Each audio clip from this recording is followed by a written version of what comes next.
Hello everyone, I'm Aldish and I'll bring you here the Hungry Lamb for the PC. So the game came out today. It's developed by Zero Creation Games, published by them to Zero Creation Game and 2P Games. So this visual novel, the art style as you can see immediately in the main menu looks pretty cool. But the game was supposed to come out like what 2 weeks ago or something like that. It was supposed to come out sooner, but then there was something happened. It was something about censorship, something about that. But they had to work with to remove what Valve said that they needed to remove. But then it's like they launch in its original form. Nothing was removed for what they say in the news. I'm like, huh? So what was the point of Valve saying that they couldn't release that form and then allow them? I don't know. Did they remove? You never know because you couldn't see the game, so you don't know if they removed something or not. I can only say one thing: there was on the Steam page there was a screenshot of this girl coming out of the bathtub, and then they did when they announced that screenshot was removed from there. It was replaced by another one. That could be one of them. I don't know, but let us start. Prologue, Lian prologue. I won't say that's a prologue. Liang meaning virtuous. Perhaps if one as gentle as a sheep, Liang suits them. But I don't see myself as a sheep. I'm a wolf. Ooh. Liang, guiding him home. A rough inquiry echoed from nearby. I glanced sideways, observing a man approaching. He trod on twigs and fallen leaves, steps askew. Sunlight streamed through the cracks in the woods, dappling everything, yet he adeptly hid himself in shadows. I sized him up, adorned in a straw hat, clad in a raincoat, and holding a gourd. He seemed more a fisherman than a menacing figure at first glance. His appearance made it easy to let one guard down, so usually he was tasked with leading the ship here, and then I will handle the rest. This fellow was another wolf accompanying me. His name was Shiching, but I prefer calling him Tong. Hey, why the silence? Is it on? Alset seized the moment when the ship wasn't vigilant, gave him a quick stab. Where had you disposed of him? Buried. Did you bury him properly? We are not far from the city. Make sure no wild beasts dig it up. Buried him tight, no worries. Alright, what was on him? 5 silver pieces, over 200 coins, ragged clothes, and a pouch. I get 4 pieces, you get the ragged clothes, and the pouch is mine. Why? This time, only one sheep. I killed and buried him, so I should get more. Alright. How much in the pouch? Not much, just regular stuff. Let me take a look. Tongue wanted to take a look at the pouch. I reached into my waist pouch and pulled out this item for Tongue to see. The pouch was small, easily held in one hand, but by common belief, a sheep's pouch might contain a handkerchief or some papers, but it was empty. The pouch was red, sealed together with patch, yet it looked new, adorned with the pale character, and on top. Huh?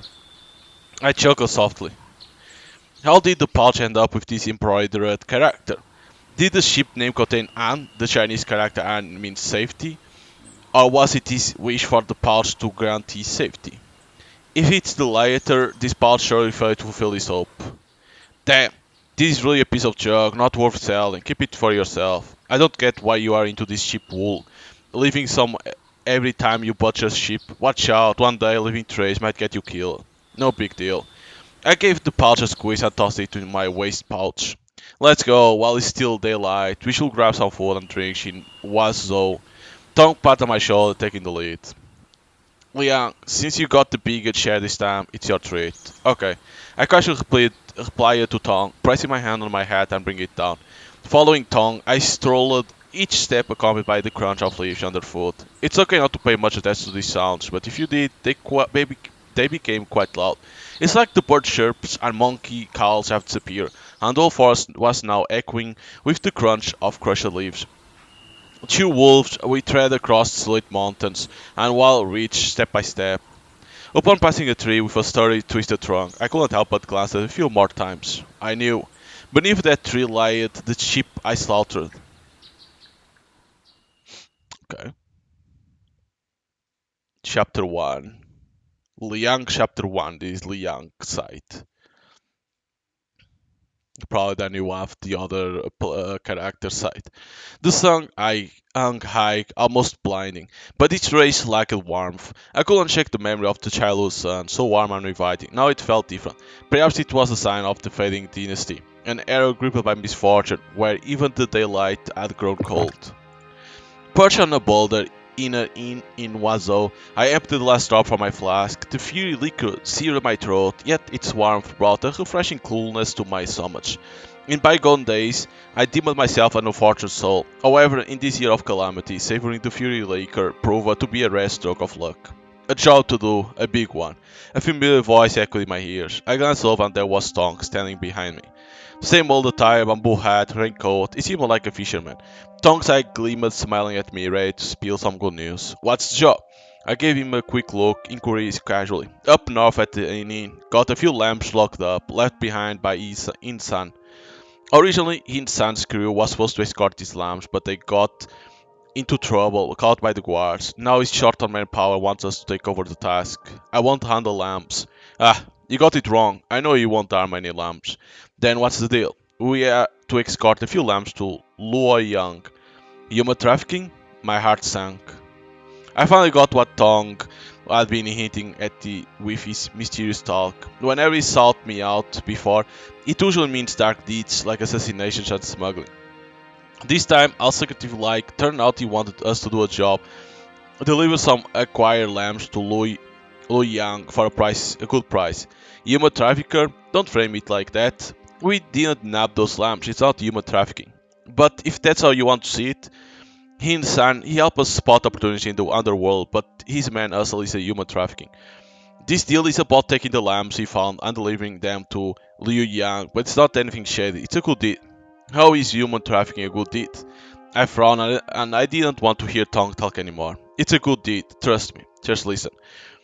Liang, with a widespread drought in the recent years, many families are in the brink of starvation. So in desperate times they sell their lambs to Yin Stan for some money and food. In Liang, there's a fancy ship with deep pockets but no offspring. He is eyeing a deal to acquire a few from less fortunate place. Just think about it, those lambs from poor farmers were bound to starve. We're just giving them a chance in a wealthier place. So their parents won't go hungry. The lambs eat well and everyone's delighted. We are doing a good deed. Ha, no secrets here. One little lamp for 100 silver piece, four for 400 silver piece.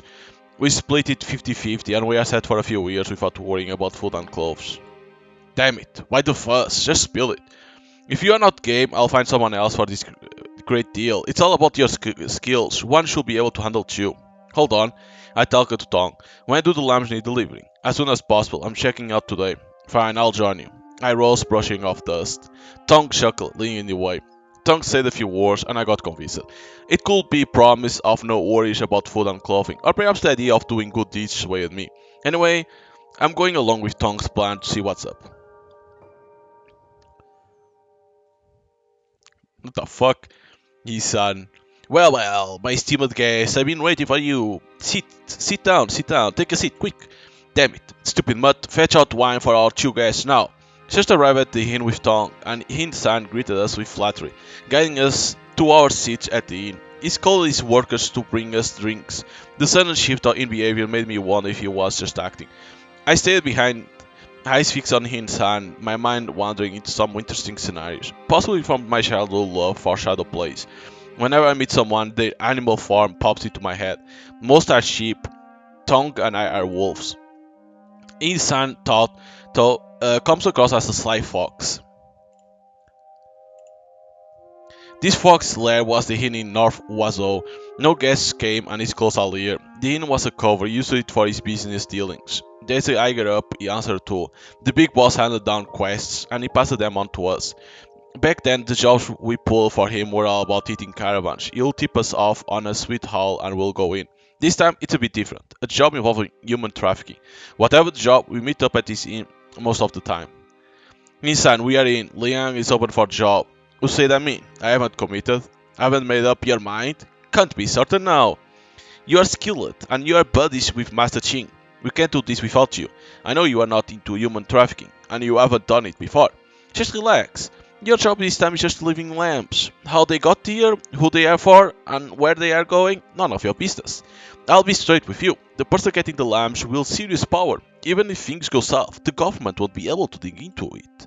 And in this chaos, the government can't keep up. Master Xing, you are on board, right? Exactly. Forget the officials. Many spots in Shananchi province are in rebellion. They are either chasing money or hoarding it. They won't hassle us. His son explained to me with Tong backing him up. Tong chugged half a cup of hot wine, backing in son and shooting me a signal. No worries about food and clothes, doing good deeds, and times are chaotic. They kept echoing in my mind, challenging my principles. Now, do I dive into the job or think twice? So we can accept the quest immediately or scope out the lamps first then. I'm gonna scope. I take a look at the lamps first and I'll decide later. I say slowly to Isan and Tong. Alright, if you are interested in checking the lamps, I might have a chance. Must go. Bring the lamps up here. Insan shouted, his voice echoing. The inn's waiter nodded, hurrying towards the back door. The lamps were brought up, tied with hemp ropes around their waists, linked to stop any escape. Some softly cried, others trembled, nurtured into a line by the inn server standing before me. I kept quiet, scanning the lamps. The first sheep and second sheep. The leftmost lamb and the second one, they must know each other, staying close, the older one guarding the younger. Probably sisters, both pretty young.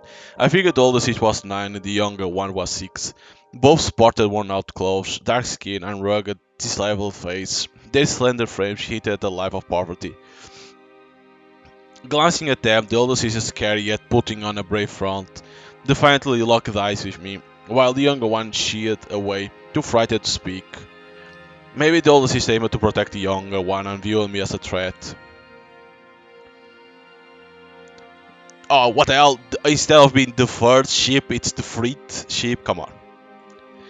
The fur lamb stood out from the first two. Probably in her early school years, she wore old clothes, was small, but had much fairer skin than the first two lambs. She shyly lowered her head, hesitant to speak, yet her upright stance hinted at an unusual background. About the ones on the left, the third, was he snatched?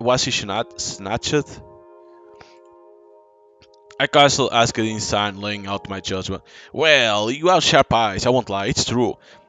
Over there, these two lambs are sisters. They are from the nearby poor hills. With mine everywhere now, her family couldn't feed all those kids, so they sold the girls to feed the little boy. He and San spoke slowly, and as he did, I shifted my attention to the two lambs, keeping an eye on their reactions. After hearing that, the younger sister stood there, seeming a bit lost.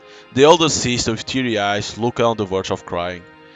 It seemed what Isan said was true. About the third one, she's from a good family, but was snatched by us. Is it safe for the one you snatched? Absolutely safe. Do you think I'll risk sending her out otherwise? No ways snatched ones are safe, especially when this lamb seems to form a decent family. I ushered my tone and spoke icily to Isan. Unusual situation, Master Ling. Take it easy, take it easy. Isan chuckled awkwardly in response to my words. Let's talk over here. Isan pulled me aside a bit, trying to steer clear of that lamb. Lord Leah, this lamb is a unique situation. We have looked into it, and despite their noble background, trafficking her is a risk-free. Why, when does trafficking a noble young lady become risk-free? And you worry her family might report this to the government? Report to the government? No fear. Her family is too occupied right now. No way they will come looking for her. What happened? Her family had close connections with Supervisor Yuan. Appears to be distant relatives. You know Supervisor Yuan, right? The one who offended the Emperor, got sliced and had this entire clan wiped out? After Supervisor Yuan's death, her family faced consequences. Some were killed, some banished, and others demoted. Their household fell apart long ago. I kept quiet. If Insan words were held true, no one would bother about the land his family lost. In times of peace and prosperity, the offspring of condemned officials were disregarded, let alone in times of turmoil. Fine, I'll give the last lamb another look. I nodded, leaving the matter of the fur lamb behind, and turned my attention to the last one. It's a dude. It's a boy. Is he drooling? The fourth lamb's a young boy. He looks like the oldest, tall, a bit shorter than me. Hunched awkwardly, tilting his head. He anxious look around, his gaze touch and elusive. Hinsan, this lamb looks off. Is he sick? Tongue frowned, studying the fourth lamb before him. True, he's a bit slow. Did he get a childhood fever that fried his brain? No, he's not really slow. This lamb been like this since childhood. His family initially thought he was the reincarnation of Maitreya Buddha, so they kept raising him. Later, when famine hit and the family became poor, not wanting to keep the Buddha anymore, his mother sold this lamb to us.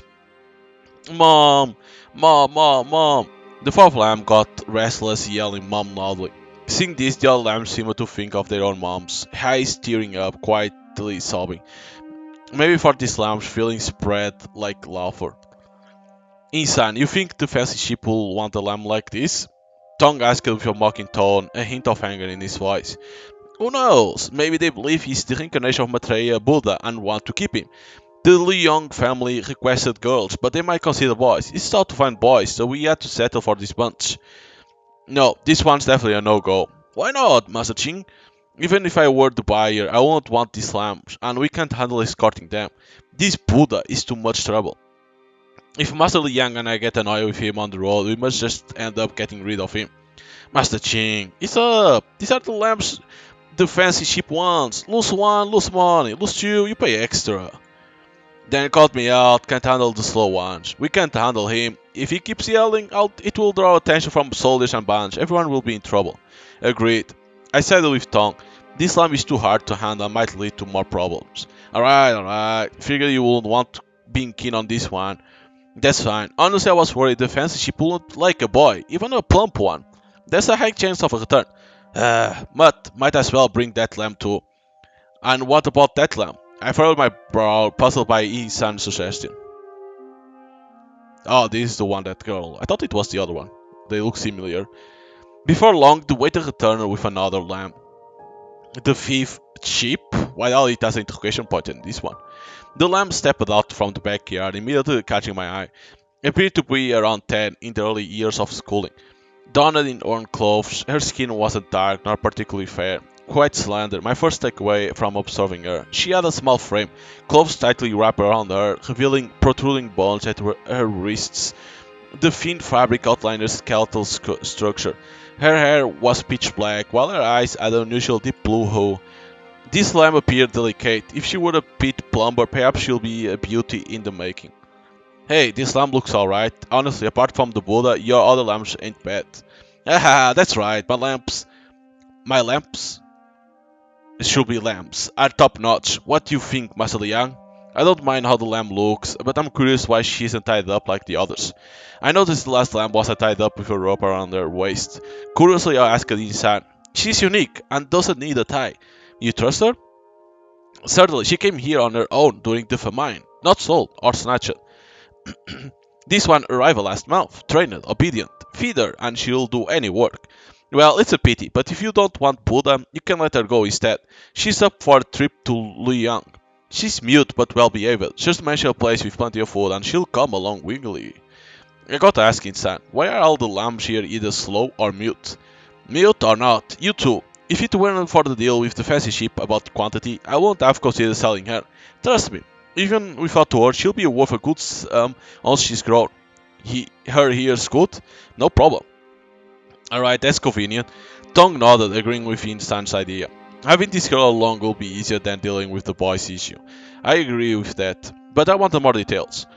Insan, how old are these lambs, and what are their names? I asked Insan. The two sisters on the left are 9 and 6 years old, named Hongher and Kuiher. The third one is named Kyonghua, 9 years old. The last one, she's mute and can't read, so it's tough to know her. You can just call her Little Mute.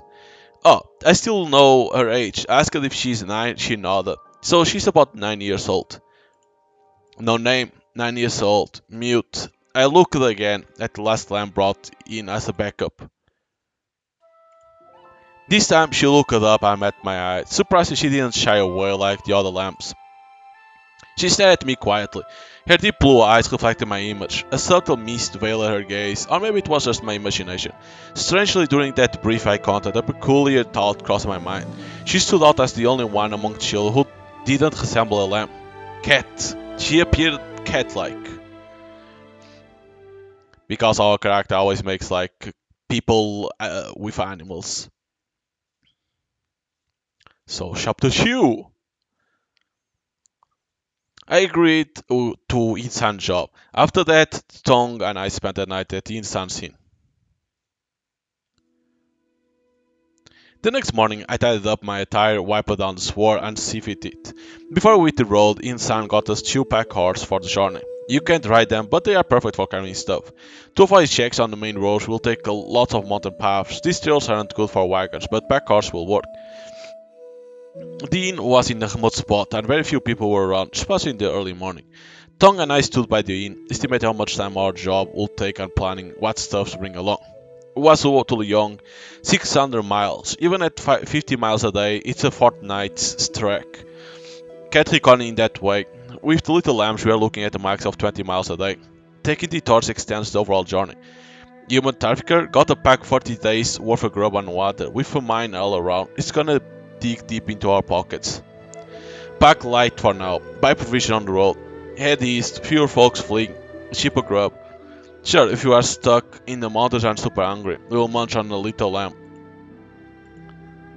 Tom grinned and cracked a joke. I just shrugged it off and didn't say anything.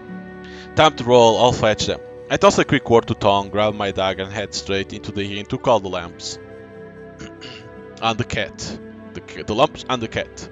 I woke up the little lambs and took them outside. 3 had ropes around their waists tied together. The mute one, without a rope, bounced around strangely. Liang, should we tie up the mute girl too? Hisan says she went willingly, but with her bouncing around, I'm not so sure she won't dash off. Yeah, makes sense. I nodded, went to the saddle, and found a rope in the back. I connected the new rope to the third lamp, tied the knot, and then went over to the mute girl with the other hand of the new rope. The mute girl surely caught wind of our talk. She picked at me, then turned away. Without looking direct, she stood tall, arms raised on both sides. I didn't say anything, just stood behind her, head down. I took the rope, looped it twice around her waist, and tied a knot at her back. As I wrapped the rope, I could feel how skinny she was. The rope around her waist was only half an arm's length. So thin. After that, I double-checked the ropes on the little lambs and then tied the rope ends to the pack horse. These knots were really tight, and unless they had something sharp, it would be tough for them to untie. Even if they tried to cut the ropes, it would take time. Tong and I kept watch, making it tricky for the lambs to get a chance. When I tied the rope around the mute girl's waist, she went along with it, didn't put up a fight at all. She did seem as sensible as Insan said. Hey, little ones, listen up, we are setting off. On this journey, call me Master Ching and him Master Liang. We are gonna be on the road for a month or two, aiming to take you to a place with a lot to eat and drink. Once we are out of the city, we are heading east, mostly taking mountain paths. We won't be covering much ground each day, just about 20 miles. Got food ready. We are eating twice a day now, noon and evening. Eat more during those times, no whining about hunger at other times. No shouting or crying while walking. Break the rule, no food for a day. No thinking about running away on this journey. Runners get 100 lash, and if you die, I'll strip your skin and have a feast. Tong, all red-faced and loud, introduced himself to the little lambs and set his rules. While he talked, he pulled out a piece of a thorny vine from his bag and waved it in the air, showing it to the lambs. The young lambs couldn't hide their feelings well at that. When they heard about a place with lots of eat and drink, their eyes got big, but when they heard about I'll strip your skin and have a feast, they all got scared and huddled up. Especially that refined lamb named Kyonghua. When Tong waved the thorny vine, she got so scared her legs shook, almost falling down. Tong always liked seeing the lamb scared. The lamp, I think they want to say lamb, right? Lamb scared because of him. He glanced at the frightened Kyonghua, a playful smile on his face. Don't waddle, time to go. I told Tong not to overdo it and pay attention to the time. Got it, let's roll. Tong turned around and yelled at the lambs once more. His shout made the lambs shiver. He chuckled, licked his lips, and led the way forward. We followed the Insan's chosen path to leave the city. Outside, we headed east along the planned route. To steer clear of the main road, we had to go through the foothills of Erua Mountain. First, we crossed Shahoua Mountain, then Huashan, and after that, we reached Tongguan, where Isan had set up a place for us to stay. The mountain roads were tough, taking 4 to 8 days. Tong and I knew this part around Hirua Mountain well, dodging bandits. But we must watch out for wild beasts in the mountains. Can't be too careless. We walked through Shaua Mountain, no talking as we went along. All we saw were endless trees, dirt, and rocks. All we heard were hoofs, bugs, and footsteps. After about an hour, Tong suddenly started talking to me. Eliang, you know about a herd of tigers? A herd of tigers? Oh, you don't know? A herd of tigers are tigers that come together. Usually, tigers like to be on their own. Few years back, during the famine in northern Jiangxi, lots of folk fled east and ended up in the mountains where they got eaten by tigers. With tigers showing down on folks, they had more babies, and after a couple of years, they turned into a herd of tigers. Liang, what if a dozen tigers show up? Can we survive? Doubt it. Ha, you never know. We have daggers. If we run into tigers, I'll swing the sword, cut the lamb, spill some blood. When the tigers see blood and meat, they won't go after us with daggers. They'll charge to eat the lambs, and that's when we escape. Tong burst into laughter, cracking up his voice in the last few words. I knew he was doing it on purpose, trying to let the lambs behind us here. You seem to enjoy frightening these lambs, Is that fun? I threw a cold remark at Tong. Sure, it's fun. Tong chuckled, dagger slung over his shoulder, moving forward. I glanced back at the lambs. 3 of them were scared white by Tong's words. The mute one just lowered her head, lost in thought. Was she not afraid of tigers? Probably she is an assassin at this point. Around noon, after walking for about 4 hours, we took a break for a half an hour. Tong got some grub first, then said he wanted a quick nap and dozed off against a tree. After that, I handed out food to the lambs, giving each one a bit of dry grub and half a pot of water. The hungry lambs quickly started munching on the dry grub and shared the water. I said much on my own grub, I kept an eye on them.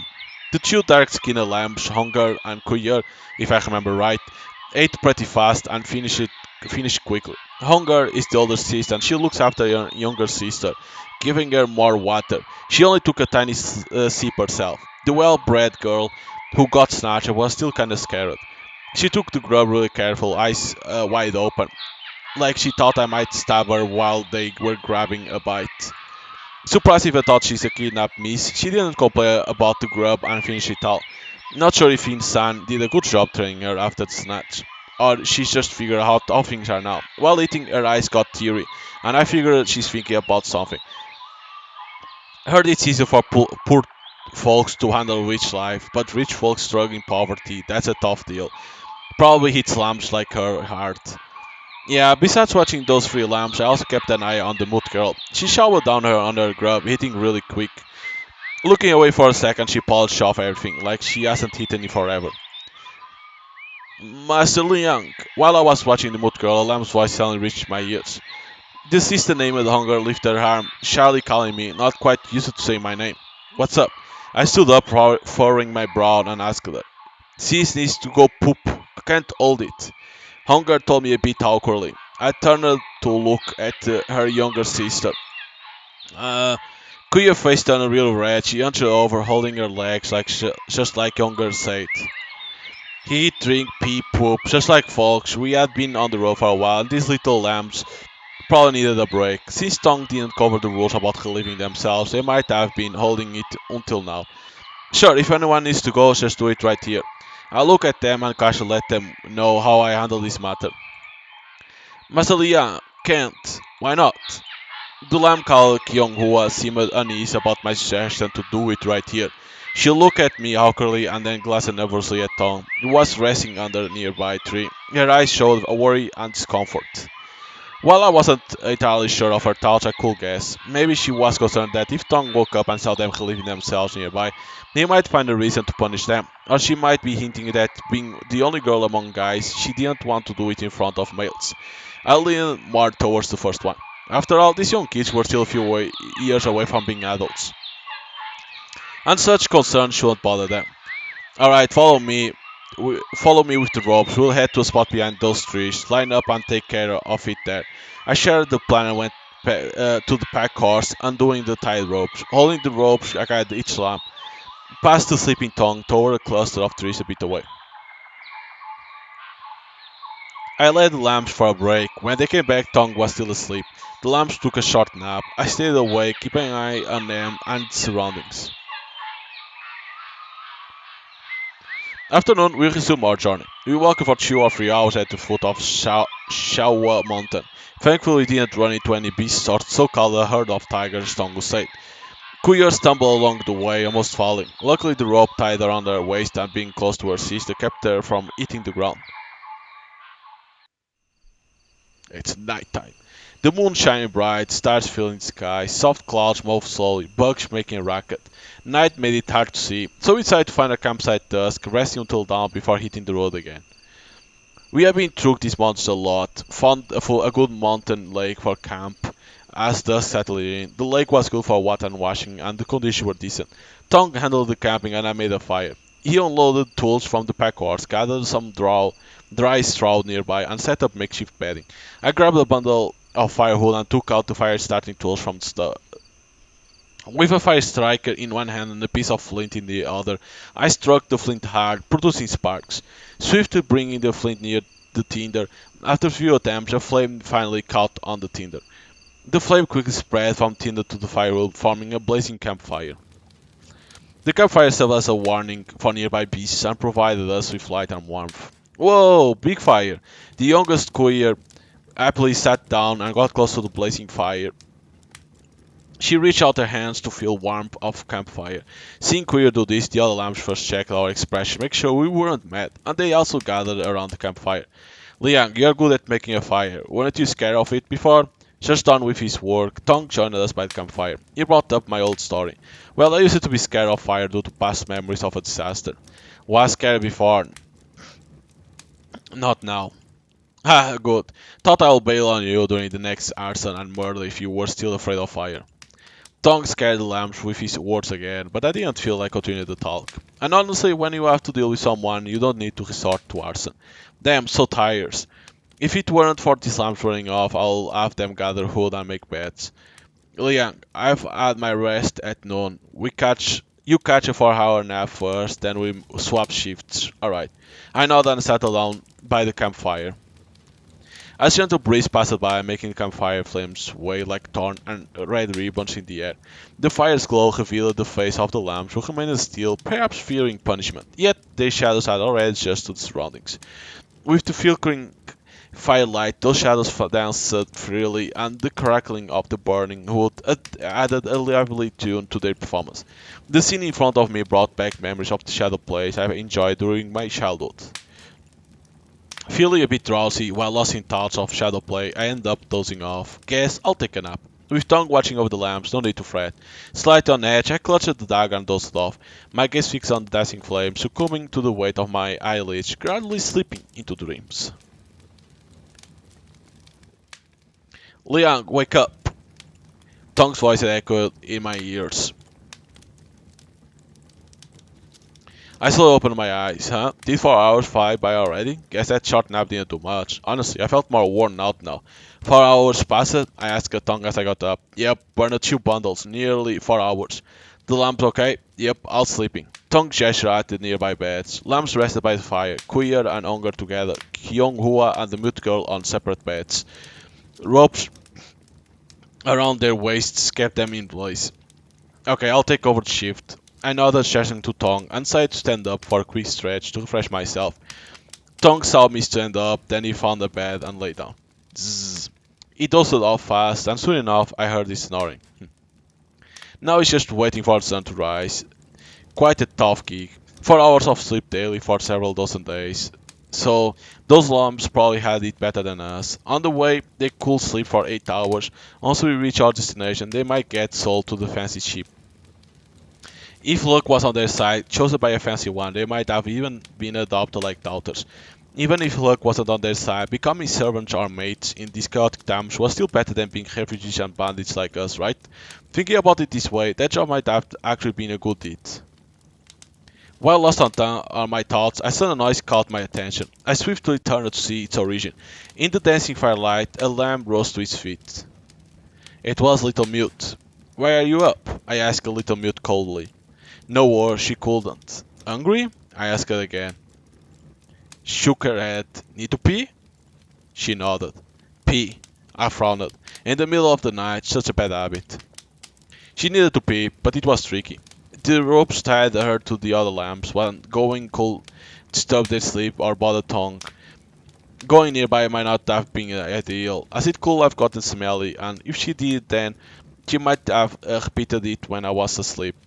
"Alright, I'll untie you for now and lead you to the lakeside to pee. Just be good and don't do anything extra," I told Little Mute in a detached tone. She nodded obediently. I moved behind her, carefully looking for the notch, and after a bit of effort I finally undid the rope for her. "Follow me." I went to the fire, grabbed an unburned stick, lit it as a torch, and continued forward. Little Mute followed behind me. She kept a grip on my rope, following closely to stay on track, and she kept stumbling onto my back, using it to stay steady. We walked over dry branch and fallen leaves, pushed aside the foliage blocking our way, and finally stepped onto soft soil. We reached the lakeside. Tall reeds bordered the lake, the ground was damp, and it seemed like a good spot to take care of business. "Here's a good spot to go," I said to Little Mute, pointing to the nearby reeds. Little Mute nodded and went over. She crouched down, tried to untie her belt, but then stood up again.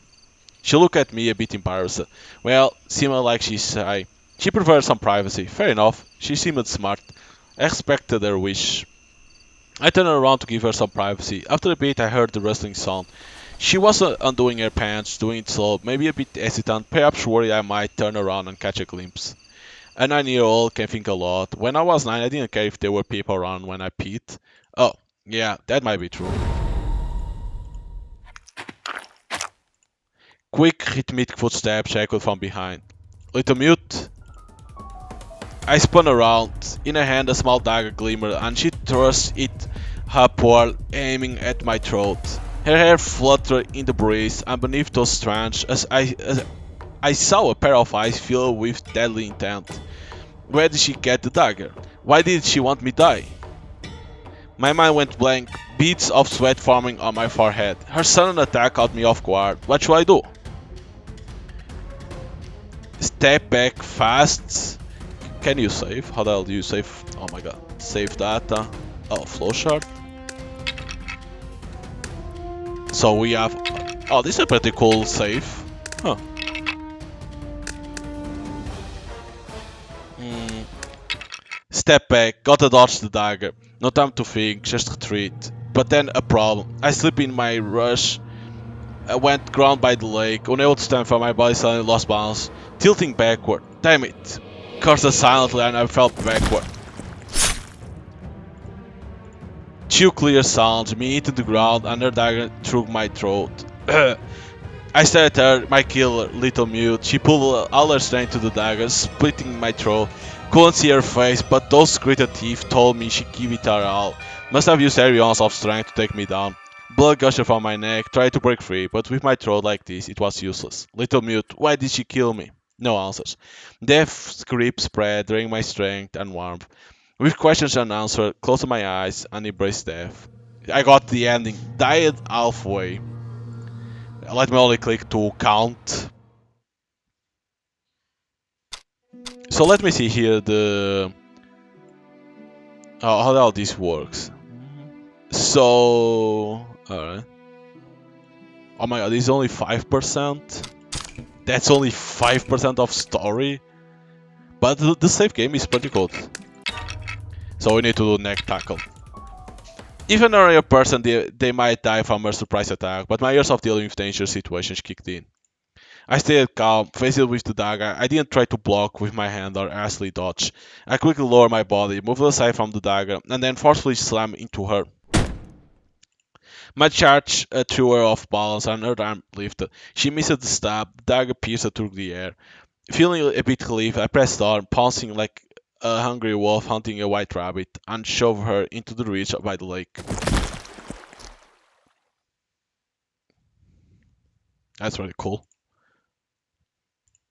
It's like why it doesn't show our character more like the sign like when we are talking you can see tongue but we never see us. It could have show when we talk. It could show our character for we to know. I held her down. Right leg on her belly, left leg on her arm. Right hand gripped her dagger hand, left hand squeezed her throat. Failed to stab, dagger dropped. As she tried to snatch the knife back, I promptly pressed it on her hand. And now she was completely under my control, unable to move. What the hell? What are you up to? I glared at her, my eyes fierce like a wild wolf, growling at her with a low voice. Meanwhile, I pressed down even harder on her, pulling her arm with increased force, almost crushing her thin forearm. She couldn't bear it when I suddenly pinched her arm and pressed all my weight on her. In particular, her right hand was probably hurt by my knee, and the bone might be broken. The short dagger slipped from her hand and fell to the ground. Right after that, something really didn't expect went down. Ow, ow, spare me, spare me. She can talk. With teary eyes and bit of redness, she begged me while crying. Little mute, she actually spoke. Chapter 3 Swine Demon. Swine? How come you are talking? Aren't you mute? I just stared at little mute pinned beneath me, surprised. She actually talked. Tears in her eyes, face red, struggling for breath under my weight. Even so, a moment ago she begged for mercy, each word crystal clear. Did my scare make her suddenly able to speak? No way. Never heard of a mute being cured. This girl must have had some sinister plan from the start, faking being mute to catch others off guard. Spill it. Why the mute act? And where you get that dagger? I demanded, eyeing the dagger that slipped from her hand. Master Liang, you are squeezing the life out of me. I can't talk. She kept begging for mercy. I glanced at her side, grabbed the dagger she dropped. My left hand held her arm, the dagger against her neck in my right. I rose, eyes fixed on her, pulling her up from the ground. Ow, legs busted, I can't stand. She got up, wobbling a bit before finding her footing, like a rookie deer learning to walk. Spill it, brat. Why the mute act? Why the hell pretend to be mute? I kept my gaze fixed on her, each word sharp and deliberate. At the same time, I pressed the dagger closer to her neck. I was still steaming from her failed sneak attack. This brat was definitely aiming to finish me off just now. If she didn't explain, I might actually cut her throat. Spare me, I'll talk. I faked being mute to dodge Shin-san recognizing me. Shin-san is a trafficker. I'm afraid he'll get too nosy, so I pulled the mute act. What are you scared of? What are you scared you'll figure out? I aim to off the swine demon. Couldn't risk his suspicion. Swine demon? She looked down, and the mention of that term just made me more puzzled. What a swine demon? Why she bring it up all of a sudden? Master Liang, actually, Isan lied to you and Master Qing. You weren't sending us to fancy homes, but straight to swine demon as lamb dish. Sell us off to Leo Yang, and we are on the menu for the swine demon. She urgently spoke with a teary tone, and I was caught off guard. Xing and I were taking these lambs to become lamb dish. I knew the meaning of lamb dish. It meant people meant to be eaten. What? I remember hearing that term for the first time when I was young, back in the peaceful era, and gave me chills. But in recent years, there was a famine in Jiangxi province. I heard in some hard-hit areas, folks were selling kids for food. Some even sold concubines for cash, dissecting them to hog various organs. Sounds brutal, but it doesn't seem made up. The lambs I'm selling are actually gonna end up as swine demon's lamb dish. In Liang City, there's this swine demon weighing a ton, having a taste for human flesh. With 1,000 years of cultivation, it can take on a human form. To outsiders, she looks like the richest person in Liang, but it's actually a nasty monster. Our whole family lives near Liang. Dad's a tenant farmer for the swine demon. One day when he came to our place to check the land, it took a liking to my sister, asked my dad to let my sister become its concubine. Dad feared it, so he gave in. Soon after, my sister vanished. Dad went to ask about her, and they claimed she stole something and ran off. Couldn't track her down. I can't believe my sister will steal. I cry every day, wanting to see my sister. Until one day I dreamt of her. She told me the swine demon devoured her and asked me to seek revenge. She said the swine demon appetite is getting pickier. Not just women, but also little kids. She told me the swine demon made a deal with Insan in one zoo. He's running up kids to feed it. She urged me to find a chance for revenge. I listened silent to her tale, pondering for a moment, not very convincing. What she spoke about the lamb dish is morally despicable, even for a bandit like me. And all of this planned by a swine demon with 1,000 years of cultivation. Her knowledge comes from a dreamster sister center, certainly hard to buy into. Heh, you act mute, let Insan take you, just to get close to swine demon? I asked, ice in my voice. Little mute nodded. You think I'll be believing your wild stories? One demon hitting people, sister sending dreams? Spare me the ghostly nonsense. Don't get how a kid like you comes up with so many lies. If you really want to off the swine demon, why lay hands on me just now? If I die, who's gonna take you to meet the swine demon? How are you gonna avenge your sister? Ignoring the mystical talk about swine demon hitting people and their sister sending dreams as I spoke, I quickly spot the holes in her story. While her tale could explain her choice to act mute and carry a dagger, it couldn't justify why she attacked me earlier. Her reasoning just didn't add up. If I died, who's gonna escort her to off the swine demon? Sure enough, the little mute went silent, unable to answer my question. Head down, no more words. Seeing her go silent, my suspicion deepened, and I began questioning the truth behind her words. What now? Should I hand this lying kid, or wake up tongue and figure out how to handle her? I pondered, biting my lip, when suddenly I caught sight of tears, like tiny beans, rolling down her face, resembling a snapped string of pearls. Cause I'm really scared, too much scared. In the day, Master Ching warned us you'll skin and devour us if misbehaved. Thought you were swine demons too. Got really scared. Had nightmares just now. I just hid the dagger in my skirt. If you want to turn it away and saw me peeing, taking off the skirt, you'll definitely spot the dagger. You looked away this time, didn't catch a glimpse. But if you peek next time, you'll probably turn into a swine demon and gobble me up. Scared, don't know what to do. When my heart gets tough, I think about sticking it to you. So, Liang, master, sorry. It won't happen again. Little Mute wiped tears, crying on and off. While crying, she kept saying sorry to me. She cried, gasping for air, body shaking. She looked really scared, asking me to forgive her. But I still wanted to see. You got it right. If you got a dagger, no matter what you say, I'll be suspicious. And you try to stab me with that dagger, I'll kill you no matter what you say.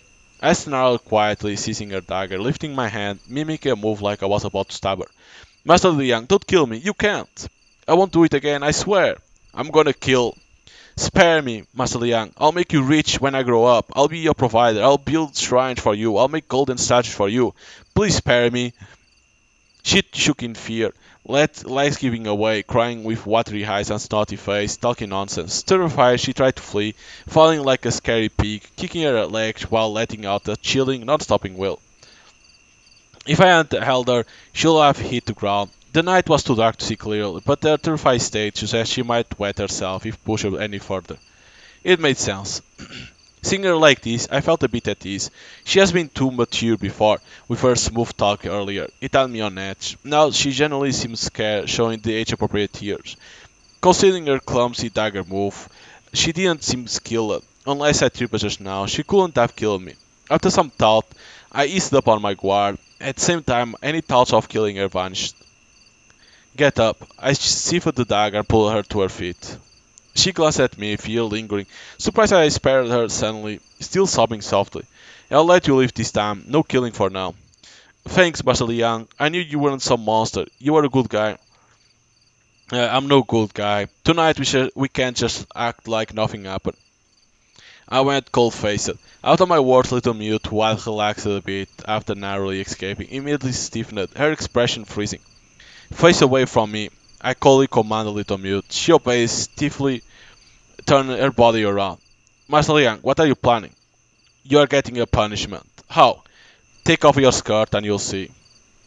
Take it off. Didn't you hear me? I barked at her, the sudden loudness causing her body to jolt. I don't want to undress. If you don't, I'll kill you.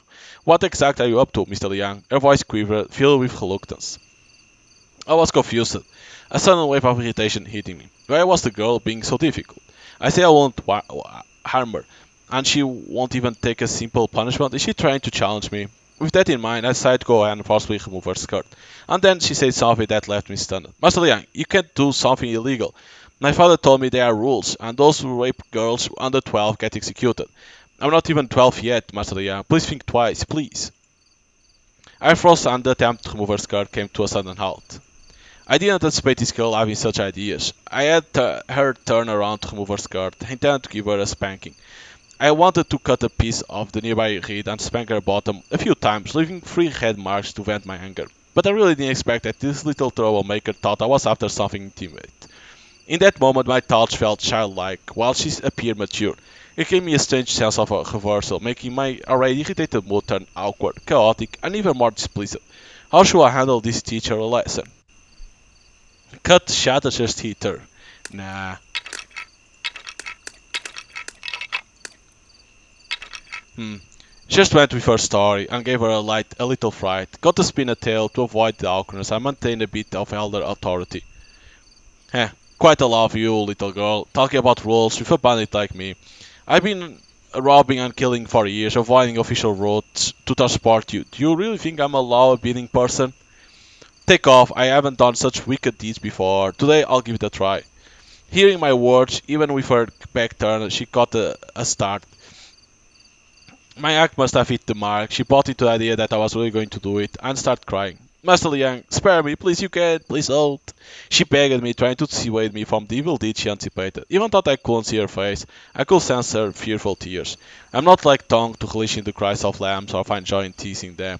However, seeing this overly mature lamb, now exposed in her age-appropriate vulnerability, gave me a strange sense of satisfaction. Alright, enough of that, no more scaring you. It's pointless. Can't figure out how a little girl's mind goes there. I could never do what you imagine. I told you to take off your skirt to spank you. Really? Little Mute stopped crying, her voice shake, cautious asking me. Yes. Then go ahead and spank me. Sure will. I confirmed with action. I took her dagger, sliced a section of thorny vines by the river bank. As I made the cut, she flinched and eyes shut. Afterward, I measured the vine's length with my hands, assessing its thickness. Perfect. Master Liam, you really going to spank me now? Can we wait a bit? No waiting. So it's happening now? Don't rush. It's coming soon. Can't I keep my skirt on? No, hurry up and take it off. I snapped coldly. She shakily reached for her skirt, fingers fumbling with the knots, hesitantly untying them. The dim light, coupled with tall reeds, obscured the details from my view, and I heard the soft rust of clothes hitting the ground, and vaguely saw her exposed skin in the shadows. Well, it seems she did take off her skirt, revealing her bottom. Master Young, I've taken it off. Ease up on spanking, okay? I didn't bother talking more with her. Having said, it's time to get started. I raised my hand, lifted the thorny vine, and gave her bottom a firm smack. Ah! Why the direct hit? I won't dare anymore, Master Leon. Dare not. Please no more hitting. It hurts, sting too much. She wiped her tears stained her face, pulled her skirt, and retied the knots. I gave her 3 strikes. The child's skin is delicate, and she appeared frail, offering little resistance. To avoid causing harm to her muscles and affecting her ability to walk in the next few days, I extended some force. Still, I was certain to leave 3 red marks. Your life spared for now. I'll keep tonight's event a secret for you. If Tonk caught wind of it, he might devour you alive. I'll be watching you closely on this journey. If you try anything again, I'll kill you, breaking my rule of sparing children. On the way back, she limped, feeling the sting from the punishment. As she walked ahead, I lectured her from behind. At the same time, I asked her some questions. The more I think about it, the less you seem like a 9-year-old. How old are you exactly? 11, born in Wanli 43. What? Wanli 43? Year of the rabbit. Ah, seeming small like damn 9-year-old. Eat less, so I'm short. What's your name? Mansui. She paused for a moment, then uttered 2 words. How do you spell it? Don't know how to write, just know Sui as in the wheat year. Your parents truly work as tenant farmers. Indeed, when we reach Luyang City, you can verify. What if these words are false? If I lie to you, my whole family will suffer. I'll check your story as we travel, no need for oaths.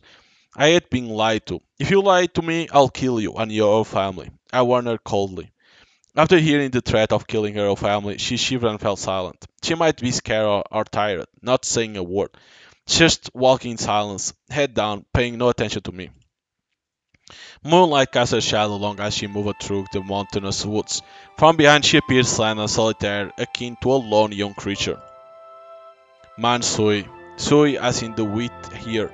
I silently repeat her name, and suddenly vivid scenes flashed through my mind. This name echoed with the hope of a farming family, like the wish for fields to be lush with golden wheat ears. Suddenly a series of scenes surged into my mind. It was as if I could see a vast wheat field, the endless field bathed in sunlight, white wheat ears linked together like a golden lake. A strong wind stirred, creating ripples on the lake, forming waves. Her family held her hand, running amidst these waves. She laughed, falling into the golden sea, laughing joyfully. So now is Sui prologue. So now with the girl to see how she ended up in there. Okay. I knew why Dad named me Mansui. Dad was a farmer with 15 acres of land to farm on. The entire 15 acres of land were planted with wheat. In spring, wheat is green, and come summer, it transforms into a stunning golden color. And Dad would go harvest the wheat when summer was drawing to a close.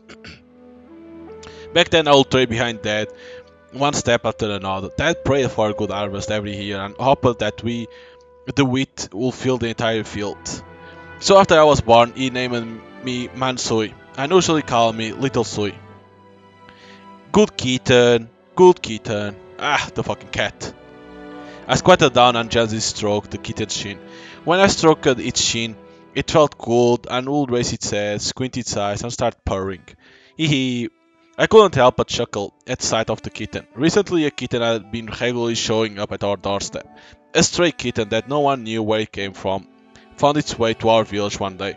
At first, it would wander around the village entrance, and Dad said that sooner or later it would be butchered and eaten. I couldn't stand the thought of that, so I kidnapped it and brought it home. I didn't keep it locked up on purpose, I just let it roam around every day. However, since I had been regularly feeding it, it didn't usually stray too far from home. Over time, it became my cat. Hey little kitty, where does your mom live? I stroked the cat's head and asked it. The cat meowed at me once. I didn't understand what it was saying, but my guess was it had probably gotten separate from its mom and had been wandering for a very long time. Kitty, what's your favorite food? I tilted my head and asked it. The kitten meows again. I still didn't understand what it was saying. Let me go find you something to eat. Not understanding the language of cats, I smiled and gently patted the kitten's head. Then I walked over to a small clay pot next to the front door. I reached into the pot and took out a small fish the size of my palm. I caught this in the river this morning. Here, eat this. I gave the small fish to the kitten. The kitten joyfully snagged the fish with its two paws, licking it fervently with its tongue. And this is when I will take the opportunity to pet it. I put my hand on its back, slowly stroking its fur. It's very well behaved. It doesn't move no matter how I pet it. Hey, little Sui, why did you give the small fish to the cat? It's such a waste. I caught this fish in the river. It's too small anyway, we can't eat it, so it's better to give it to the kitten. It's still edible if it is small. Why don't we let your dad cook it and we'll have some fish with vegetables? Oh, come on, it's pretty tough these days. Even cats eat better than humans. Our entire family barely get to eat fish or meat a few times a year, and these naughty kids actually using fish to feed the cat. I hear my grandma non-stop complaints in my ears. As Grandma grew older, her nagging also gradually increased. She complained to Mom the most, and it's me. Mom really took good care of Grandma. She never talked back when Grandma was nagging. Instead, she would bow her head, admit her fault, and adjust silently. I thought that was really smart. If you talk it back to Grandma, she'll just go on forever, and you wish you never done it. Little Sui, stop playing around. Come help me out. While I was thinking about Mom, she suddenly called my name. Wait, I can't wait. I'm feeling porridge to your brother. What do you need help with? Wash the vegetables. Alright, I'm coming. I shouted to my mom inside the house. Kitty, I can't feed you anymore. You have to finish everything tall, alright? I patted Kitten's head and tossed the fish onto the ground. The kitten abandonedly lifted his head and let out a meow, as if it understood my words. Such a clever kitten. I sat in admiration silently, then turned around and went inside to help Mom. Mom was feeding porridge to my brother. I grabbed a bunch of wild vegetables piled in the corner of the room. The roots of the vegetables were covered in dirt, emitting a earthy scent. To prevent the house from becoming damp, we washed the vegetables outside.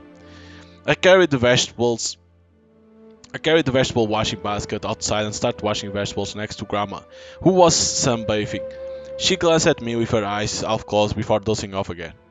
Mom already taught me how to wash vegetables. I scooped some water from the water tank, I poured some into the vegetable washing basket, and I tossed the wild vegetables in. After soaking the vegetables for a while to remove the dirt, I changed the water and used my hands to scrub them. I wanted to clean the vegetables well, so Mom will praise me for being responsible when she sees them later. It's 6th of May. Interesting, little Sue's birthday. It was also 6th of May. Mom, how old is Sue? 8. Well, in a few years she's going to get married. How many years is that? At least in another 6 years. When she turns 14, she can tie up her hair, and then she can get married to another family. Then at what age do I get married to another family? Nonsense. You are a boy, you don't get married to another family. You'll have to carry on the family line, make a name for yourself, and marry someone into the family. I was washing vegetables outside the house and I could hear their conversation. He's my younger brother. He was 3 years old and just learned how to talk last year. Ever since my brother was born, the most adored child in the family has become him instead of me. I felt jealous when my younger brother took away the love that used to be directed at me in the family. There were times when I really disliked him and times when I liked him. In the past year, I guess the liking part has been a bit more than the dislike. So you're Suddenly I heard a familiar voice, which made me immediately stop what I was doing and raised my head. A man was approaching from the farmland in the distance. He was dressed in burlap fabric and wearing a bamboo hat. He was tall and broad, and there was always a tender smile on his face. He's my dad and my favorite family member. Daddy! I ran over right away and grabbed him by his tie when I saw Dad. Hey, good girl, little Sue. Dad stroked my head like how I stroked the kitten's head. Take a guess, little Sue. What did Daddy bring you today? What is it? I curiously leaned forward. Dad then took out the trash he had eaten for a long time. It was a dark red thing with a weird shape like a wooden ball. What's this, Daddy? I heard it's called sweet potato. It's a rare item from overseas. Eating it can lead to a long life. How did you get it? I spent some coins and bought it from a townsman. Tss, it's been pretty tough this couple of years, yet you're still splurging. It's fine. It's not like we're having this every day. I'll work harder on the farms and make up for this in no time. Dad explained while smiling, and Mom didn't say anything after. I put my hands on the potato, which was rough on the surface. It seemed like it had to be peeled first before eating. Dad, I want to eat it. Me too. I told Dad I want to eat the potato, and my brother also wriggled in Mom's arms, saying he wanted some too. What's the big deal? I want some too. Even Grandma stumbled in from the outside of the house, saying she wanted some. Okay, I'll roast it in a bit. Be patient, you all get your share. Dad chuckled, stroking my head and shouting at us. I looked at my family in the house and felt blissful. I looked up toward the cloud skies. I wanted to find a cloud that resembled me, but I couldn't. How will I be when I grow up? Who will I marry in the future? Besides getting married, what else will I do in the future? I have no clue about any of these. I only know that I have a wish. I want to be with my family, forever.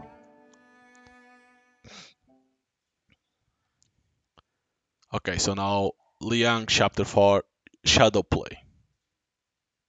That was to know a little bit more of the backstory. Probably we'll get back to that again to know more. In the early morning, a light mist covered the mountains and forest. The sun broke through the haze, shining on our campsite. The birds were already up at this hour, chirping without fatigue, as if signaling to the lambs that it's time to get up. Throughout the night, I remained vigilant to observe the surroundings. I held onto my dagger, leaning against a tree, awaiting the break of dawn. Mansley's mindset was surprisingly cold. Despite the events of last night, it didn't seem to bother her sleep. Also at the campsite, she soon drifted off, her delicate snores playing with the nighttime chorus of insects. Perhaps my playful spanking last night left her bottom too sore to lie down, so she chose to sleep on her stomach. With arms crossed on the ground, she nestled her head between them. half dozing with her backside in the air. Well, that looked even more like a cat.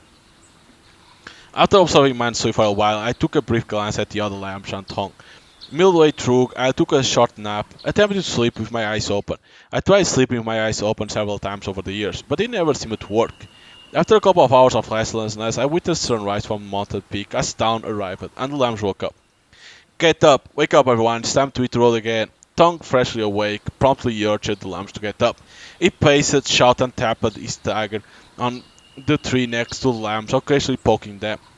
The lambs rubbed their eyes, sat up, and then stood up one by one. After everyone woke up, we hit the road. The sun was in the east, and we walked toward it. After an hour of walking, a lamb suddenly called me. Master Liang, something's up. Hunger called me out to me. What's up? Need to go potty again? No, we are hungry. My sister's hungry, and so am I. Oh, I'll go get some grub. Liang, wait. I headed for the saddlebags, and at that moment Tongue stopped me. Why follow the lamb? Let her be if she's hungry. We agree on the schedule, right? Grub is given out only at noon and dusk daily. It helps manage the lambs without missing the appointment times. Okay. I know that I pulled back my hand from reaching for the grub. Tongue was right. Rules bring order. Also, fetching grub every time a lamb is hungry will disrupt the grub plan and prevent them from realizing that it's a advantage situation. Hang in there a bit longer. I'll distribute the grubs at noon. I walk over Unger and relayed my message. Their face showed a hint of disappointment. A quick glance, no more words, just kept moving forward. We kept going on the mountain path, moving slow for the lamps. Climbed up a bit, then went down another stretch. Past experience suggests we just crossed Shaohua Mountain in Hua Mountain's territory. Dense trees limited visibility. I couldn't spot Hua Mountain's peak. At noon, everyone was a bit hungry, and the lambs were showing signs of fatigue. We decided to take a short break, grab some food. But right at that moment, something unexpected happened. Damn, Liang, hurry! Dong at the front of the line suddenly yelled. He saw something in the woods, a surprised look on his face. He waved for me to come over. I was puzzled. I cautiously moved forward, hand on the dagger at my waist. A corpse. Jesus Christ. Clearing away the branch, what came into view was a lifeless body, leaning against a tree, probably a man. The reason I say probably was that he had been dead for days, making it hard to distinguish his features. Trees wrapped in white bones, bones fused with flesh, flesh clinging to clothing, all bound together. Wearing a cloth towel on the head, dressed in a ragged robe, hair unkempt. The face mostly hiding the shadow of his hair, but glimpses of bloody hole peeked through the strands. Countless ants crawled over his mangled body, flies buzzing around. They darted in and out of his flesh, feasting on the man's corpse. I was curious why the body didn't stink. When I noticed the insects to follow other it made my nose carried by the wind. Gross. Suddenly the distinguished smell of the corpse hit me, filling my lungs and making my stomach churn. Ah! Kyongua, who came with us, got a bit scared when she saw the corpse. Shh! Don't yell! Tong gave Kyong a fierce look. Kyong quickly stepped back in fear. Hunger also noticed the corpse, didn't stare, just rushed to block ears from seeing. Mansui got a bit jittery seeing the corpse, but compared to the other girls, she held up well. She kept staring at the body, looking kinda spaced out. Deadly injury on the neck. I held my nose and leaned in to check the body. The man had a neat cut on his neck, even though the blood had dried. It was clear that this cut ended his life. Dead for over 10 days, definitely not an animal's doing. Someone killed him. Corpse is in good shape, no big beasts have come to eat it. Well, looks like bad news. Bandits around. Good news, no wild beasts nearby. Might not be bandits, could be someone from their group who did it. This route not the official road, but we have been through it before, hardly ever ran into bandits. Nowadays, travelers killing each other isn't uncommon. I share my suspicions, stealing a glance at my suit behind me. Indeed, had I been less cautious last night, I might have been found sprawled by the lake, my throat at her mercy. A fortnight later, my revenge will be a feast for insects, discovered amidst horrified screams. With that in mind, I felt the urge to give her a stern lesson that night. Liang, check if there is anything else on him. Alright. And during the other, Tonga and I decided to scavenge the corpse. This was our custom. In the forest, we resemble wolves every time. Wolves will bite down on their prey, worth biting, and they will gnaw on leftover remains. Damn, empty-handed, completely looted. It seems like the work of bandit killers. Not empty-handed, at least found this. I present Tong with a unique find. Despite finding nothing on the man, we came across a wooden box nearby. The box was of a rich, dark wood, its material beyond my understanding. About 3 feet in length, it has a donkey hide, 2 stands, 3 different side pans and knives, 4 pre-cut figures and a cluster of dyed bottles. I knew these things. The wooden box contained items for a shadow play. What's this? Used for shadow play performance. Shadow play? Seems like this guy was a performer? Not always. Some resort to shadow play as a means of making a living. I casually told Tong, and as I spoke, I began packing up the man's wooden box, intended to stow it our belongings. Hey, Leah, you plan to pick up this trash? Not even balance will bother with it. How much can you get it for in town? I just want it. You got to place this stuff further from the area where we kept the grub, or it will have a smell. Good thing, this box was already far from the corpse. Saying that, I wedged the wooden box into the gap in the stuff on the pack horse. Damn it. I already had no appetite, and now it's even worse. We missed lunch by 2 hours. Finding a dead boy tended to ruin everyone's appetite. During this time, Kyung-hoo and Unger struggled with nausea, likely started by the memory of the corpse.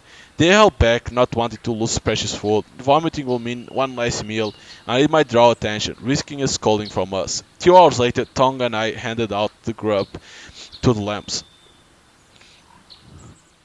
I took a short nap at noon, and Tong took the lambs for a bathroom break. Then he also rested for a bit while keeping watch.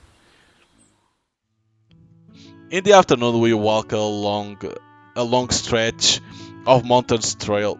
It got tougher with parts of the path untouched for a while. We pushed through the weeds, and sometimes I had to use a dagger to cut through thorns blocking the way. Kyungwoo's legs got a bit shaky during this, and there was a moment when she slipped into a mountain ditch. Luckily, she had a rope tied around her waist, and we swiftly pulled her back up. After getting pulled up, she was still shaken. Tong mocked her with a few mean comments, but Mansui approached her, took her hand, and gave comfort. Shivering and teary-eyed, Kyung-hoo slowly calmed down with Mansui's sound comfort. Mansui took care of things for us. Tong and I weren't going to coddle the sensitive lamb. Even Tong had to admit, well, this mute lamb is the most worry-free. As Tong said that, I glanced at Mansui. At that moment, she raised her eyes and looked at me with a hint of satisfaction, as if to say, see, I fooled him. Her look made me want to punch her. I knew she was faking being mute, lied about her age, and was the trickiest, most dangerous troublemaker. But to keep her alive, I kept it to myself, not telling Tong any of it. Came to think of it, why am I even bothering to keep this girl alive? Why did I cover up what happened last night from Tong? We may not be the best buddies, but after all we had been through together, why was I reluctant to spill the beans to Tong? I didn't know. Every time I wanted to spill the beans out to Tong, I felt this tightness in my chest, making me choose to keep covering for her. It was just frustrating. I wonder why. At night, the lambs had another meal of rations and water. After eating, Tong and I had to get to the fire going and arrange the beds. Liang, let's untie the rope on Little Mute. Why? Insan says she's obedient, no need to tie her up. I didn't believe it at first, but now I think this lamb is well behaved. We can leave her untied. Untie her. Having an extra hand to gather twigs will speed up our daily tasks. Can't trust this girl. I shot a cold look at Mansui and said to Tong, haha, when did you get more suspicious than me? Relax. A lamb can't stir up much trouble. In this mountain she can't run even if she wants to. Fine, just untie her at this time every day. I agree with Tong and went up to untie Mansui. While doing so, I kept a close eye on her. Of course, I didn't fully trust her. Even thought I had taken away her small dagger and searched her thoroughly to make sure she had no hidden weapons. If she found a chance to grab a sharp stone and attack our necks and poke my eyes, it would be pretty dangerous. Go, get us some firewood. I untied the rope from her waist and gave her a stern order. She didn't dare to defy, nodded and went off to collect some firewood. Tonight Tong will sleep first and then it will be my turn. I got a couple of hours to spare, so I might as well make the most of it. In the next few days, staring at the lamp's sleeping position won't reveal much, so I needed to find something else to do. I took out the wooden box from my stuff and put it on the grass. It contained items for shadow play, and I went through each one. Sometimes I sniffed at them to make sure there was no stench from the corpse. Luckily, the box had only a slight smell, and everything inside was clean. I took a deep breath and laid out the donkey hide from the box in front of the campfire. The donkey skin was thin and was specially polished. I unfolded the donkey skin, spraying it out in front of the campfire by holding the two corners. The campfire's light, upon touching the donkey skin, spread softly, creating a gentle glow covering its surface. Oh, I remember this donkey hide was called a white curtain. In Shadowplay, performers set up the white curtain with a wooden frame and light it up with lamps. Then the performers can control the puppets behind the white curtain. Now the challenge was, how did I use this frame? How did I use two sticks to support the white curtain? Masalia, it's not done like that. Just as I picked up two sticks, unsure of to set up the white curtain, I heard a voice behind me. Mansui spoke to me in a hushed tone. I glanced at her and took a quick look at the others around. Tong had her head little tilted back, eyes shut, and the rest of the kids were scattered on the ground like a tipped-over basket of radish. They were all asleep, with steady breathing. No wonder she dared to speak up. Know how to do it? I asked Mansui. She nodded, ready to come over and help. However, as she took the first step, the rope wasn't long enough. She looked at the rope around her waist, then glanced at me with a pleading look. She looked at me, and I looked back at her. Okay, I'll undo it for you. No tricks. I walked over and untied the rope around her waist from behind. They are still asleep. Let's not wake them up. We'll find another spot, carry the stuff there, and light a new fire to figure this out. I glanced at the sleeping group and whispered the plan to Mansui. She nodded in agreement. I took the box and went with my Mansui to a cliff not far off. It had a good view of the camp, hidden from the others. I told Mansui to gather some fresh wood, and I went back to the campfire for a flame. I got some burning wood from the campfire and went back to the cliff. I threw the flame onto the new wood pile Mansui and I watched as the new fire slowly lit up. I brightened the cliff surroundings. How did you learn to do this? My grandpa used to perform shadow plays, and my dad learned and taught me too. Once when our family was running out of wood and needed money, my dad took me to the neighboring village to put on a show, and we earned quite a bit. How much do you know? I know the basics. Mansui told me, taking the frame and white curtain from my hands. She threaded the frame through a small hole next to the white curtain, her wrists thinner than the frame, moving back and forth, slowly fitting the frame onto the white curtain. Masalia, the frame's not tall enough, missing two pieces. We need to find branch and thin ropes to tie them. She got stuck halfway, seemed to face a problem. You go find some. I don't know where the thin rope is. Alright, I'll go.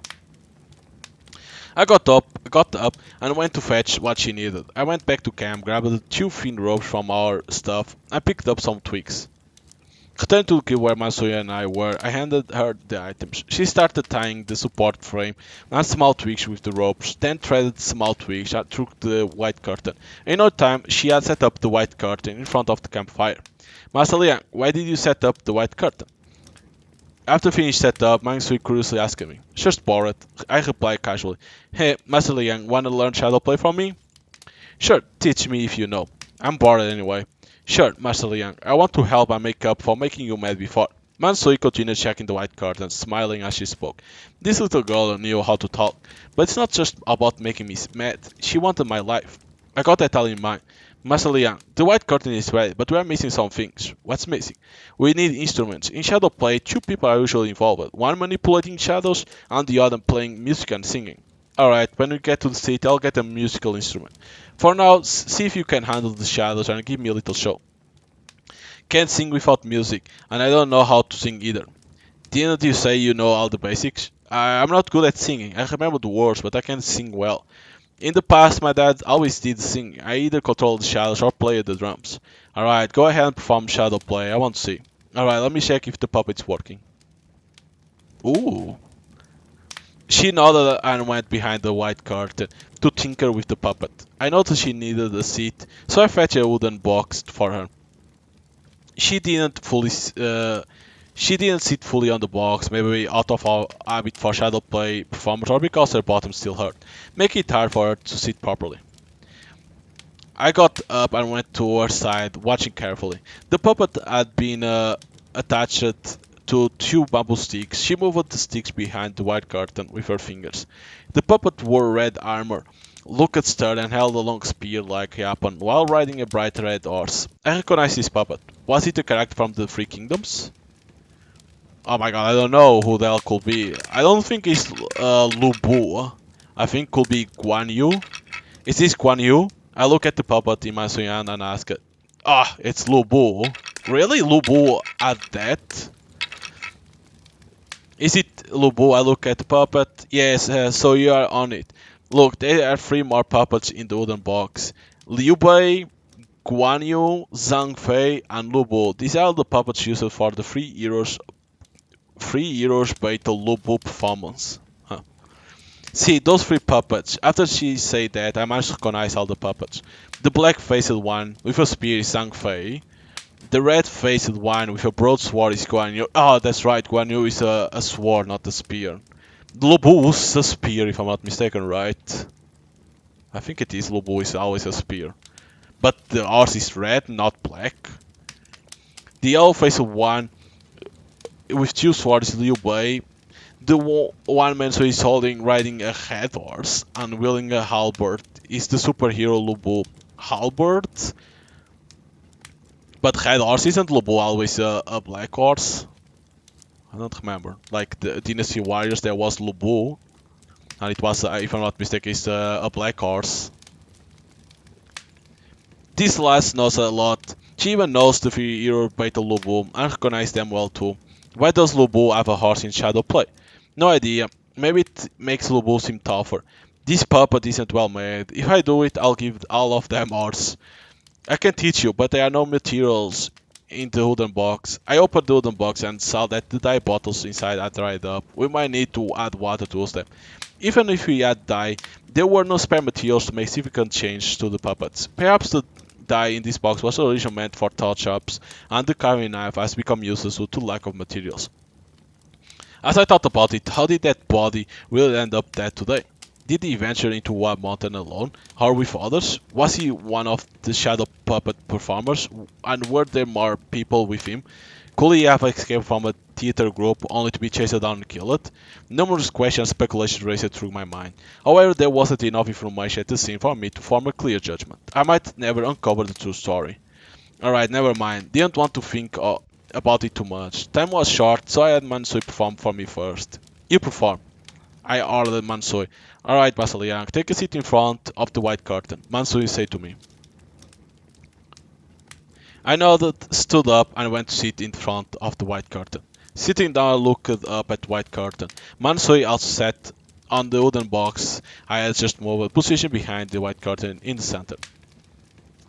She wiggled her fingers, and behind the white curtain, the puppet of Zhang Fei appeared first. The puppet shook a couple of times, wielding the serpent spear in his hand.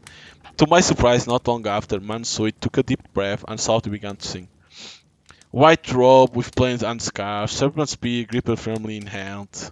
She said she wouldn't sing, but as she performed, she thought shadow play without sound wasn't as good. To find her rhythm, she started humming softly. The voice was low, like singing to herself, and the tone wasn't professional. She was probably remembering how her father used to perform for her, imitating and singing along. Now, facing Lubu in battle, no way that scoundrel escapes me. Zhang Fei's hands, urging the horse toward the two armies, challenging those bandits to fight. Mansui kept singing in a hushed tone, while Zhang Fei brandished his serpent spear, shouting on the battlefield, ready for the imminent appearance of Lu Bu. The puppet shadow swayed behind the blurry white curtain, seeming alive. The serpent spear twirled, and a bright beam erupted from its tip, dazzling my eyes.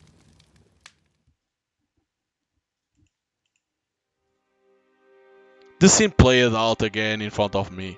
Back then, my dad and I were also enjoying a shadow play. The lamp flickered, drums and gongs echoed, and the ears of the star clashed behind the white curtain. Sun Wukong swung his golden staff, hitting the white bone demon. The staff lit up with a golden glow as it struck the monster's head. Just as I was cheering for the performance, the spark suddenly grew strong and turned into a bright light. In an instant, the intense light burst from the white curtain, accompanied by a loud bloom swallowed the entire world, exploded. With a thunderous sound, everything was consumed by the intense light. All I could see turned into a fiery ball. Ah! I shouted, jolting up from where I sat. Masaliang, what happened? Can't watch, shouldn't watch. I got up confused, my hands and feet unsure, eyes wide open. I looked down, palms facing up, lifting both hands in front of my chest aimlessly. Sweat covered my face and back. My heart raced, and my trembling hands couldn't stop shaking. I quickly scanned the surroundings, then stared blankly ahead, unable to concentrate. I repeatedly confirmed that I was in a dark environment, safe from the imaginary burst of intense light. I thought I could gaze at the flames again after many years, thought I could watch shadow plays once more. Now it seems I still can't.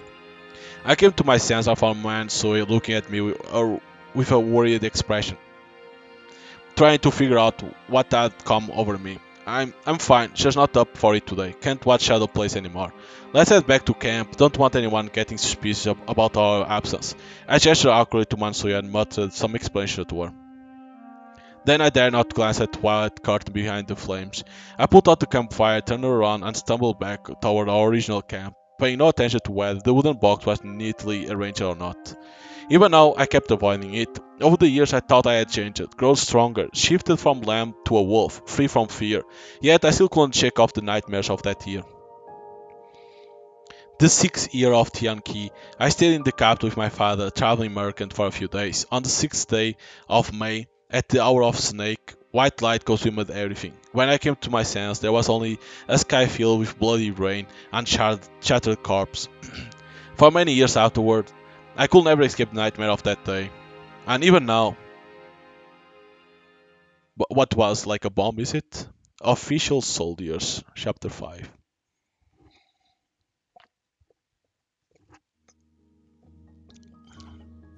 The sixth year of the Yankee capital. A sudden white light engulfed everything in sight.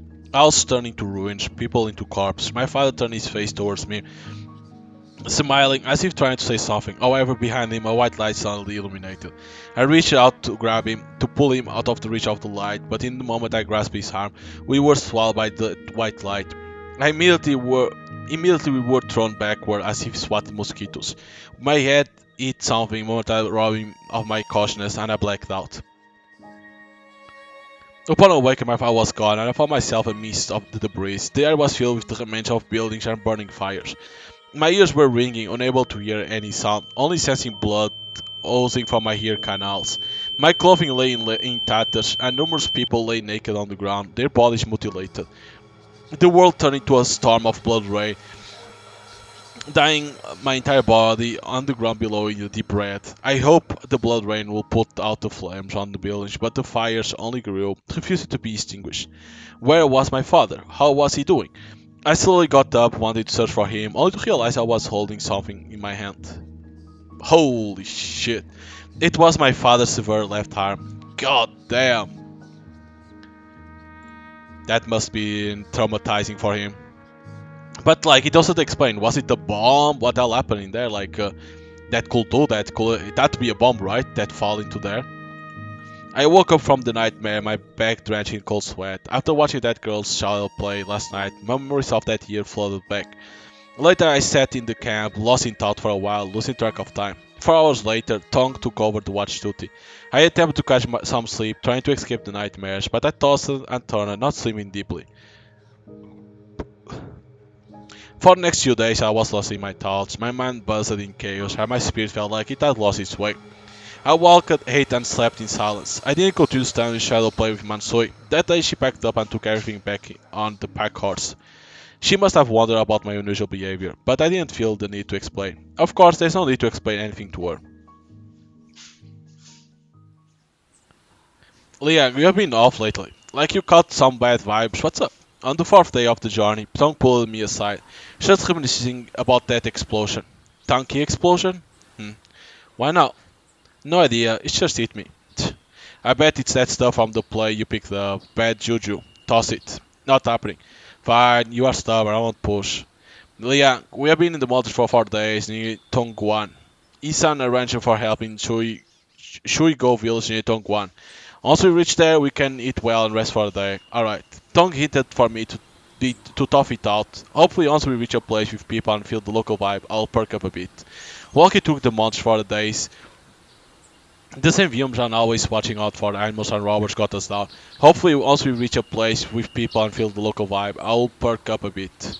The road to Shuigu village was tricky. We learned to stay sharp in times like these. My gut feeling was spot on. On the morning of the fifth day, as we neared the main road to confirm the way to the village, trouble hit us. Hold up! I spot something and stop it. At the same time, I raised my right hand to signal to the others behind me. Liang, what's up? Someone's here. I pointed ahead. Tong looked over. About 40 steps away, a group of 6 people came into view.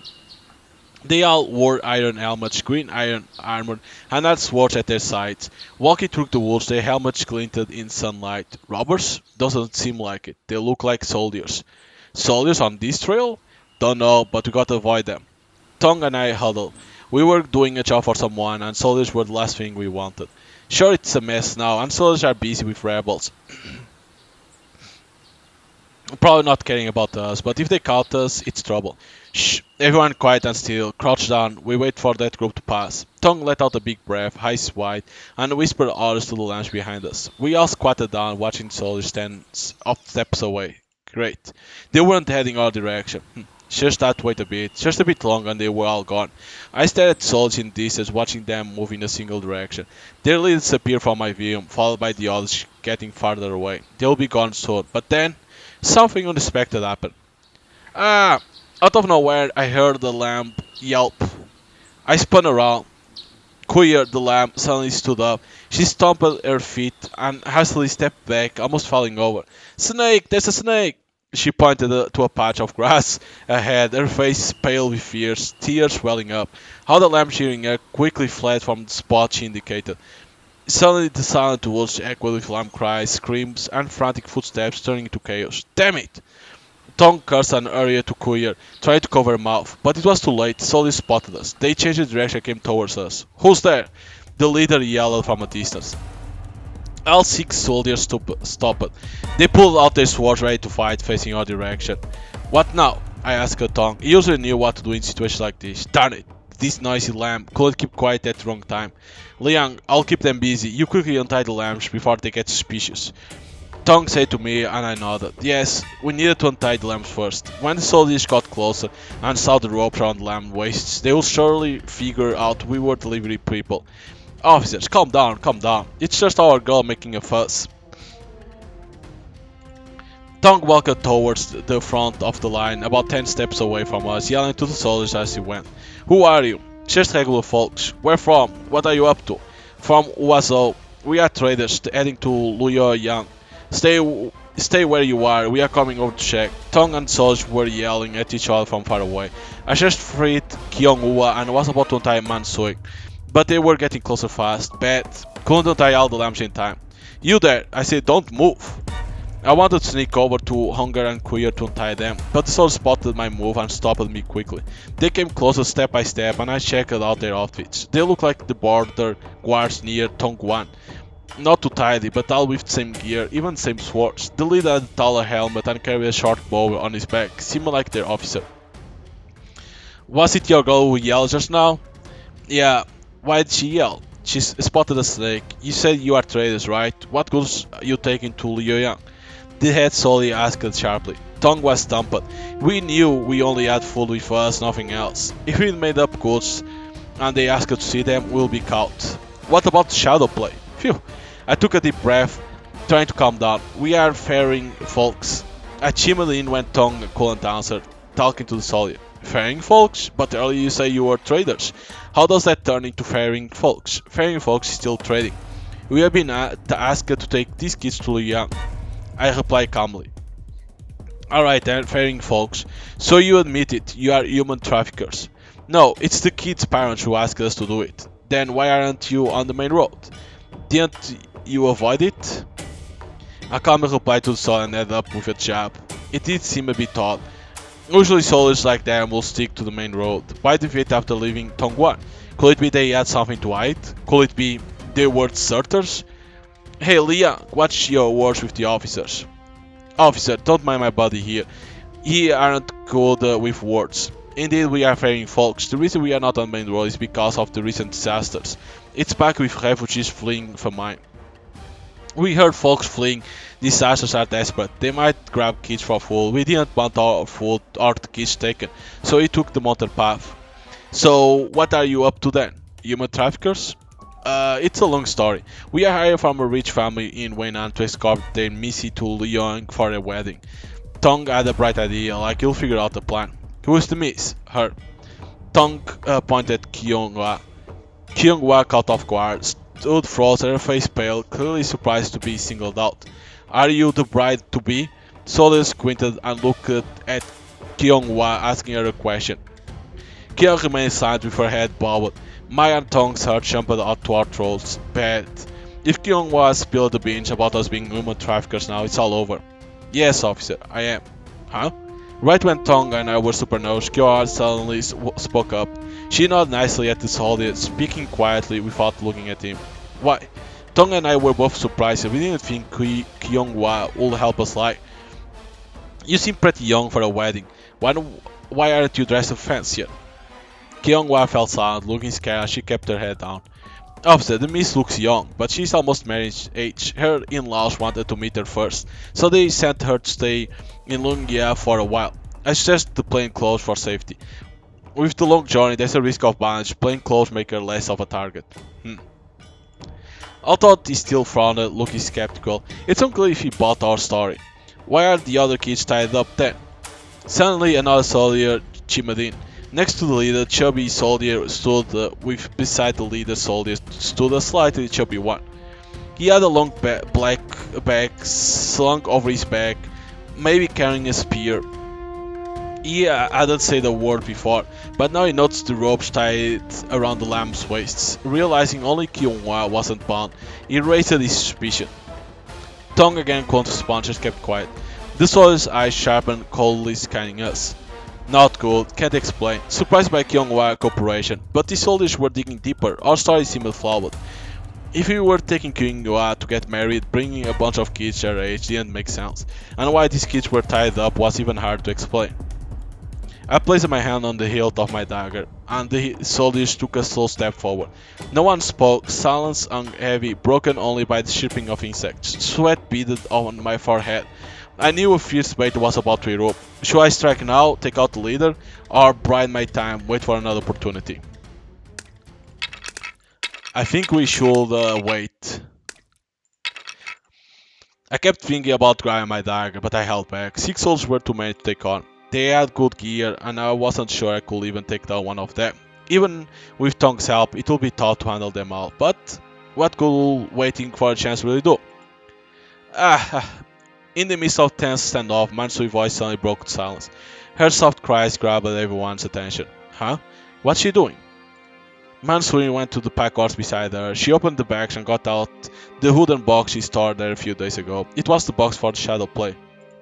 Mansui opened the wooden box and showed what's inside to us and the soldiers. She stared at everyone there with big eyes. What's in there? Here. The head soldier looked past the wooden box. I get it now. Mansui was trying to tell us something. With shadow puppets and all, it's pretty clear. I suppose she wanted me to say. Officer, these are just items for a puppet show. The kids except the Miss here are part of the traveling theater group.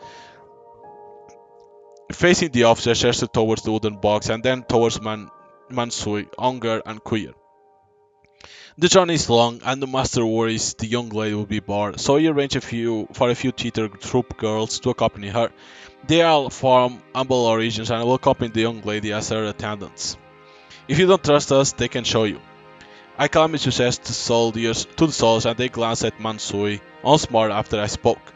Mansui was setting up the shadow play curtain, placing it on its stand. No need. Soldier A waved his hand, gesturing for Mansui to stop. He stayed quiet, looking at me and Tong, then at Kyung-hwa, Mansui, Unger and Queer. I trust what you are saying. If you were really bad folks, these girls won't help you lie. Just wondering, seems like quite the procession for a wedding. Who's the girl for Liu Yang? Officer, she's from Zhao family in Luyang. Ah well, heard of the Zhaos, they are quite well known. Yeah. The soldier and Tong were talking back and forth. I figured Tong didn't know Master Zhao and neither did the soldier. Alright, off you go. Stick to the main roads, mind you. Don't want to exhaust your lady, eh? Thanks, officer. We'll stick to the main roads. Tong bowed deeply, showing his gratitude. Thanks, officer. I also thanked the officer and then they turned around to leave. Finally, the tension in my chest eased. Wait, hold on, said the head officer. Suddenly he stopped walking and turned back around. Me and Tong immediately became alert again. What's he up to now? Remember something. When you were checking the bag earlier, I saw plenty of rations. It's not far from Tongwan. You don't need to worry about rations here. We are off to deal with bans, so we'll borrow some of your rations for now. Okay, help yourselves, officers. No need to borrow, just take what you want. Tong grinned and hurled eagerly as the soldiers started grabbing rations from our pack horse. After they took most of it, they finally got ready to leave. Damn, those greedy soldiers ate up half our rations, bought with hard-earned coin. After the soldiers cleared off for about half of an hour, we pressed on and finally Tong found the nerve to let loose his tongue. Wait, I got it now. It's all that blasted kid's fault. If it weren't for her, those pesky soldiers wouldn't have found us. You little rat, almost got the skill, I'll chop you up. Tong suddenly remembered it was Kuyer yelling that brought those soldiers here. Tong drew his sword and approached Kuyer, ready to strike her down. No, stop, Master Tong, no! Master Ching, not Earth Sister, Earth me, not Sister.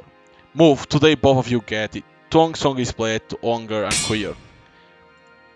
I quickly intervened, blocking his swing with my dagger. Enough, Tong. Sure, the kid attracted soldiers here, but none of them sold us out when they showed up. If they had, we will kill. If they didn't, no need. Tch, not like our real killer, just chop off her hand. And then what? Missing hand means we pay. You'll cough up then. Besides, it's still a ways to the nearest village. Can a kid with a missing hand make it alive? After hearing me, Tong didn't go to kill the lamb anymore. He understood it wasn't right to harm our killer. Damn, if we are not killing her or hurting her, she still has to be punished. Punished hard. Yeah, punishment is necessary. Remember your rule, cry or fuss on the road, no food for a day. Let's stick to that. Tom glanced at me, his eyes flashing with anger. He seemed to think the punishment wasn't harsh enough, but it was the little slum who caused the trouble. If I hit her like I did with Mansui yesterday, especially with Tong joining in, things could get out of hand. I kept looking at Tong seriously, and his anger slowly faded away under my stare until it was completely gone.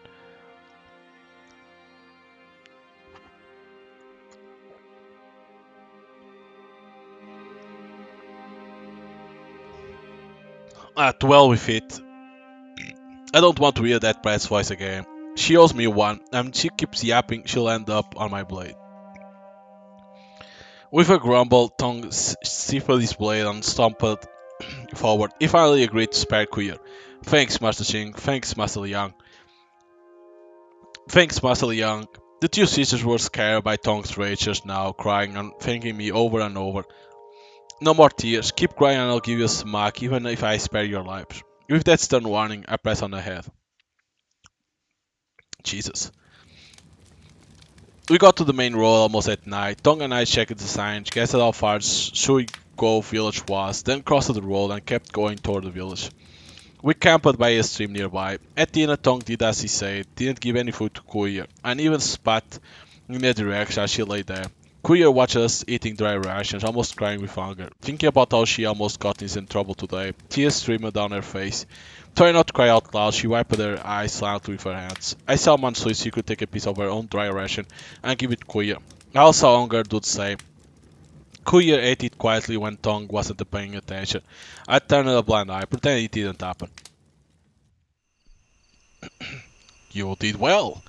Late at night, Tong snoozed while I kept watch. I freed Mansuya and measured her over for a shot. I wanted to talk about what went during the day. You did good today. When the official soldiers came, you helped us with the lie. Yeah, those soldiers seemed shady. I couldn't trust them. They didn't follow the main road and had no discipline while marching. They might be deserters. If we sought help from deserters, they could have taken us away, treating us worse than you, Master Liang. Master told me what she was thinking. Ha, this girl got some smarts, thinking just like me. Those soldiers today seemed like they were running from something. With Tongguan always in battle, it's hard to see a small group of soldiers running like that. If they got caught, they will get 100 lash. Not much different from being called a human trafficker. So they were like bad guys, ready for anything. These deserters, even if they thought we were up to no good, might just let it slide. Once we gave them a way out, they probably didn't want to poke around too much. But I was still not sure about today. Mansui seemed smart. She knew those soldiers weren't good. So why did the other kids, especially Kyonghwa, agree to help us? If they wanted the soldiers' help, now was the time. Hey, Master Liang, there's something I want to tell you. Just as I was warning, Mansui spoke up. What's up? Well, except for Master Ching, I reckon everyone knows I'm not the mutant no more. When the soldiers showed up, I talked to Kyonghwa, Unger, and Queer heard it too. Oh, I get it now. It hit me all of a sudden. While Tong was busy chatting with Solish, I was totally focused on him.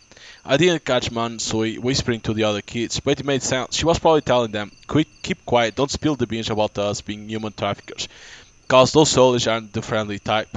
Heh, you did good this time, girl. Seems like you'd have most of the credit for dodging those soldiers. I chuckled a bit, praising Mansui. I trusted you. That's why I did it. Hey, Liang. Still up for learning Shadowplay today? Not interested anymore. Why not? What's up, Master Liang?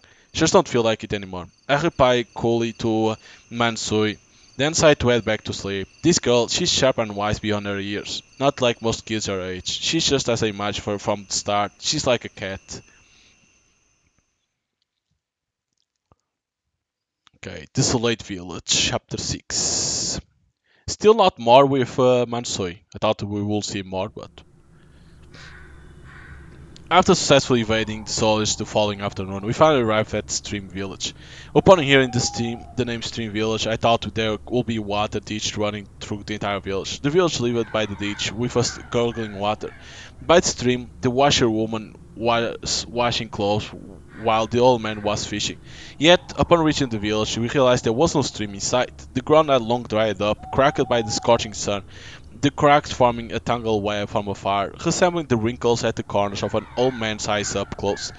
At times the locusts will leap among the crevices, while at other times they will flap their wings and skim the ground. With no water in the village and the crops already dead, there were scarcely any locusts remaining, only a few scattered ones left. Yet I could picture that just a while ago the locust blanket this area, sweeping through the village, devouring all the crops amidst the cries of the farmers.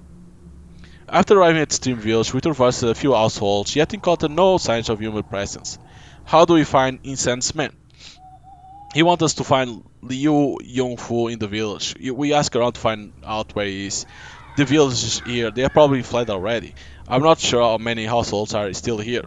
As I led the pack horse, I observed the dilapidated village and hut rut. There was nobody on the streets. It was completely empty. It seemed like there was a severe famine here as well. Despite being near the central plains, this place was much better off than northern Shangxi. Since the new emperor took the throne, there were successive disasters in the past few years. In the first year, droughts plagued northern Shanxi, leaving the wheat fields completely desolated. People fled in search of food, famine was widespread, and corpses lay strewn across the countryside.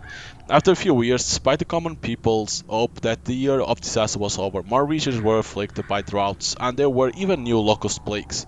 In larger towns like Guangzhou, Shanzhou, and Yongyang, things were somewhat better. They still had reserves from previous years of disasters, enough to last for a while. In these cities, although there were refugees and corpses scattered along roadsides, the majority of the city dwellers still had food to eat. Yet this small village, with scant reserves, will face complete ruin in the wake of consecutive years of calamities. Amidst the famine-stricken small village, those deprived of food options either resigned themselves to death in the village or fled eastward in search of relief.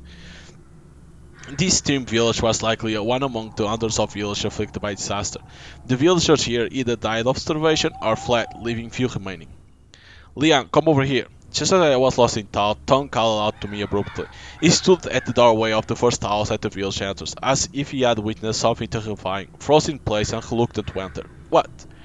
With curiosity I got to the house. Whatever could frighten Tong like this, what could it be? Jesus. A smell of rotting flesh blended with the strong tang of blood. The constant drone of flies swirling and buzzing noisily, causing unease. This space likely served as a butchery for animals. A wooden slab occupied the center of the room, its surface marred by dried black blood that seeped into the solidified ground below. Near the wooden board, heaps of bone laid, buzzing with flies, while maggots squirming nearby. Some bones were bloody, others boiled. They looked like pig bones at first, but examining closely sent a shiver down my spine. Damn it, these were clearly human bones. Something's off about this village. I glared the human bones on the ground and said to Tongue nearby. Yeah, something's off. After the disaster turned to eating folks, probably all dead now. Strange, loads of bones here, but not a single head. Not strange, they likely buried their heads even when starving. Folks don't fancy munching on their heads. Why is that? Heads don't have much meat and they are hassle to eat. Plus, they say chowing down on heads can make you sick. Oh, I figured it was for some other reason. Other reason? I thought the one eaten might suddenly come back and take a bite. Tongue choked, but I couldn't laugh. I inspected bones carefully. No skulls, mostly arms, legs, or smashed torsos. Some parts looked gnawed by maggots, maybe innards. Even with all I seen, the blood and death, I felt sick. The walls covered in blood, the stench was overpowering. Hold on, something's off. These bones on the ground, they look kind of small. Looking closer, they were lamb bones, not big ones. Even if they were big ones, they seemed like a woman's, not from a man. Could it be? Not good.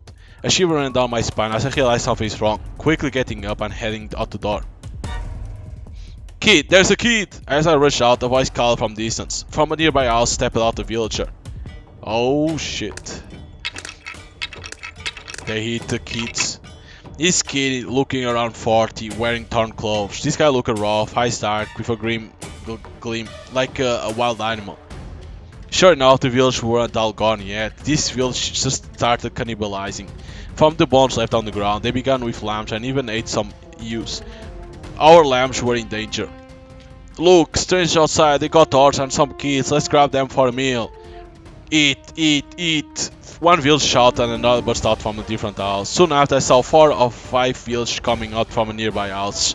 Their eyes glowed green, bodies wobbling as they rushed towards the packed carts and lamps.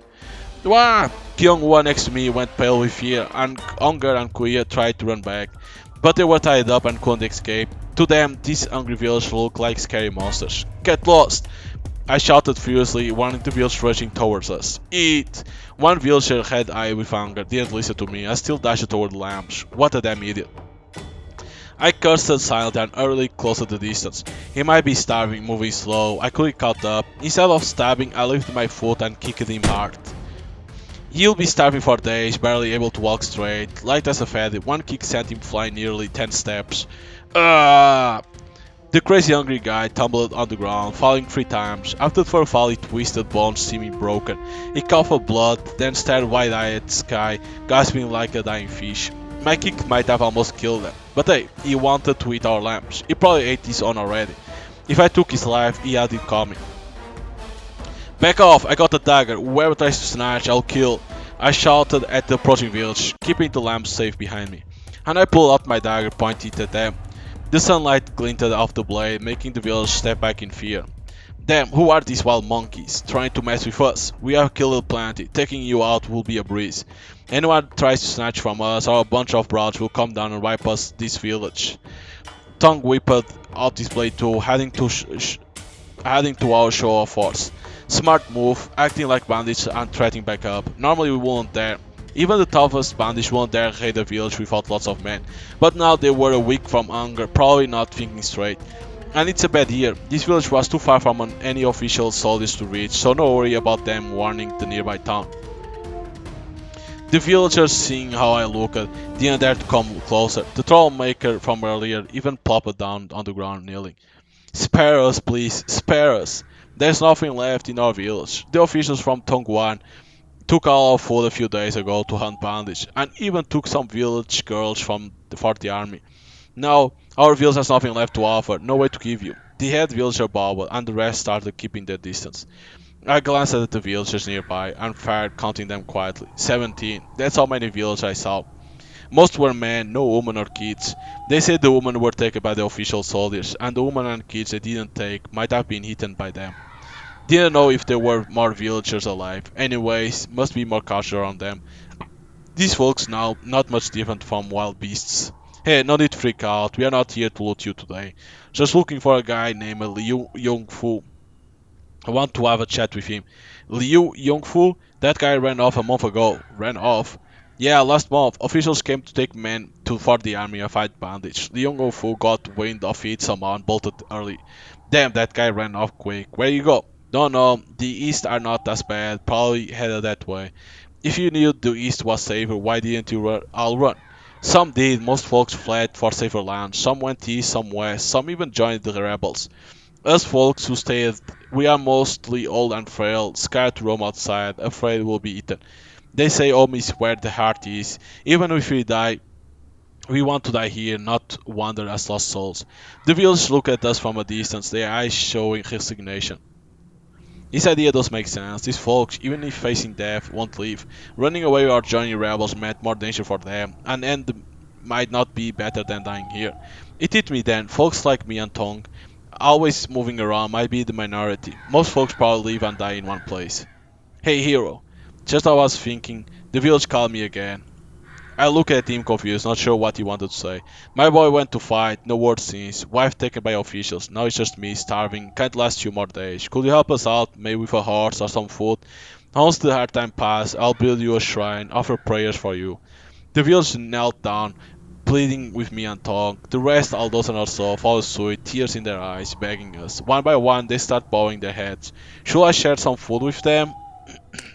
Well, these are because we were expecting to get over here to eat, rest, and this is completely desert. But like, this is the best one, right? Share some food. Tongue, move by a sense of pity. I guided Tongue to one side. No, he cut me off before I could even speak. A solid look in his face. He knew what I was going to say. Liang, don't go soft now. Those corpses ring any bells? They have been starving, eating their own kind, not, but they didn't come for us, kind-hearted, nah, just scared. Tongue whispered to me. Sneaky looks at the village kneeling in the distance. We are thieves, bandits, worse than them. They know if they come for food, we'll kill them. That's why no one's brave enough to come and snatch from us. If you give them food, make them less scared of us, feed them up, give them strength, I'll be in hot water. Tongue was right. These persons might be groveling now, but that don't mean they are innocent and weak. We are low on food already, not much to spare. If we give them anything, they'll just come back for more. They might even follow us, try to kill us later. That house full of corpses is a grim reminder. No food, not a bit. Listen up, no horse, no food. And why anyone tries to rob, I'll kill them. We drew our blades, glaring at the kneeling villagers, backing away with the lamps. We left the stream village far behind. So wait, what will be the difference then?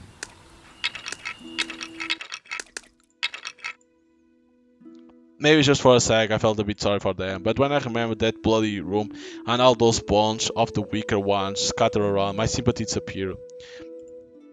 It's the same thing. Yeah, I don't know, is there a difference? Let me see. I don't think there's any difference.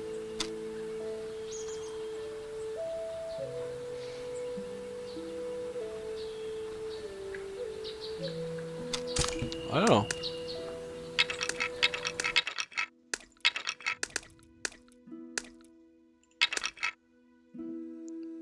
We can skip since I already saw that. Late in the forest east of the village, the stream village was nowhere to be seen. That's when we start planning our next move. What now? Keep going east, I guess. Got enough food to reach Changzhou. Them souls took half, so it's going to be tight. Should we go to Tongguan? It's close. Liang, you are brave enough for Tongguan. It's one with soldiers. Even if you have a past, explaining these lamps to soldiers means trouble. You familiar with Insan? Got any elites? Let's see. Wengxiang. He's got a place there, and I got some pals nearby too. Alright, Wengxiang it is. We have to stretch our food, so we'll tighten our belts and walk a bit farther. I told Tong and Lamps too. Wondering if these lambs got why I turned those villagers down. They begged, but I said no to food. But they didn't seem that room full of bones, didn't know what happened there. Can they get any of this? Can these lambs understand how hunger can make folks act like wild animals, losing their minds or resorting to cannibalism? Doubt it. We went southeast to Wengqiang to avoid the hungry folks from the stream village. We traveled extra at night. The lambs were exhausted after 2 more hours of walking, so we took a break. I made a fire and gave the lambs rations and water. Maybe because I said we have less ration for a while, or because they saw those hungry people. The sheep ate their rations seriously today. They held rations like treasures, eating every bite carefully. How far is Wengqiang from here? Taking a bite off my ration, I asked Tong, seated across from me. Not super close, but not far either. Should take us about 3 or 4 days to get there. Are you familiar with Sangzhou? Wengqiang is southwest of Sangzhou, about 3 days walk from here. Tong walked talked about how far and which way, and when he brought songs, so I got an idea. Didn't seem like we were taking too many extra steps. After that, Tong fell asleep fast. It's my turn to keep watch, but I can't sleep. Those wheels just got me thinking. First fears, then scare. Were they like sheep? No, they fought for survival. Sheep are more numb, taking the pain without a peep. Wolves? No, too pathetic, banging on their knees. So what were they? What animal? Master Young. As I thought about the villagers from earlier, I heard a soft call nearby. It was Mansui calling me. What's up? I looked at her with confusion. Needs to go. She blushed slightly, a bit embarrassed as she spoke to me. Oh. I untied Mansui and took her to a spot on wind, about 50 steps away. She really needed to go, no fooling this time. She was shy and asked me to give her some space. I couldn't see anything, but I heard some noise. After she finished, she took a bit longer before coming back to me. You, thanks for coming with me to pee, Master Young. It's so dark out here, I won't dare alone. Huh? You scared of the dark, little one? Yeah, I'm totally scared. I won't dare walk alone at night. Oh, speaking of which, you scared of those villagers earlier. Yeah, they look like they wanted to munch on us. Hey, Master Liang, you and Master Ching checked out the house today. What was in there? Man so curious asking me. Should I tell what was in that house? Man, this is hard to know. Tell the truth? Tell her. This one's tougher than rest, she can handle it. Plus, it will be a good scare, might toughen her a bit. In that house there's a wooden plank, and the whole place is just blood and meat. Blood all over the walls, bones on the ground. People? Yeah, lots of folks, mostly kids. This village was hit bad, folks starving, so they started to eat kids. What's in that house was just what's left of that. I told Mansur coldly, keep an eye on her reaction. She looked surprised when I told her, but didn't seem too frightened. Huh, maybe she's just acting tough. If I were her age, I'll be scared out of my wits by that hellish scene. Liang, the other kids won't go blaming to Mr. Chiang that I can talk, right? Huh? Just as I was wondering if she was scared of that house, she hit me with a question out of nowhere. No, they are too scared of him. Who will dare to talk back? Yeah, everyone is terrified of Master Ching. Remember when he nearly killed Kuyer? I think everyone likes you, Master Liang. Whenever he's trouble, they all come to you now. Stop with sweet talk. I haven't forgot how close you were to killing me. Phew, you sure don't forget things. Does your butt still hurt? No, it's fine now. Is what you say about your sister and Swine Demon true? Yes, it's true. Once we get to Luyang, we will be fed to the monster. But I'm not scared, I'm going to get revenge for my sister. I frowned, staring at her intently. She looked determined, not like she was lying. When she said revenge, I could feel her resolve. But how could a kid like her seek revenge against a man-eating swine demon? If it's true, should Tong and I really take them there? I fell into thought, not good. As a lone wolf, I shouldn't even care about this question. The lives of these lambs were none of my concern. I'll leave it for me, not for them. Ooh, there we go. Chapter 1. Nice. We can see the more of the story about Mansui. It was hot, and the ground was really dry. I sat in front of my house, lost in thought, with my arms around my knees, and my chin rested on them. I just cried my heart out. My tears came out, and my nose was running too. I hadn't been drinking much water, so I didn't shed too many tears, even though I cried my heart out. Little Sui, don't be mad. We really had no choice but to cook the cat. Damn. It was going to die anyway. It was lying flat on the ground, its eyes squinting, and it wasn't making any noise. It's unlikely that it could make it through today. I crouched by the doorway, listening to my mom's voice coming from inside the house. Mom was talking to me, but I pretended that I didn't hear it, because I was still mad at my mom. I hated my mom because she just cooked my kitten. Little Sui, don't act up now. People are starving and you still care about livestock? Your grandma passes out a few times a day, and when she sleep talks, all she talks about is how she craves meat. Don't be so childish. Do you want your grandma or the cat? Little Sui, be a good girl. Come have some too while it's still warm. Whatever. Little Kai is going to finish everything if you don't hurry. Is it the brother? Kai, is it? Mom kept yapping on and on, accompanied by the sound of my brother gobbling down the meat. He just bit into a leg, teeth sink into a piece of meat still attached to the bone, then took a big sip of soup. I didn't want to hear those sounds. The smell of the meat soup wafted through the air. It's tangy with a bit of gamey smell. This smell made me want to puke, but it also made my stomach crawl from hunger. I didn't want to smell that. I tried hard to cover my ears and also wanted to pinch my nose shut, but I couldn't do it because I only have two hands. So I dropped my head, pressed my entire face against my knees until it was hard for me to breathe. The gap between my knees makes it difficult for me to hide myself and escape from this home I don't want to be in. Lian one, little Sui is not in good mood now. Stop bothering her. Just leave her be. Our daughter's not a kid anymore. She'll come around. I heard that deep sigh from Dad. Lately, Dad had been dropping with stalk, lacking vitality, and spending his days saying with his head dropped low. It had been a while since I last saw the Dad. He used to smile constantly and provide a sense of security. Everything had changed. It was completely different from 2 years ago. It hadn't rained for a long time. The last time it rained, my brother was still very young and Mom had to carry him around all day long. I recall that day from 2 years ago when I was 8 years old and it rained heavily. There were a lot of fish in the river. I caught one and fed it to the kitten. That day, Dad even brought sweet potatoes back for our family. It was the first time I had ever had sweet potatoes. I know I've never seen rain before after that day. Without rain, a lot of things changed. The river became shallow and the fish died. The ground cracked and the wheat also perished. The wheat began to fade, turned yellow and then withered away before it could even fully mature. Dad desperately wanted to revive the wheat. He grabbed his hoe, loosened the soil, and worked tirelessly from dawn till dusk. At first, he would smile and encourage us, saying everything will turn out alright. So long as you work hard, better days will come. However, the wheat continued to wither away piece by piece. One morning, I saw my dad sitting in the wheat field in a kneeling position. Looking around, I could see that all wheat in the entire field had withered and died.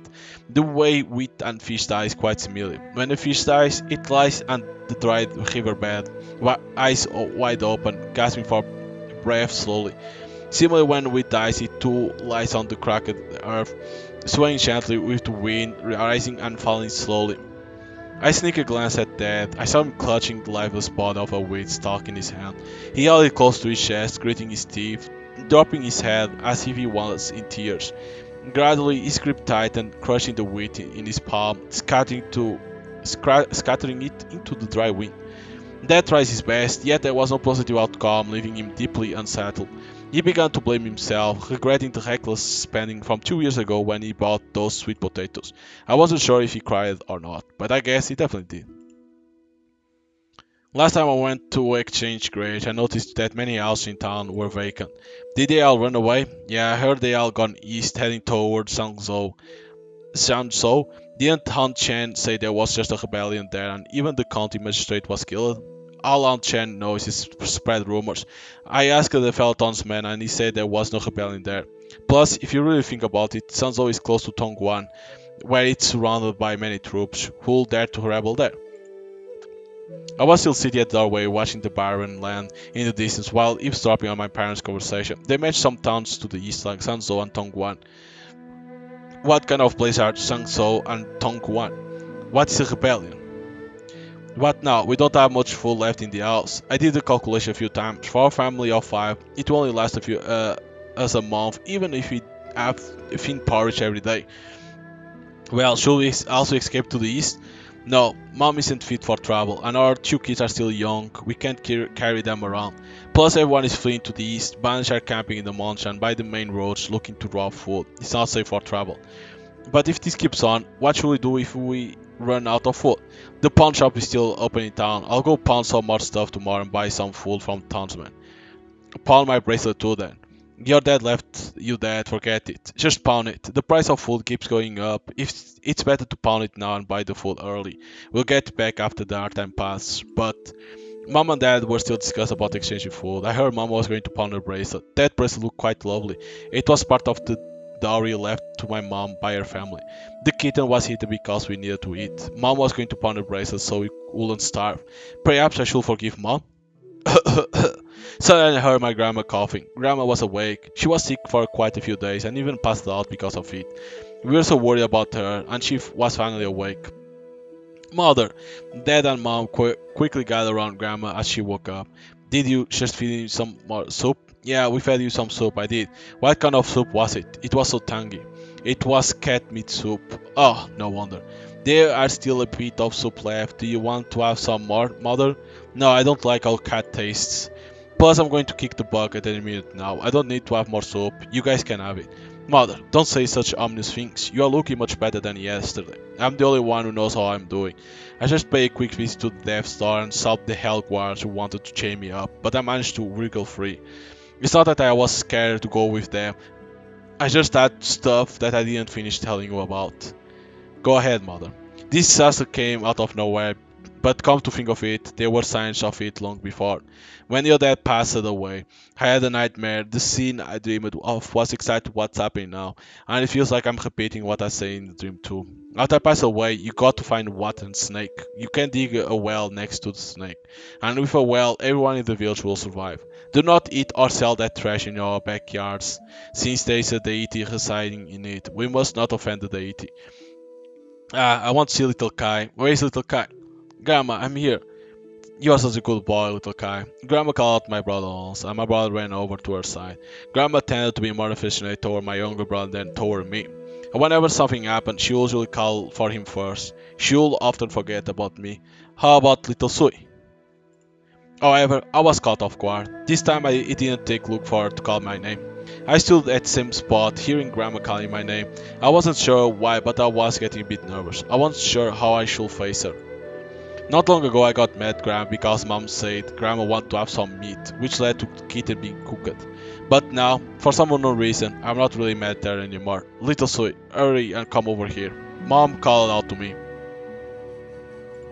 I didn't hold a grudge anymore. Instead, I obediently sat by Grandma's bedside with my younger brother. Grandma, I'm here. I gently called out to Grandma before sitting down and looking at her. Grandma was lying on the bed. Her breathing was weak but steady. I, I thought she would look pale since her body was weak. However, her face was actually a bit red at the very moment. The wrinkles on her forehead smoothed out, and a smile graced her lips, giving her a gentle and kind appearance. In my recollection, Grandma was always fond of arguments to the extent that one might even say that she enjoyed stirring up trouble for no reason. Whenever someone in the family did something slightly wrong, she would follow them around nagging for half the day. But now she's different from before, appearing very gentle and kind. It feels somewhat unfamiliar. I can hardly recognize this version of Grandma anymore. Little Kai, little Sui, come. Grandma has a story to tell you. Mom, you should get some proper rest first. No, I'm feeling much better now than earlier. I can't sleep anymore. I just want to tell these two kids a story. Just go do your thing and stay out of this. Grandma gasped for breath as she scolded Dad from attempting to get her to rest. In that moment, she bore a striking resemblance to the grandma I knew so well. Little Kai, have you heard the story about the Hell Messenger? No. What about the story about Swine Demon? No, I haven't. I guess I only told the stories to little Soya, not you. Let me tell you the story about Swine Demon first then. A few hundred years ago, a swine demon resided on Uwa mountain near Wazhou. With 1,000 years of cultivation, it preyed on little kids. 4 kids were captured, and there was one brave kid who hid a knife and was going to kill that swine demon. Grandma told us the story about Swine Demon. The sun went down as she went on and on. The sunlight in the house grew dimmer, and so did the light in Grandma's eyes. When the night comes, Grandma's voice grew increasingly faint. Each word seemed to be a struggle, with her trying too hard to breathe while speaking through her clenched teeth. Eventually she stopped before finishing the story. I thought she fell asleep at first, but I didn't hear her breathing. Dad came over and touched Grandma's wrist, then stood there absent-minded without saying a word. I also touched Grandma's wrist. It was really cold and chilly. After that, Mom and I gathered around Grandma's and cried. My brother started crying too after seeing them in tears. The room echoed with the sound of weeping. I was stunned and stood still. As I glanced at everyone, I felt as if my heart was being gouged out with a knife, but I didn't cry. Earlier today, I had already cried all my tears for the kitten. By the time midnight came, there was none left for my grandma. Damn, that's sad as fuck. Bathhouse, Chapter 7.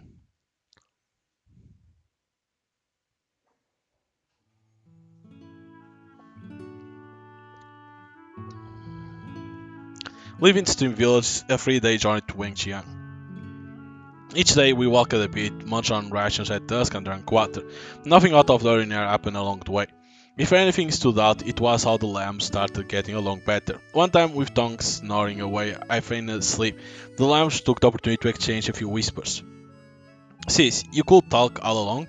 Yep, not a mute. Why did you pretend to be a mute then? It's easier that way. People trust you more if they think you can talk. What if Master Ching and Master Liang find out? They won't if you don't tell me. You won't tell them, right? Never, we won't.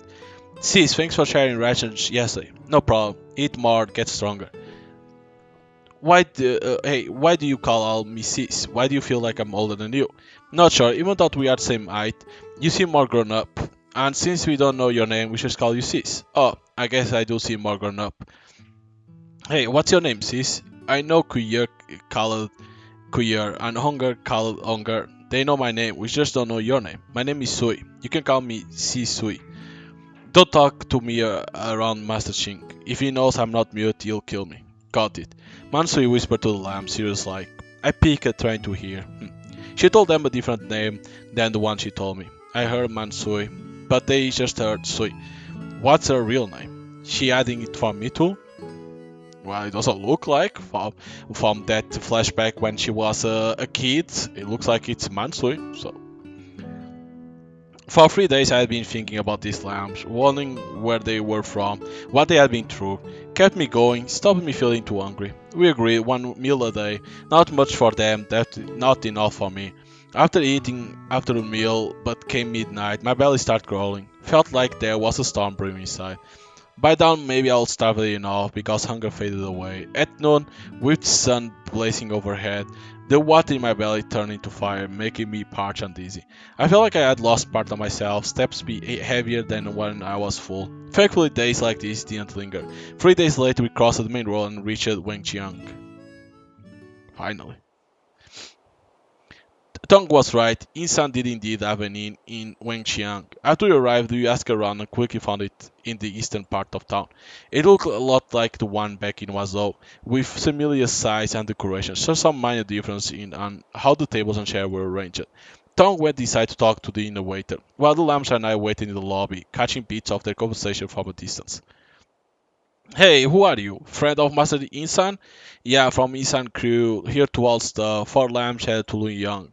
Oh, Master Insan deal. Had one like that 2 months back. Had another deliver, also Young bound. Yep, I'll head there, with some lamps too. Hold on. We have been traveling for a while, need a day off and some supplies. Got it. Rest here for the day. No charge for Master Insan job. If you need anything, I'll show you where to get. Got it. One more thing though, is Li Gui around? Where is he at? What's up? Is Lu Gui around? Where is he at? Li Gui? Oh, Master Li. He's over at the tavern in the East Market today. I can show you there if you want. No, I know where it is. He took me there before. Tong and the waiter were nearly done talking. They whispered a bit more, then Tong came out of the back room and joined us in the main hall. Liang, I'm gonna head to the market to get some supplies and meet a friend. We can still buy food here. Yep, it's a big city after all, but the price have doubled, damn it. Even if they are doubled, we're still going to buy. It's a long way to Luyong.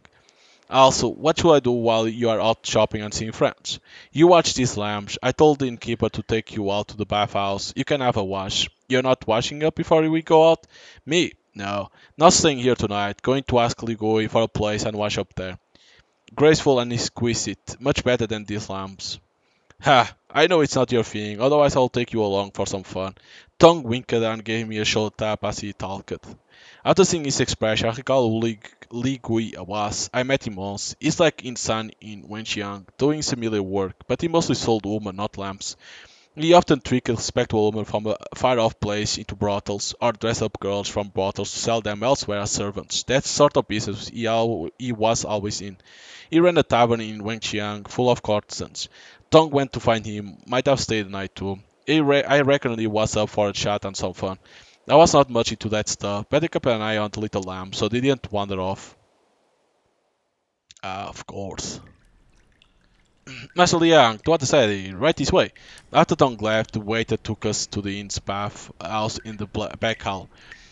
It was a big bath, about 3 times as large as the hotel lobby. There was a big pool in the middle and a large wooden tub next to it. Wooden buckets sat by the pool and tub, filled with hot water. White steam rose from the water, floating in the air like tiny clouds. The waiter then left, leaving only me and the lambs in the bathhouse. Kids, I'll tie your ropes so you can all take a bath. I'll use the big pool over there, and you can use the wooden tub. I'll use the big pool over there, and you can use the wooden tub. After washing, we'll rinse our clothes in the nearby stream and let them dry for tomorrow. As I talked to them about washing up and changing clothes, I untied the ropes around their waists. Master Liang, something's up. What's up? We bathe together? Yeah, you are going to bathe together. No, I mean, are you going to bathe with us? Not together. I'll bath in the pool and you all in the tub. So we are bathing at the same time? Are we all bathing in this bathhouse? Master Liang, do we all bathe together in this bathhouse? You take off clothes, we take off clothes too? Sorry, Master Young, maybe I thought too much.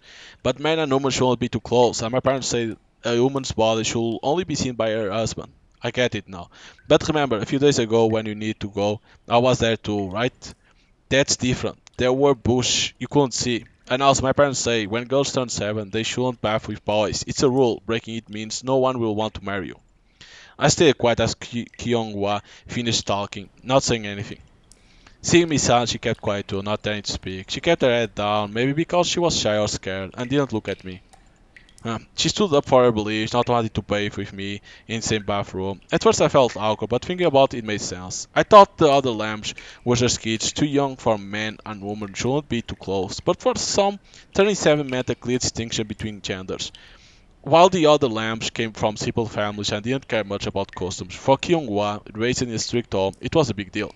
I've heard stories of well-born women shamed and driven to extremes over their honor. While I may not see gender divisions as significant, she might. I nodded along with Kyung-hwa idea. These lambs were like goods to me, bought or taken, but I wasn't sure if I should go along with it. These lambs were like goods to me, bought or taken.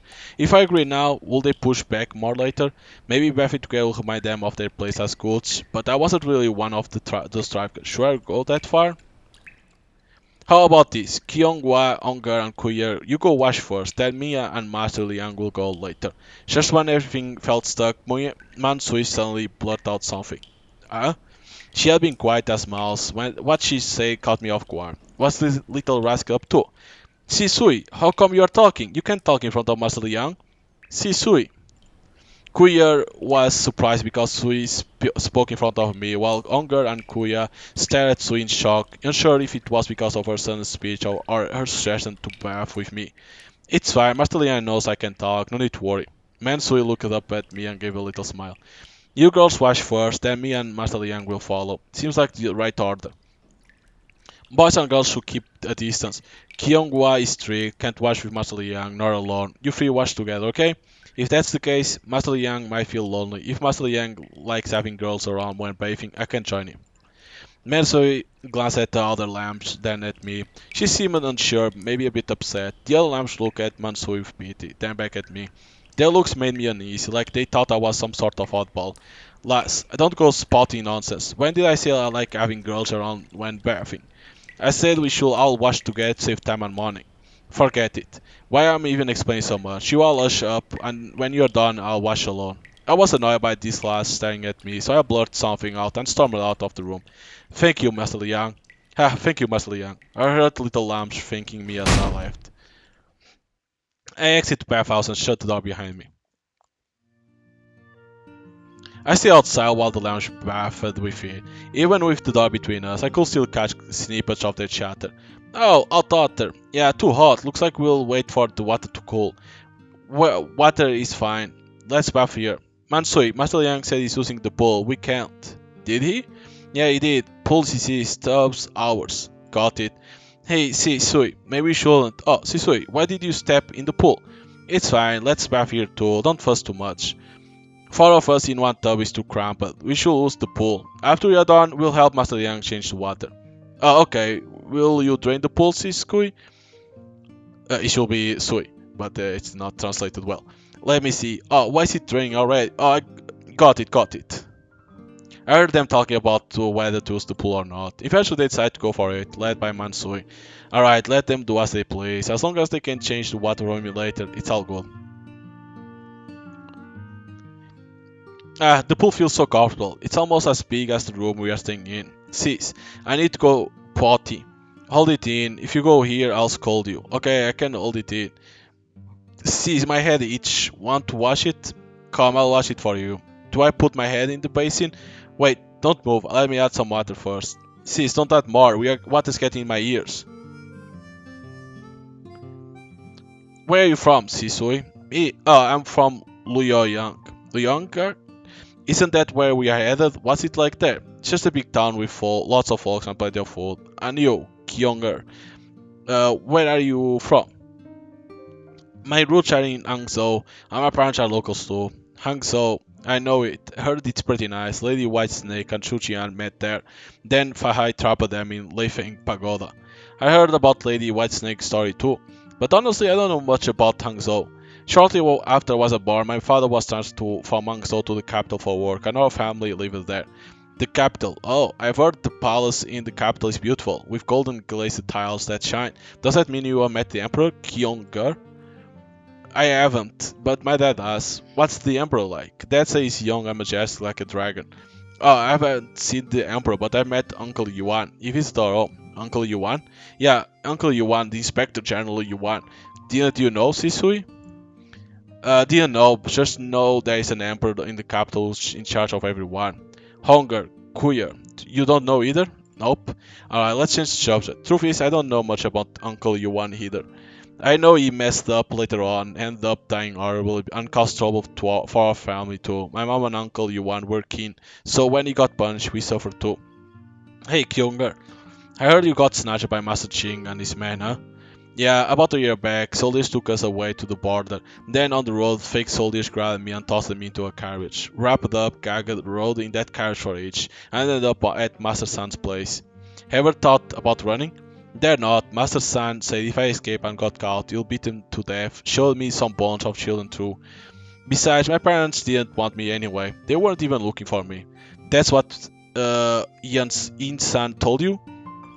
Don't trust him. Don't be scared. Your parents must be looking for you. I heard Mansu and Kyu talking a lot. They seem to be talking about things they shouldn't. Their voice got quiet afterwards, almost too quiet to hear.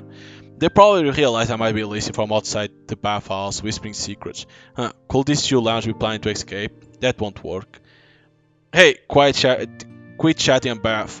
I'll give you one more stick of incense time. If you're not done by then, I'm coming in. Master Liang, you can't come in. Why not? We are not finished bathing.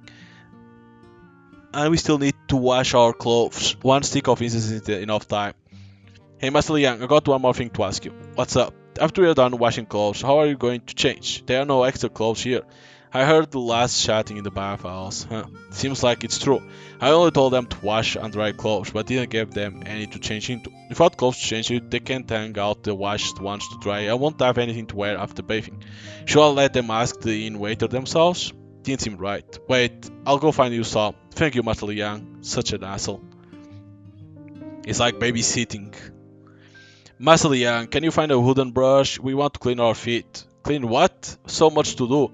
After walking so much, our feet feel dirty and uncomfortable. Can't walk without cleaning them. Wait, such an asshole.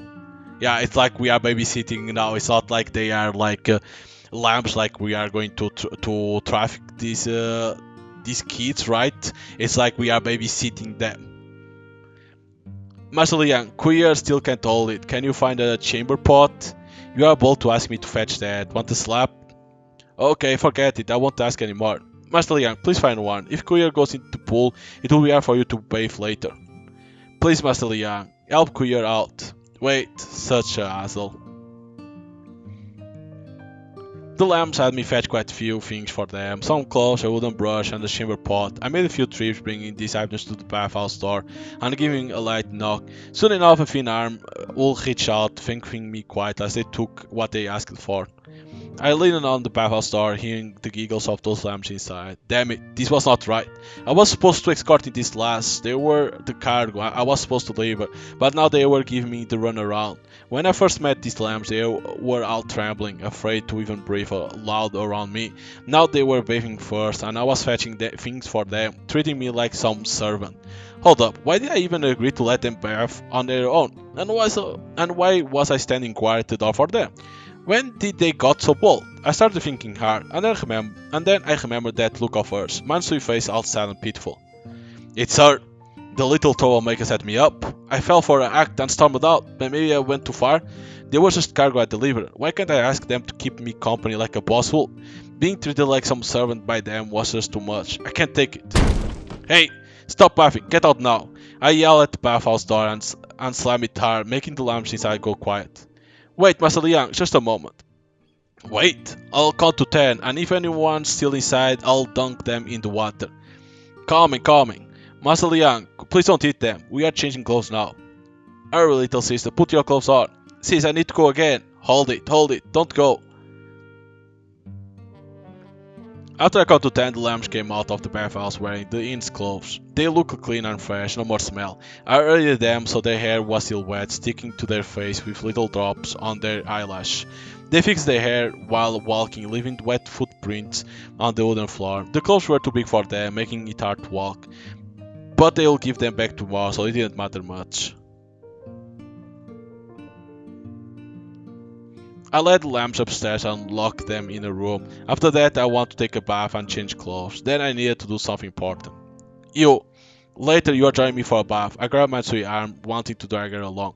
Not just because I didn't trust her being alone with the other lambs, feared she might steer trouble or plot something, but also because I feared she was playing games with my head earlier, treating me like her servant, and I wanted to teach her a lesson. Master Liang, I finished bathing. It's my turn now. You go fetch wood, boil water, change water, do laundry. That will make you sweat. After that, we will eat the bath again. All this on my own? And you really want me to bath with you, Mr. Liang? And you really want me to bath with you, Mr. Liang? What? Why 2 times? Yep, all on you, and I do want you to bath with me. I glanced at Mansui's smirk and reminded her of my order. Fine. Seeing how determined I was, she stopped back and quietly went along with me, head down, as I pulled her by the arm. A splash. Mansui poured hot water into the wooden tub. She had to make lots of trips with the wooden basin to fill the old tub, which took a long time. When changing the water, she walked carefully to avoid slipping. Or when pouring water into the tub, she had to stand on tiptoe. It took her nearly 2 hours to finish, draining, cleaning, fetching wood and adding water. By now she was sweating a lot. Her cheeks were red, but she was almost done. Master Liang, I'm worn out. Mansui stood in the bathhouse, her eyes tired, like she had no strength left. Her legs shook a bit from all the work, and she was sweating. Seeing her like this, I couldn't stay mad. Even though I helped her get stuff, she worked hard for so long. It's sort of fair. Alright, could you please send me back to be with the other lambs, Master Liang? Nope. You are all sweaty now, might as well join me for another round of bathing. You really want to bath together, Master Liang? I thought you were just messing with me. I never go back on my word. And if you go back now, besides getting sick, you'll smell sweaty. The other lambs might not like that. Do I smell sweaty? You stink. But actually she didn't. I didn't smell anything. After hearing what I said, Mansui sort of agreed to my idea. She went to the wooden door, grabbed it with both hands and closed it. Then, with her back to me, she reached for the inch wide rope belt, her fingers slipping into the knot. With a quick pull, the belt came undone and her clothes opened up. There was a soft sound as her clothes slipped off her shoulders and fell to the ground, revealing her bare body. Just before her clothes fell completely, I couldn't help but look away. But even in the corner of my eye, I saw her slender figure. Her skin wasn't very fair, more like a whitish color with a hint of pink. She was too thin, her bones showing, with her spine, legs, and shoulder blades clearly visible. She was sweaty from all the hard work she was just done. Sweat drops dropped at her spine, shining in the dim bathhouse light. This last only got some flesh on her butt, I thought. Last time, she was all fidgety about taking off her skirt. Why was she cool with teaching clothes this time? Getting used to it, huh? Master Liang, I'm done undressing. Are we bathing together in the pool or the tub? You bathe in the tub. Okay. She nodded, feeling the water swarm before stepping onto a wooden stool and easing into the tub. With a splash, I knew she was in the tub, so I glanced her way. The tub overflowed, water cascading down like a waterfall. So it exists, this screenshot. So it still exists, because this was the screenshot I was talking about on Steam page and it didn't exist anymore. So I thought this part was removed, but no, it still exists. She popped out her head and shoulders, quickly ran her fingers through her hair, tucking it behind her ears. Then she turned towards me, her eyes twinkling. Phew, water so hot. Master Liang, you weren't watching me just now. She knows I hadn't been looking at her and smiled brightly at me. Saw you, just nothing worth fixating on. Master Liang, do you think I'm skinny? Yeah, way too skinny, looks kind of unhealthy.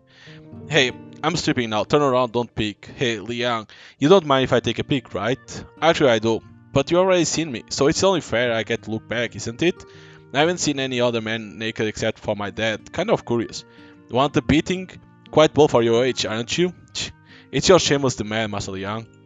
So I spoke out of turn. Don't hit me. I scowled and stared down, wordless, like I was ready to rumble. She got spooked, turned her back, covered her eyes, and stayed quiet. I quickly undid my belt, tossed my clothes into a nearby basket, and sank into the tub. But darn, the water was too shallow. I could only get my lower half wet. My upper body was still out in the open. To wash up top, I had to scoop water with a wooden ladle and pour it over myself. Good thing I grabbed that ladle for the lunch earlier. It sure came in handy for me now. Whoa, you look really muscular. As I reached for the ladle, I heard Mansui's voice. She was leaning on the tub, curiously eyeing my body. I found myself getting annoyed for no apparent reason. The tub sat higher than the pool, so as I launched in the water, she peered down at me from above. She leaned against the tub, her chin propped on her arms, and looked down at me as if I was a child. 1, 2, 3, 4, 5, 6, 7. What's with counting? Counting the marks on your body. One big, lots of little ones. Why so many scars? All from blades, been dealing with mountain bandits and caravan guards for years. Scraps happen. I'm not much for talk. When things get hairy, fists fly, they all walk away, I wear the scars. Have you killed many persons? Yeah, I killed. How many roughly? Never counted. Dozens, maybe? Scared now? Not scared. Quit fronting. Hey, Liang. Where's Master Liang today? He's not around. Go find a woman to spend time with. In this district, there's this brothel. But see, there is some translations are not correct because she wanted to say Liang, where's Master Ching, Tong, and now we are saying where Tong is. In this district, there is this brothel packed with women, curvy and busty. They put you skinny pups to shame. If I go, who is going to watch over you less? And I'm not interested in those places. Not interested? Do you prefer men then? You're really asking for it today. No, I don't want to get smacked. I'll shut up, I promise. So, you still haven't found a wife, Master Liang? I'm not planning to get married. Your parents didn't arrange one for you? My parents passed away long ago, so it's up to me. Getting married requires money and stability. I don't have enough of either right now, so I'm not getting married. If I can't even handle myself, why drag someone else into it? Makes sense. What kind of woman are you looking for, Master Liang? One who's gentle, wise, and beautiful. Huh? That's pretty common. What do you think I should want then? I don't know. I don't know what men should want. But if I were to marry, I'll want someone like my dad, hardworking, handsome, and strong. Isn't that pretty common though? Hey, yeah, I guess so. It's kind of funny, You are sharing a bath with me, I'll expose. If word gets out, good luck finding a husband for yourself. Ah, I see. Got it, then I'll marry you, Master Young. No. What do you mean no? I don't want someone like you. Even if you grow up 10 years old and become a knockout beauty, I won't marry someone with your personality. Ah, turned down by Master Young. Mansui feigned tears, hiding her face in the wooden tub, thought it was clear she wasn't really crying. Her earlier words were like just jokes, aiming to poke fun at me. This last not a bit of honesty in her. Master Liang, why are you afraid of Lubu? After a bit more soaking, Mansui suddenly lifted her head and asked, when I was afraid of Lubu? Last time during Shadow Play practice, as soon as Lubu was about to show up, you were too scared to even look. I'm not afraid of Lubu, it's just Shadow Play brings back some bad memories. What memories? In 6th year of Tianqi, there was a massive explosion in the capital. You heard about that? Nah, you really are not heard much then. Please tell me about it, Master Liang. In 6th year of Tianqi, about 6 years back, the ground shook in the capital and then this huge fireball shot up into the sky, darkening everything in an instant. The house collapsed like dominoes and over 20,000 folks got turned into dust. The rocks, bodies, and bird corpses fell like rain from the sky. Elephants stampeded in panic, crushing the barely conscious below. Blood stained both the sky and the earth. Terrifying. Yeah, it was terrifying.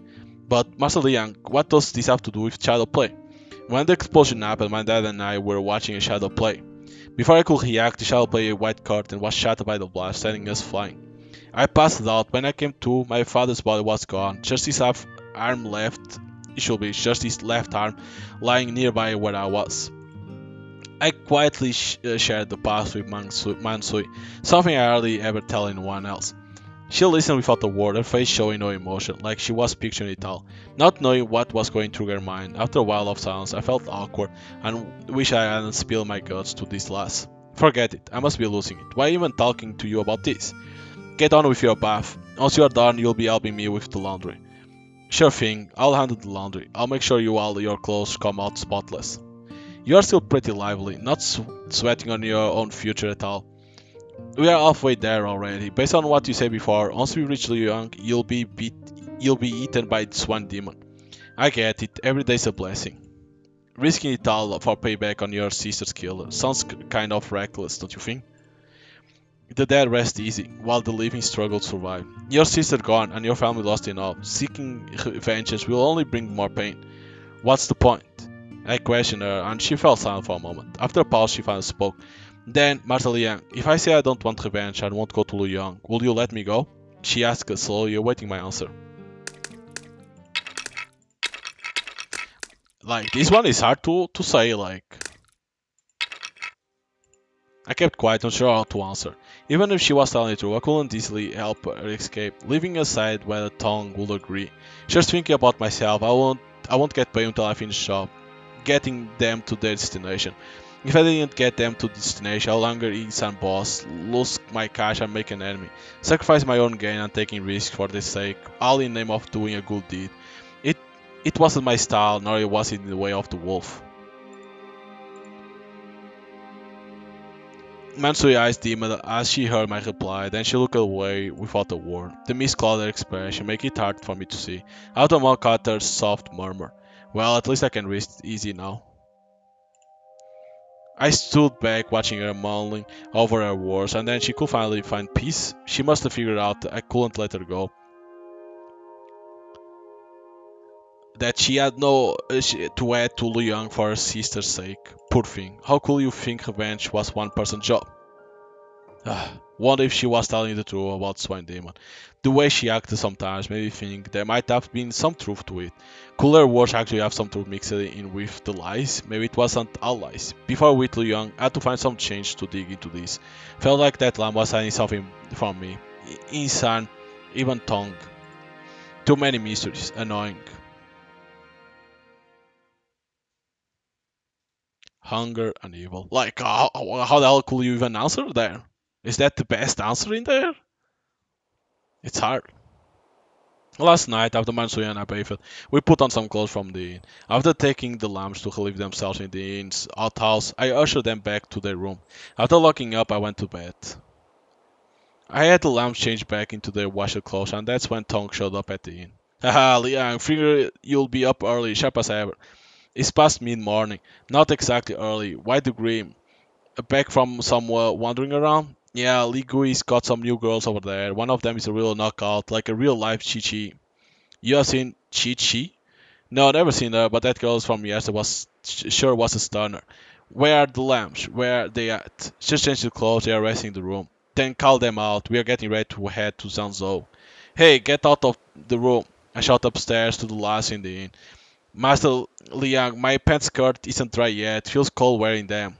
No time to fuss, wear them wet for now, the sun will dry them soon. Alright, I heard Unger response.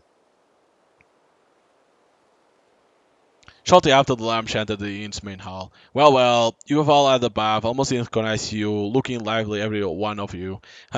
If it weren't for the FT pay, Liang and I might have married you lambs ourselves, two each, and start a family up in the mountain. Cut it out with that nonsense. Still stuck on woman? Ha, Liang, you can take a joke. By the way, brought some goodies for the lambs. Goodies? The lambs, gather together. Tong yelled out and lambs clustered around him. He tossed a cloth bundle onto the inn's wooden table, then untied the knot securing the cloth. The cloth unfolded at the corners, revealing shiny red candy balls. Saw a candy stand on the way back, so I picked up some sweets for you. He grinned, explaining where the candy balls came from and inviting the lambs to grab some.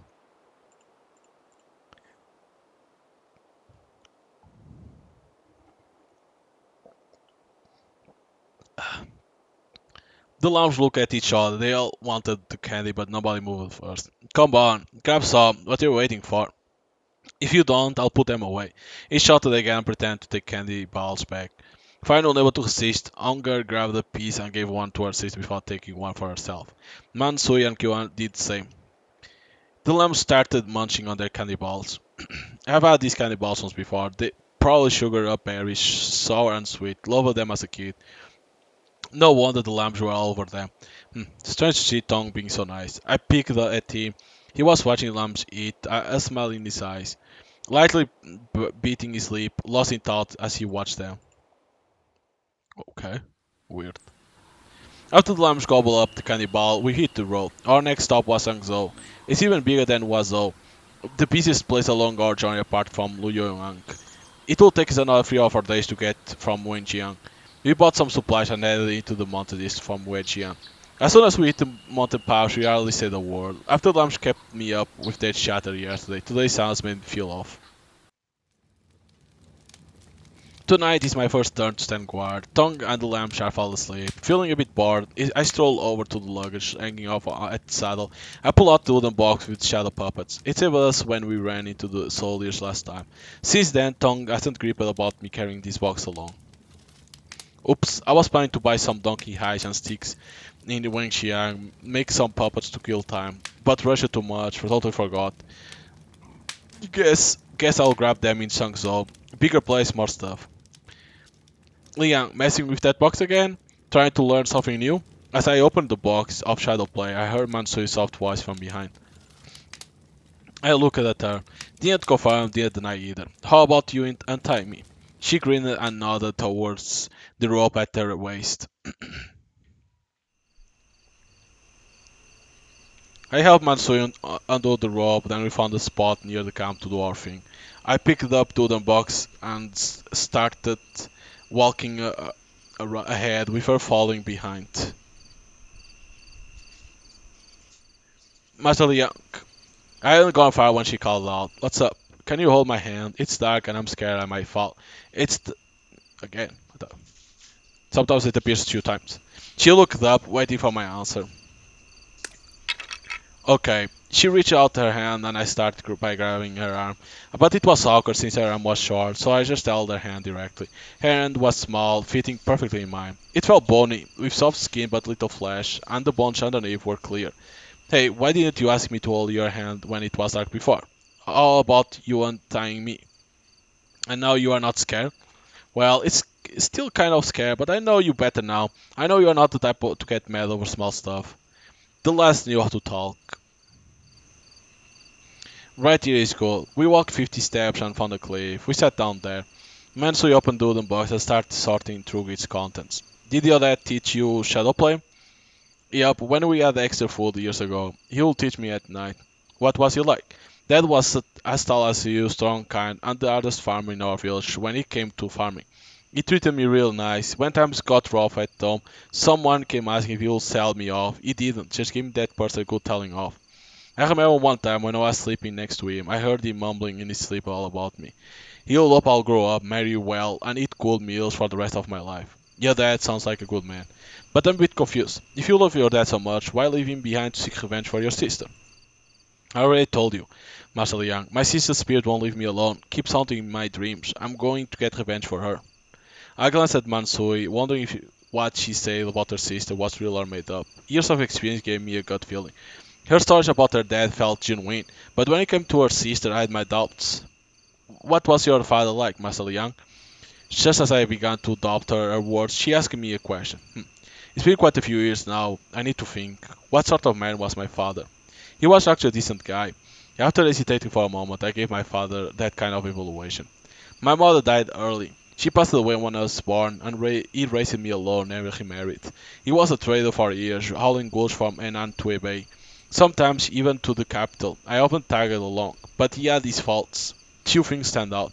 First, he couldn't kick the drinking habit. It often got in the way, and when he was drunk, he would sometimes lash out at me. Left a scar on my arm once I was young. Second, he was stubborn as a mule. Being a merchant himself, he insists I follow suit, but I never cared for it. Wasn't cut out for that kind of life. In the days before he passed, we argued plenty about what I should do. Never did come to an agreement. Then he was gone. Huh. I'm curious, what did you originally want to do, Master Young? Was it to you? Stop prying. Let's just do the shadow play. Okay. Mansui nodded and helped me get ready for the shadow play. We lit a fire and set up a white screen. She sat behind it and I sat in front. She arranged the pouch and took up the sticks to start tonight's show. It's Lubu! Mansui did the shadow play, and this time I finally heard the 3 euros battle Lubu all the way through. I didn't stop halfway due to fear, even though my heart still raced and I sweated when the puppet Japanese clashed. I didn't look away and I thought it through. Afterward, she taught me for another hour. Seeing her looking tired and worried that Tong might wake up, I suggest we call it the night. On the way back, we chatted for a bit. Hey Liang, got something to tell you. What's up? Master Xing hasn't been the same since he started staying out that night. What do you mean? He's been oddly nicer to us, giving candy balls and not being as grumpy. Isn't that a good thing? No, it's not. Master Liang, I'm kind of scared. Master Xing has been giving us strange looks. Mansui said it seriously, and I sat there pondering her words carefully. I'll need to keep a close watch on Tong in the days ahead. Whoa, whoa.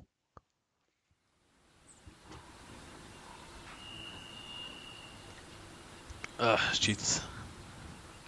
After that, we trekked for 3 more days. In the daytime, we kept moving, and at night, if Mansui was up, I watched her do her shadow play. I started getting the hang of it, setting up the screen, adjusting the fire, moving the shadows around. I even picked up some lamps from the 3 years of Battle Lobo. But without the instruments or more materials like donkey hides and sticks, I couldn't learn everything until we got to Zhangzhou. As Mansui mentioned, Tong's been acting strange since that night he went out. Before, if a lamb needed to go, you'll never be happy about it. If he was in a good mood, he'd joke about calling them pea machines. And if he was in a bad mood, he'll get mad not letting them go. I might even act like he was going to hit them. Back then, when the lambs needed to go, he agreed with a smile and helped Queer untie the rope around their waist. Along the way, he was more generous with lambs' rations. Before, when he handed rations, he was always stingy. But then he was very generous, making sure the lambs ate until they were almost full each time. He often said, when we got to the seat of Sangso, I'll treat you to a good meal." This really wasn't him. It was definitely unusual. Huh, but what the hell could it be then? The night before we got to Sangso, it was Tong's turn to keep watch. I ate my rations and saw the lambs were sleeping and figured it was a good time to have a talk with Tong. Tong, I call his name. Yeah? He looked at me puzzled. Let's find a quiet spot to chat. Got something I want to talk about. I talked to Tong seriously, then stood up. Tong got up to unfollow me. After walking about 40 steps, we reached a spot where the lambs couldn't see us. What's up, Liang? Why all the secrecy? Coming to me at this hour? Tong frowned, tilted his head, and asked me with confusion. Tong, I felt like something is off with you these past couple of days. Ever since you met Li Gui in Wangxiang, you have been acting different. I haven't noticed anything different. What do you mean? I just feel like you have been extra nice to these lambs all of a sudden. More caring than before. And I just can't shake the feeling that you are keeping something from me. Hiding something from you? Leon, come on. You are just imagining things, right? Look, I just been around them long enough, not annoyed by them anymore. Naturally, I'm a bit nicer. What's so strange about that? No, being nicer doesn't explain such a big change. Tong, we've known each other for 5 years. If you were hiding something from me, I'll know by now. There's definitely something you're not telling me about this. I looked directly at Tong, my eyes sharp. He seemed uneasy and cleared his throat before speaking up. Alright. If you insist on knowing, then I'll tell you. To be honest, I wasn't planning on hiding it from you. I was gonna wait till we reached Liang. Got some info from Li Gui. Turns out that guy, Hinsan, didn't pay us enough. He gave us 400 coins. But the buyers paid 2,000 coins for the lamps. By the rules, he owes us at least 500. He's holding on to an extra 100. Li Gui showed me a way, introduced me to someone, said you could squeeze Insan in Luoyang to cover up the extra cash. Tong started talking and spilled the beans on what you hiding from me. Insan cheated us out of 100 coins? Was that it? No. Something's still not adding up. When he spoke up, you wouldn't look me in the eye. Plus, Tong, you are still hiding something from me. I might not know much about trading, but even I can tell that 2,000 coins for 4 lamps is too much, especially doing it for mine. You can buy lamps for just a few coins or a few dozen at most.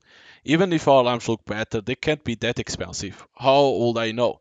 This was supposed to be a fancy shipping this time. I didn't tell you from the start. That's not what I'm talking about. I lowered my voice, interrupting Tong angrily. Tong, I need to know where these lambs are headed and how they will be treated. You've been keeping something from me. There's a reason for such a big payout. It can't be for nothing. If you don't come clean about what you've been hiding, when we reach to Jiangsu, I'll keep these lambs and find out myself. I got really mad at Tong and asked him each question slowly. He looked at me, seeing how serious I was, and bit his lip. Then surprisingly he started laughing. Ha, Liang, you're really set on knowing, huh? Honestly, there wasn't much harm in telling you. I just know you too well. You either be mad at me for not explaining earlier, or you hesitate not want to carry on this with this job. Tong chuckled loudly as he spoke to me. And sometimes it's safer not to know than to know. Who knows, I might be killed one day for knowing this. Still want to know? After that strange laugh, Tong turned serious and stared right at me. This time I saw a bit of kindness in his eyes. Even thought we are both selfish wolves, we have been traveling together for 5 years.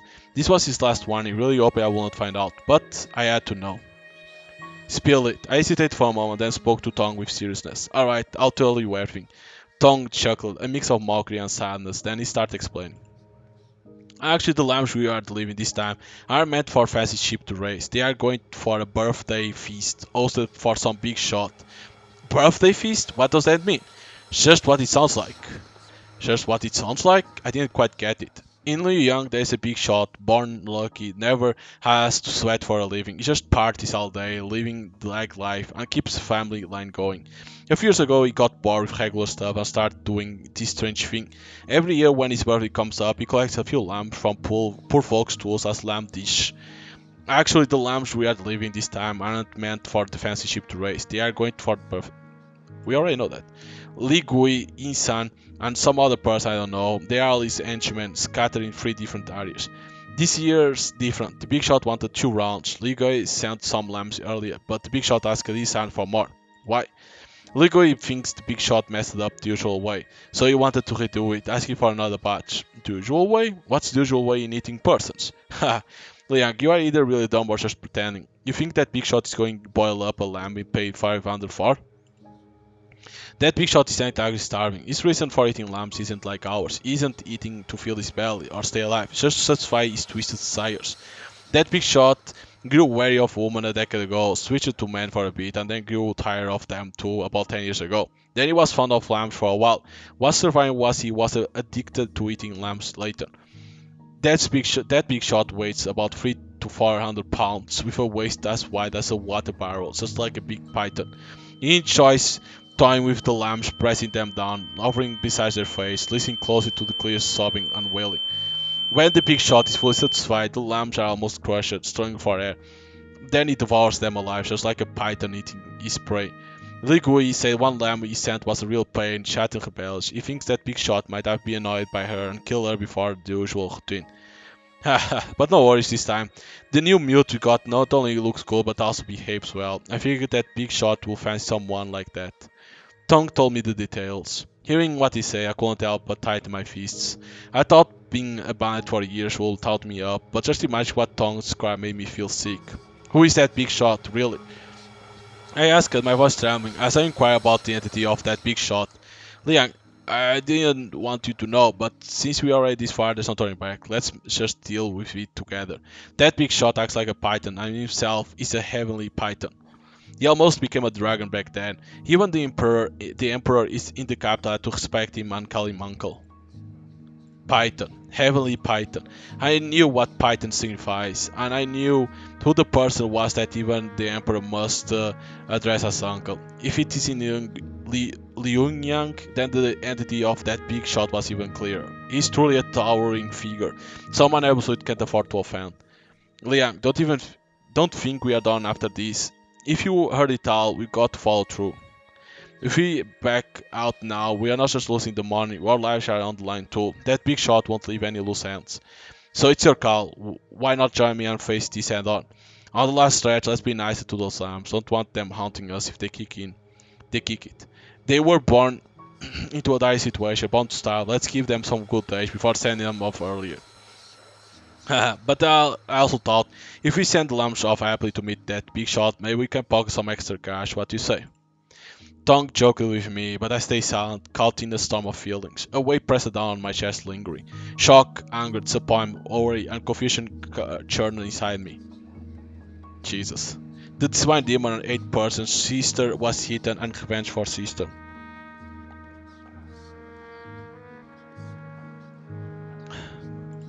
Now I knew. Mansui told me the stories I once adopted, but most of them were true. Okay. So chapter 2, Shadow Play. Grandma was buried in the backyard. The day after her death, my brother and I each had a bowl of thin porridge before Mom put us to bed. I had to make sure we were asleep. Mom quietly called out to them. Dad gently lifted Grandma's body from the bed and wrapped her in a straw mat. They carefully carried Grandma out of the house. My mom closed the door behind them as they left. Then, right when I was dozing off, I heard the sound of a shovel digging in the backyard. The next morning, I asked where Grandma went. And Dad told me, Grandma's in the backyard. I went to check in the backyard. There was a small pile of dirt with some Grandma's favorite old items placed beside it. That was likely where Grandma was buried. I don't think that's going to cut it. Why not? We didn't bury Mom the right way. We shouldn't just bury her like this. I'll head into town in a bit, buy a barrel of sweet and a coffee, and then bury Mom again. We should at least bury her next to that. How much is that going to cost? Where do you get all that money? We use our food to exchange for it. I did the math, no, it's not much. About half a month's worth of food. Half a month's worth of food. That's our half month's worth of life. No way. It's not much thought. The more I think about it, the more it doesn't sit right with me. We can just bury Mom in just a rushed manner. We may not have the money to give her a fancy farewell, but at very least, we should buy a coffin to give her a proper resting place. Even if we are poor, we have a house to live in. We can't let our mom become a wandering ghost. As for food, I'll figure something out later. Dad said to Mom, his voice gradually growing louder. Not long after, the room was filled with Mom sobbing, Dad's angry shouts, and my mom's younger brothers crying. I stood frozen in the backyard, staring at the small mound of dirt where Grandma was buried, my hand resting on top of it. I didn't dare to return to the house, afraid to confront my parents, who were arguing. It didn't take long for my parents to stop talking about the burial. At noon, a tax official came. This tax official brought 2 official soldiers and they kicked our door open the second they got there. Hand over your food. We are here to collect 8 buckets of rice. Give us the food if you want some. If you don't, pay the equivalent amount in silver pieces.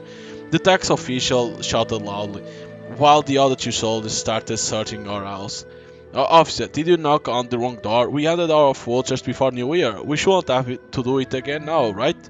The asshole living next to you ran away, don't you know? Huh? Are you talking about Shen family? They ran away? We have no idea. Who cares if it is Shen family, Wang family, or whatever? They ran away and you want to know about this. By the laws of the court, if they fled and no one sending their food, then I'll have to collect it from you. You can do that? Officer, this is my first time hearing about this law in all these years. You are the one to blame for that. This order came from above, and I'm also just following orders. We are being nice here, don't push it. Officer, we are really running out of food. There was a drought last year and also last year before that. That's 2 years without a drop of rain, and everything we planted died long ago. We still have 2 little kids to feed at home. We barely scraping by, wondering where we can borrow food from after each meal. Boss, they have food. Looking into the container, at least 10 buckets of food are hiding in there. Take 8 buckets to feed them. You can do that. You can do that. Officer, please, I'm begging you. That is only enough to keep us alive. You can't really take it. How about you don't report this, and all 3 of you can each take a bucket of rice and leave. Peace off. I don't want your kids to die as well. That's why I'm showing mercy and leaving you with 2 buckets of rice. Shut up already. Keep arguing with me and I'll take away what's left. I heard Dad's playing voice and the sound of the official soldiers shoving him around. They drew their swords, rummaged through our belongings, packed the rice we relied on to survive into bags, and then took those bags away. Dad and Mom were beaten by them, and my younger brother kept crying. In the end, they still took the rice away. I stayed in the backyard, crouched on the ground, covering my ears since I was too afraid to listen. These bunch and thugs stamped them all.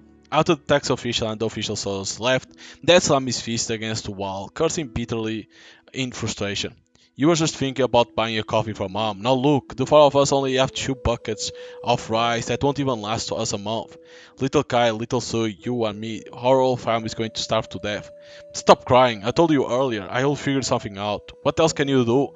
Are you going to sell that treasure in the backyard? No, mom specifically mentioned it before she passed away. We cannot sell that family heirloom no matter what. Then, what can we do?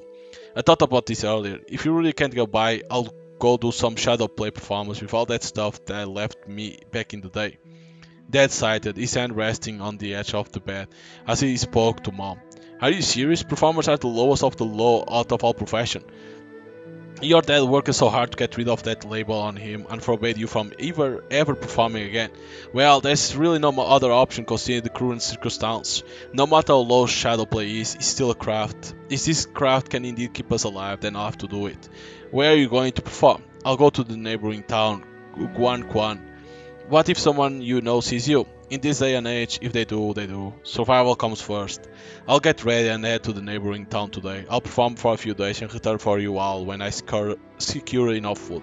As I spoke, he began rummaging through the wooden chest under the bed. Inside the wooden box were the items Grandpa's father gave him for performing shadow play.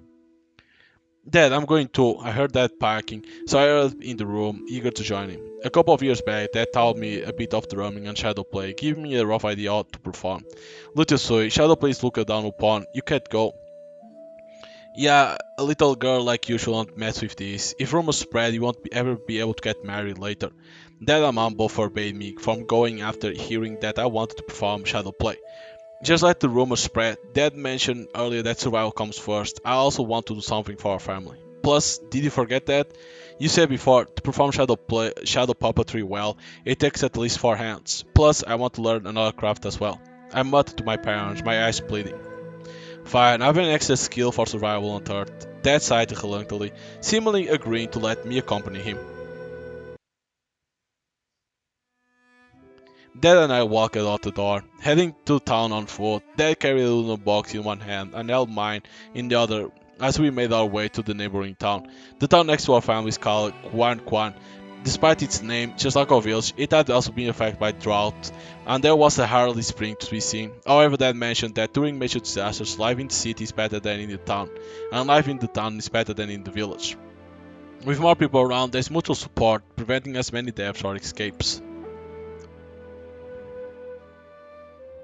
We arrived at Tuguan town in the evening. As soon as we got to town, Dad found an open space by the street. He lit a bonfire and rummaged through the wooden box. Before long, he set up the white screen for shadow play. Come check this out. Come watch shadow play. Wusong fights the tiger, the three heroes of Battle Lubu, and the coward, and the weaver girl. Starting at 100 copper coins. If you have money, pay for the ticket. If you don't, just enjoy the show. Dad called out at the street, attracting passerby to watch the show. As he threaded shadow puppets onto bamboo sticks, he continued his speech to attract passerby. Dad's voice was a little quiet and a bit strained. Despite the bustling crowd, no one stopped to watch. I was bored to death, so I started chatting with Dad. Dad, which puppet are you threading onto the bamboo stick? I'm threading Lubu on the bamboo stick. So if anyone asks to watch the 3 years of Battle Lubu later, I can perform it immediately and it doesn't have to wait. Let me help you with that. Sure, go ahead and thread Sang Fei onto the bamboo stick. This Sang Fei? Which one is Guan Yu then? This one. Dad worked on Lubu while he pointed at Guan Yu for me. Come check this out, come watch the shadow play starting at 100 copper coins. Grandpa continued. Grandpa? No, Dad should be Dad. Dad continued threading the bamboo sticks while I calling out loudly. Half an hour passed, but still no one paid any money. However, few people did gather around. 3 beggarly-looking uncles and 2 kids who looked even younger than me formed a circle around us. They could watch Dad at the stall, but didn't say a word. Dad, why is no one paying us? I leaned in close to Dad's ear and asked him softly. It seems as if people in this town know their stuff. Dad whispered in my ear. Know their stuff? Yeah, it's best to watch Shadow play when it's completely dark out. The sun has just set, so the folks who know their stuff won't bother watching it now. Dad just finished threading all the puppets onto the bamboo sticks and was waiting for the first play audience. He gave a faint smile, being quite relaxed as if he didn't care how the business was doing. Another hour had passed. It was gradually getting dark out. It became quite dark, making our surroundings brighter. Still, no one paid, but there was more audience around us. We were surrounded by four beggars, three kids, and an old grandma and a grandpa who even got their own stools. But still, nobody paid any money, and that expression grew darker. He wasn't looking relaxed anymore. He seemed had a grin. Dad, I don't think anyone paid yet. We have quite a crowd here. Why don't we go ahead and perform first? Sure, we'll do that. Dad nodded in agreement, offering a simple response to my suggestion. It seemed like he was ready to perform. He instead showcased shadow play to the people around and then persuade them to pay later. Dad handed me the drum and I crouched down to organize things. With squint eyes, he adjusted the frame, supporting the white curtain. The firelight cast a glow on the white curtain, tinting Dad's face with a reddish hue. Beads of sweat forming on his temple, trickled down his cheek, and gathered at his chin. He closed his eyes and opened them again. He took a deep breath, glanced at the onlookers, and finally began to sing. White robe with a plain head scarf, serpent spear gripped firmly in hand. Now facing Lobo in battle, no way that scoundrel escaped. Sang Fei's hands. Dad sang loudly, while controlling Sang Fei in his hand. Sang Fei enters the stage on a horse, wielding the serpent spear in his hand. He darted from one side to another, charging back and forth behind the white curtain. I was captivated. Little Soy, Dad called out me softly and gave me a nod. It was then that I realized he was urging me to beat the drum. I quickly picked up the drum and started beating it in a lively rhythm, hurching to the horse toward the two armies, challenging those bandits to fight. They controlled Zhang Fei and sang another line, accompanied by my drumming. Hoot! The others cheered and applauded enthusiastically, seemingly encouraged by the warm applause. Dad sang with even more fervor. To keep up with that rhythm, I also worked even harder on the drumming. The drum beat echoed, blending seamlessly with the surrounding applause and providing a rhythmic accompaniment to that singing. That wraps up the 3 years Battle Lobo. Putting on a show isn't easy. Folks, if you enjoyed, a few copper coins will be much appreciated. And if you are short on copper coins, a bit of food will just fine. We'll take anything. Thanks a bunch. After the performance, Dad stepped forward to the front of the white cart and bowed to the audience. Meanwhile, he was handing over the wooden box to the audience, hoping someone in the crowd would toss in a coin or two. However, the audience exchanged looks for a few seconds before dispersing in a different direction. No one gave us any food, let alone money. All that remained were scattered sunflower seed shells, the dying embers of the bonfire, and the mocking waves of laughter drifting in from afar. Damn. Damn it, a bunch of down and outs. They watched us the show but didn't pay anything at all. Dad angrily muttered a curse as he sat to the box down beside him. After performing for so long, he not only failed to earn any money or food, but also drove away the audience.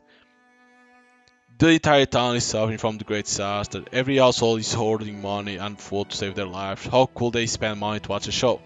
As Dad sat there, unwilling to accept defeat, an elderly man approached from afar. You better head home soon. It will get cold later, and you don't want your daughter catching a cold. He sighed, then walked past the white curtain and placed something in that wooden box. I leaned over and peeked into the wooden box. It was a perfectly intact corn of cob. Each corn gleamed like yellow jewels under the moonlight.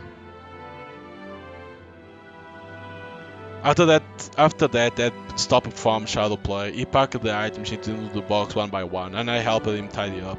Unable to find a place to sleep, we then decided to spend the night in the rundown temple in town. Inside the temple was a hay spread out with three beggars sleeping on one side and us on the other. These three beggars had also watched the show earlier. When they saw Dad arrive, they whispered and chuckled mockingly from a distance. Dad didn't say anything. He held me in his arms without saying a word as we huddled on one side of the temple.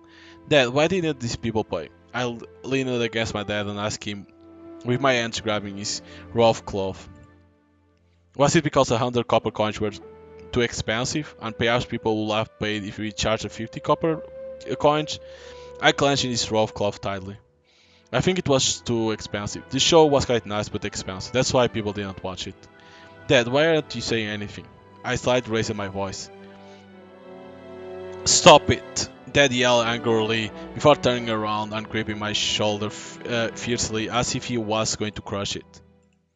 His shot made my body tremble violently for a bit. Coupled with the strength of his grip, I felt both pain and fear.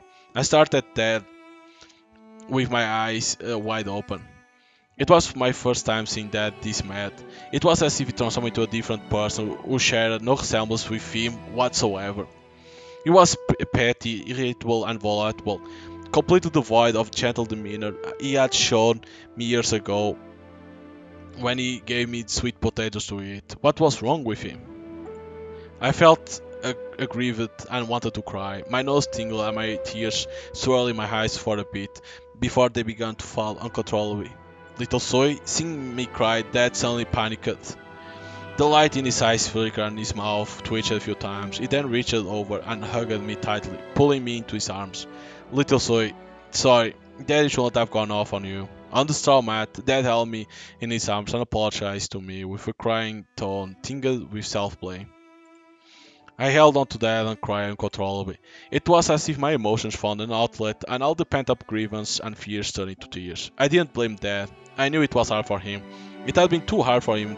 That's why it was like this. Dad slept for a bit with me in his arms. I had been asleep for long before I began asking Dad some questions because I was worried. Dad, will I die? No, I won't allow that to happen. Dad, will you die, Dad? People die sooner or later. Dad is not going to die for the time being, since I still need to raise you and little Kyle, little sweet. I need to watch you to grow up at least before I die. No, I don't want Dad to die. You cannot die, Dad. You cannot die. Alright, Dad's not gonna die. I started crying again while hugging my dad. This time, I was the one who hugged him tighter. He also responded by embracing me back, gently patting my back to comfort me. I had no idea when I fell asleep as well. I just remember lying in Dad's arms, and it felt really warm. The next day, we woke up in the rundown temple. In the early morning, we headed to the only pawn shop in Guangquan town. Dad sold the wooden box Grandpa left him, exchanged it for 500 yuan of copper coins. Then, he made several trips to households in town, exchanging coins for food. At noon, Dad held my hand while carrying a basket of food as we headed towards the direction of our home. On our way back, I stole a glance at Dad. He looked very tired, with a pale face and a mixture of uneven white hairs among his dark ones. Since when did this all begin? Dad got old all of a sudden, and he stopped smiling too.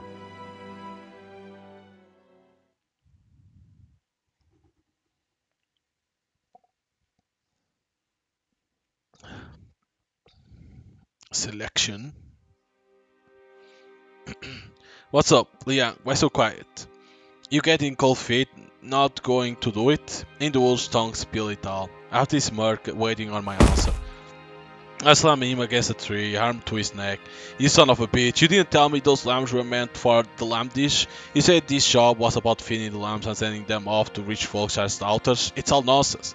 I yelled at Tong, muscles tensed, my face twisted in anger. Hey, why are you still so mad? I didn't know the job was going to be like this at first. How could I know you thought asking Li Gui?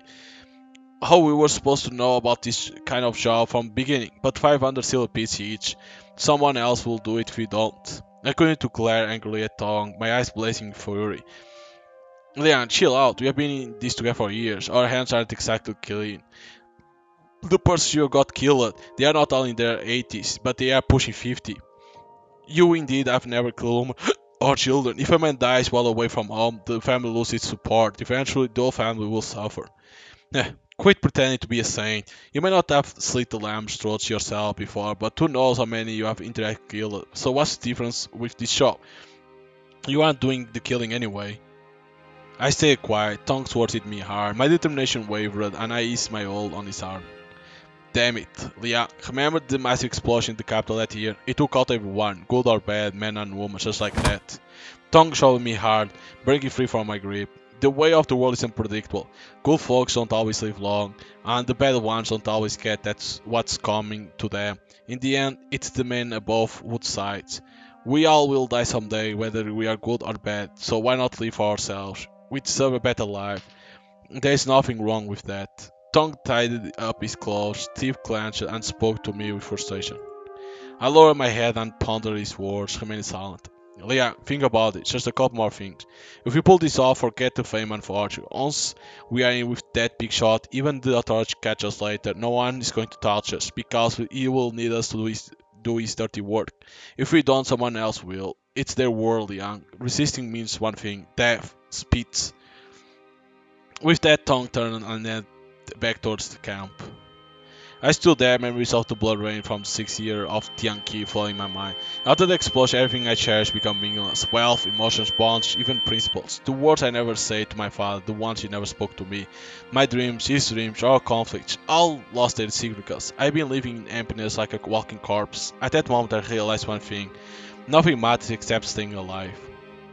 But if I never knew these lamps, their fate wouldn't concern me in the slightest. Now that I do, can I really send them to the swine demon? Of course not. I didn't give Tongue a clear answer and returned to the camp alone afterwards. Back at the camp I should have slept, but couldn't. Watching the lamp slumber, thoughts raced through my mind. Hunger, queer. These sisters were from poor backgrounds. The older one looked after the younger one, who despite her age was quite sensible. Then there is Kyonghwa. Her father once held high office now fallen. Despite it all, she's smart and sensible. Mansui, the smartest. Knew it all from the start, seeking revenge for her sister. She wasn't scared to die and she's sharp, always aiming to go after that big shot. No, to take down the swine demon for revenge. I was not too hopeful, but I had to admit, if she can keep that blade hidden and catch him off guard, that swine demon just might meet his hand at their ends. After all, when she came at me with that blade, it was swift and decisive. A regular folk might have been caught off guard. Can she pull it off? If she messes up, what's the swine demon going to do to her? And if she pulls it off, what cage will that stir up in Luoyang or beyond? And then, will I be implicated for sending her there? I almost dozed off with unanswered questions. Slept about 2 hours, then Tong woke me up to switch shifts. We kept watch a bit longer, then hit the road again next day.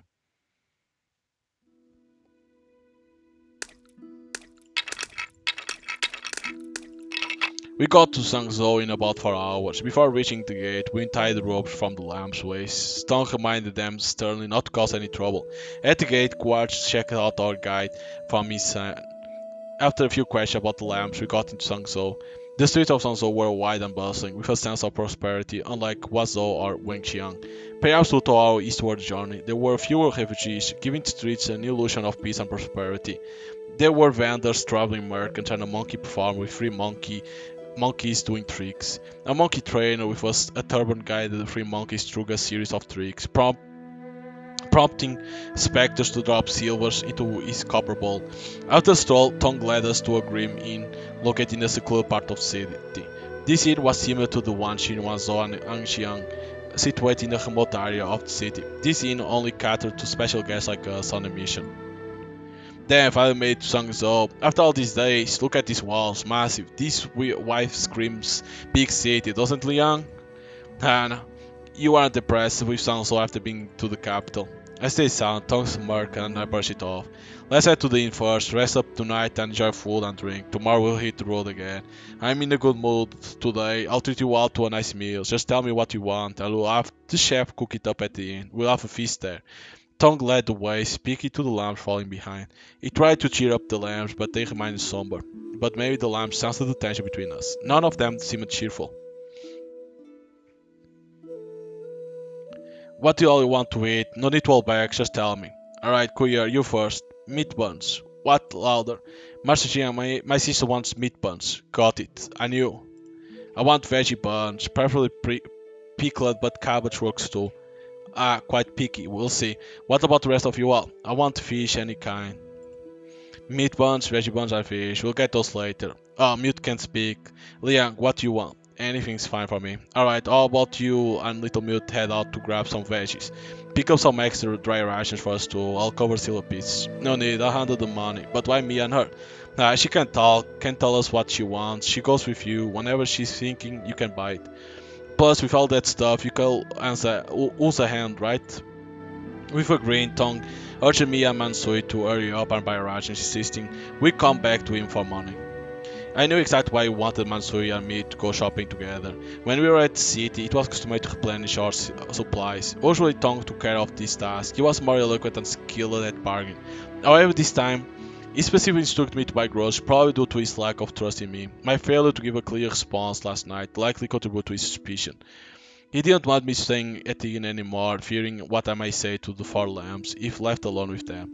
He even worried I might set them free. The reason he was fine with Mansui coming with me was that he thought she was mute and less likely to cause trouble. Alright, you stay at the inn, keep an eye on the other lambs, I'll take her shopping. I glanced at Tong, then at Mansui. Then I grabbed a silver piece and bundled and handed out with Mansui. Zhangzhou's streets were livelier than was Zhou's. They were filled with shops, including taverns, tea houses, pawn shops, and workshops. People brushed past each other as they walked. Looks like the monkey performer from early finished their act, and he went back with monkeys. Marshal Young. After a few hundred steps from the inn, Mansui, silent until then, suddenly addressed me. What? Glancing at her, it seemed she had no intention of pretending to be mute anymore. What's our first stop? Market, grabbing rations, fish, and buns. Tong already got their order, so I'm set. How about you? Anything specific you want? Nope, you choose, Master Liang. Oh, come to think of it, there's something like to eat. If you see any sweet potatoes, could you buy one? Sweet potatoes? What's that? You mean you don't know what sweet potatoes are, Master Liang? Honestly, never heard of it. Didn't come across it even in the capital. Well then, I'll tell you. Sweet potatoes are a rare treat from overseas, said to promote longevity when eaten. Who told you that? My dad. We moved forward for a bit and I scanned for the market's location in Zhangzhou. Time was ticking. It was afternoon and most shops were shutting down. We had to hurry, otherwise we might end up empty-handed. Master Liang, could you hold my hand? As I thought about finding the mark, Masui spoke up again. Why old ants? I was puzzled. Did you notice, Master Liang? People are watching us. You look way older than me. We don't like father and daughter. Folks might get suspicious. Mansui glanced around cautiously and whispered to me. Okay. I considered her point, then I reached for her hand, leading the way to the market. Master Liang, look there, bun stand. We just started holding hands when she called out. Boss, do you have any buns here? Yes, do you want filled or plain? Filled. Do you have pickled vegetable buns? Sure do. One bun for 5 coins. How many would you like? Buns seem more expensive than before. I remember they used to be 2 or 3 coins each, but now they are 5 coins. Must be because of all the disasters everywhere, pushing up the price of grain and meat. 3 pork buns and 3 pickled vegetable buns, please. I thought for a moment and said to the boss. Sir, we sell them by the basket. 8 buns per basket. It's a better deal. Only 42 coins for a basket. Let's buy 2 more. Last Mansui, what can you want? I'll take pork too. Alright, 5 pork buns and 3 pickled vegetable buns. Here's the money. Got it. I'll fetch a batch. Just hang tight, sir. I handed over 42 copper coins and we went to fetch the bunch. While Mansui and I waited, we chatted for a bit longer. Did you eat pork buns in the capital, Master Young? Sure did. Lots of bun shops in the capital. Did you see the Emperor? Never did. My family's been in a trade show for generations. Never had a chance to see the Emperor. How's the capital compared to Zhangzhou? Wider streets, more people. Otherwise, pretty similar. Really that similar? Aren't there any difference? Not much difference. Once you've been around, you'll see everywhere pretty much the same. I cautiously dropped a lamp to Mansui, and soon after I noticed the bun shop owner handing over a basket of buns. Buns are ready, sir. Take the basket, huh? Didn't we pay for the basket? Why give it to us? Now it's a coin for the basket, but seeing your girl's charm, I'll waive it. Thank you, sir. No problem. A real sweetheart and a beauty. I grabbed the basket and I caught Mansui giving me a smirk. That last was quite show-off. After buying the bunch, we asked the boss for the market address and followed it shortly after. Unfortunately, we were late, many stalls had already closed. After a quick search, we found the fish stand still open. We bought a barely alive green fish and grabbed some cabbage and radish from nearby stalls. Despite looking around, we didn't find any stalls selling sweet potatoes. No sweet potatoes around, huh? They were rare to start with. My dad managed to find some, but they are probably sold out by now. Should we head back? Hold on, Master Liang, we forgot something else we need to buy. What's that? Items for the shadow play. Alright. Without Mansui reminded, I almost forgot to buy the missing items from the wooden box earlier. To have a complete shadow play show, we need more than just drums and gongs. We also require some donkey skin and wooden sticks to draw additional puppets.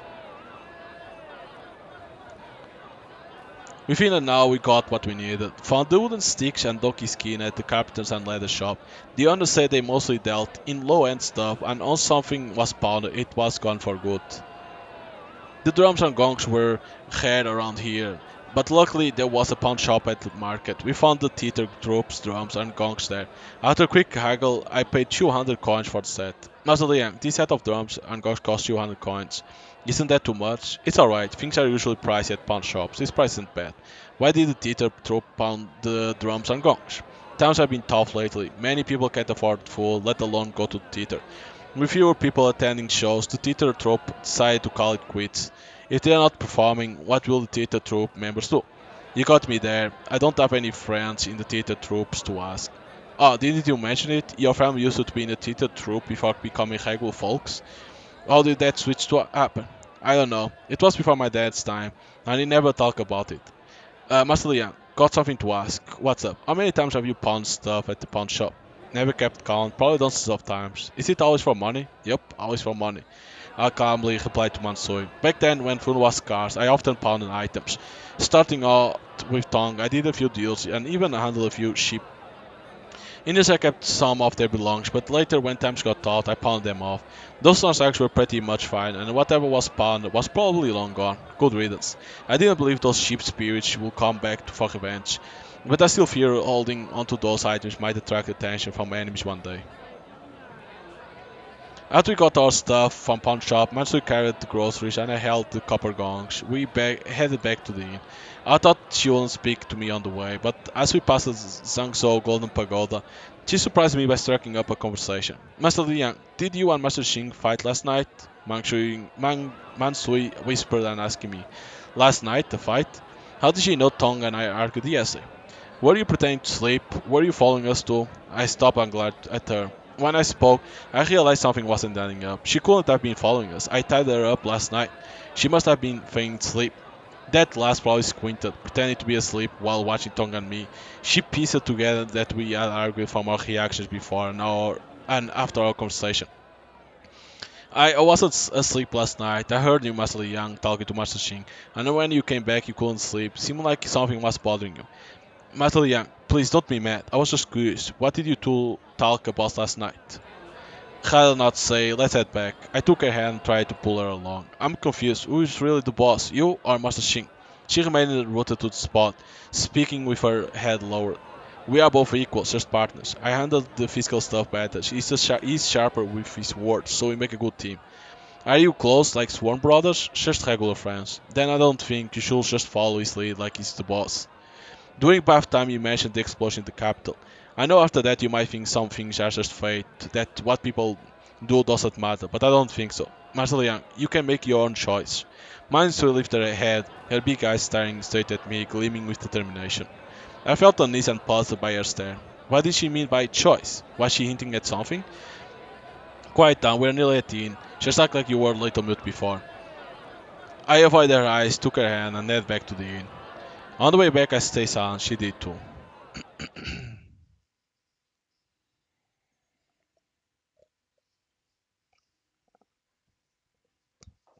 Mansuya and I made it back to the inn. Right as we entered, Tong grabbed the grocery bought and handed them to the cook. After about 2 hours near us, the waiter ushered us to a room upstairs. Ooh. The cook had finished preparing the food, and it was served on the table. Fried cabbage, steamed fish, 5 pork buns, 3 pickled vegetable buns, and a big bowl of radish soup. It had been a while since I had such a spread, and the lambs probably never had. Tong untied them, and they gathered around the table, wide-eyed, drooling over the dish. Me and Marcelian kept our word, promise you won't go hungry, and you won't. Got your bunch, got your fish, come on, show down. Tong plopped onto the chair by the wooden table, rolled up his sleeves and dug into the food with his chopsticks. He stood grabbed a chunk of fish and gobbled it down.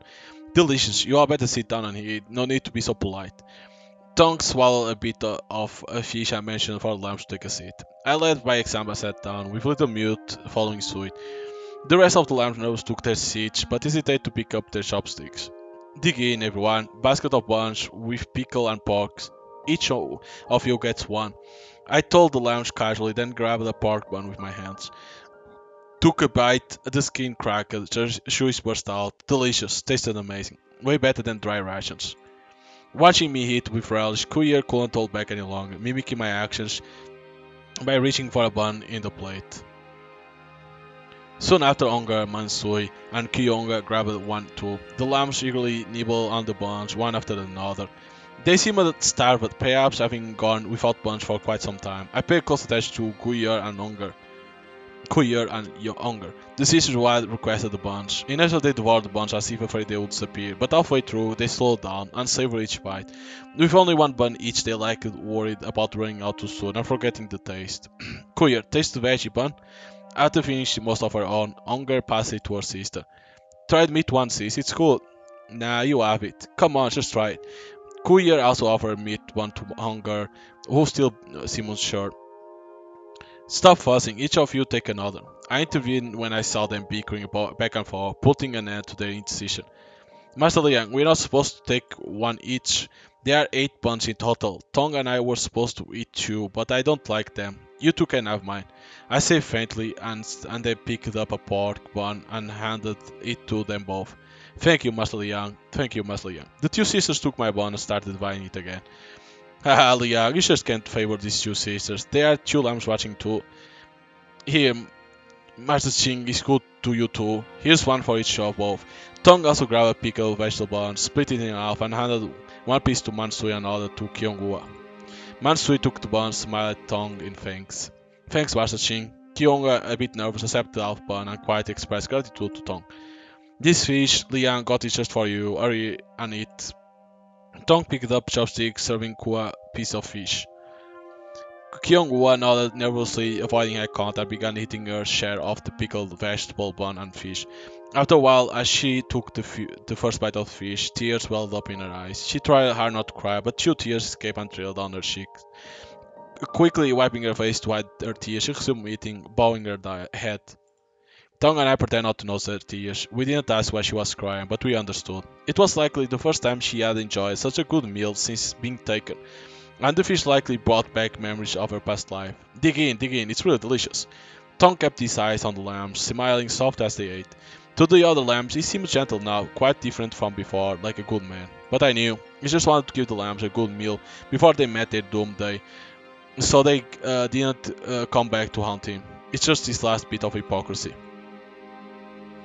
Those gross thoughts killed my appetite. As I went to leave, Tong stopped me. Done eating so soon, Liang? Yeah, not feeling hungry. I'm going upstairs to rest for a bit. Alright, go ahead. Our rooms are in the northeast corner on the second floor. Just choose one. The tongue nodded and gestured in the direction. But as I moved to step away, it called out to me once more. Liang, wait. It's not midnight yet. Don't sleep too early. We didn't finish our chat from last night. Let's grab a drink later and continue. As the sun dipped below the western horizon, dust settled over the land. In the distance, even the evening drums echoed outside the inn. With the first watch jingling curfew, the inn began to close up. Zhangzhou was a bustling city, strict with its curfew, unlike a rural village. At night, venturing outside meant risking punishment by the night guards. After dinner, the waiter tidied our table and locked up for the night.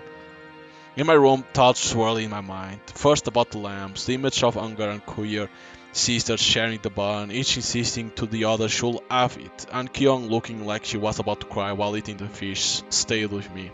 Then there is Mansui.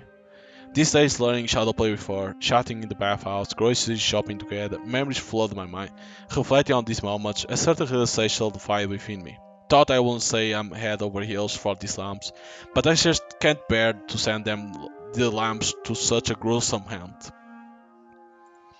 Besides mulling over the lambs, I also dwell on Tong. 5 years back, while fleeing from mine, I encountered him on the road. Ambushed by 3 men not far from the main road, Tong was among them. They aimed to rob me of provisions and my father's sword. I resisted fiercely. That waiter was perhaps the closest I have ever come to death's door. I dodged the first swing and struck back, taking down the first man. As second man ambushed me, aiming his dagger at my side, I sidestepped, but taking the hit in my thigh instead of my abdomen. With a growl, I yanked the dagger from my leg, and I returned it to him with a forceful thrust into his belly. I beat 2 bunch but got badly hurt in the process. Blood gushed from my wounds, making me dizzy, and I collapsed. I recall Tong coming over. Ready to fight with my last breath, he tossed his yap on the side, told me to lay down and said he'll patch me up. I was puzzled by his actions. He smiled and said he had a change of heart, wanted to rescue me. Fed up with his old crew, he saw potential in me and invited me to join him instead. Together we'll navigate the chaos of the world and make a living. That's when it hit me. Partners didn't matter to him one bit. He was cold to the core, didn't give a damn about his whole crew, he just wanted more money and cushier life. Partners didn't matter to him one bit. After that he patched me up, and we became bunch, eating lightly guarded merchant caravans in the mountains, and sometimes robbing travelers on the road. He had great connections, always scoring good intel on caravan size and routes. My role? The muscle. We hit on guarded caravans or ones with just a few guards, take one quick and we can rob them. Split the loot down the middle, adjusting the aircraft. 5 years in, still not friends. Probably because we are both ice cold, both wolves. Wolves hunt, eat, and survive together, but they never become friends. After about an easy stick over time, Tong led the lambs upstairs. I didn't catch sight of them, just heard some noise outside. They were taken to the room next door by Tong. I had a brief chat, then Tong came back to my room. Hey Liang, you're still up? Thought you'd be out cold by now after being here for so long. Not tired. Are the lambs finished eating? Yep, they are done. Despite their size, they show down a lot, especially that little mute, quite polished off nearly the whole plate. Took them to the ins house to do their business, then brought them back. You locked the room next door now? I haven't locked it yet, but don't worry, they won't run off now. Told the lambs they have to stay inside and already tied them up with ropes. Plus, this inn only has one door and it's locked all night. Even if they untie themselves, they can't get out. We'll just wake up early tomorrow.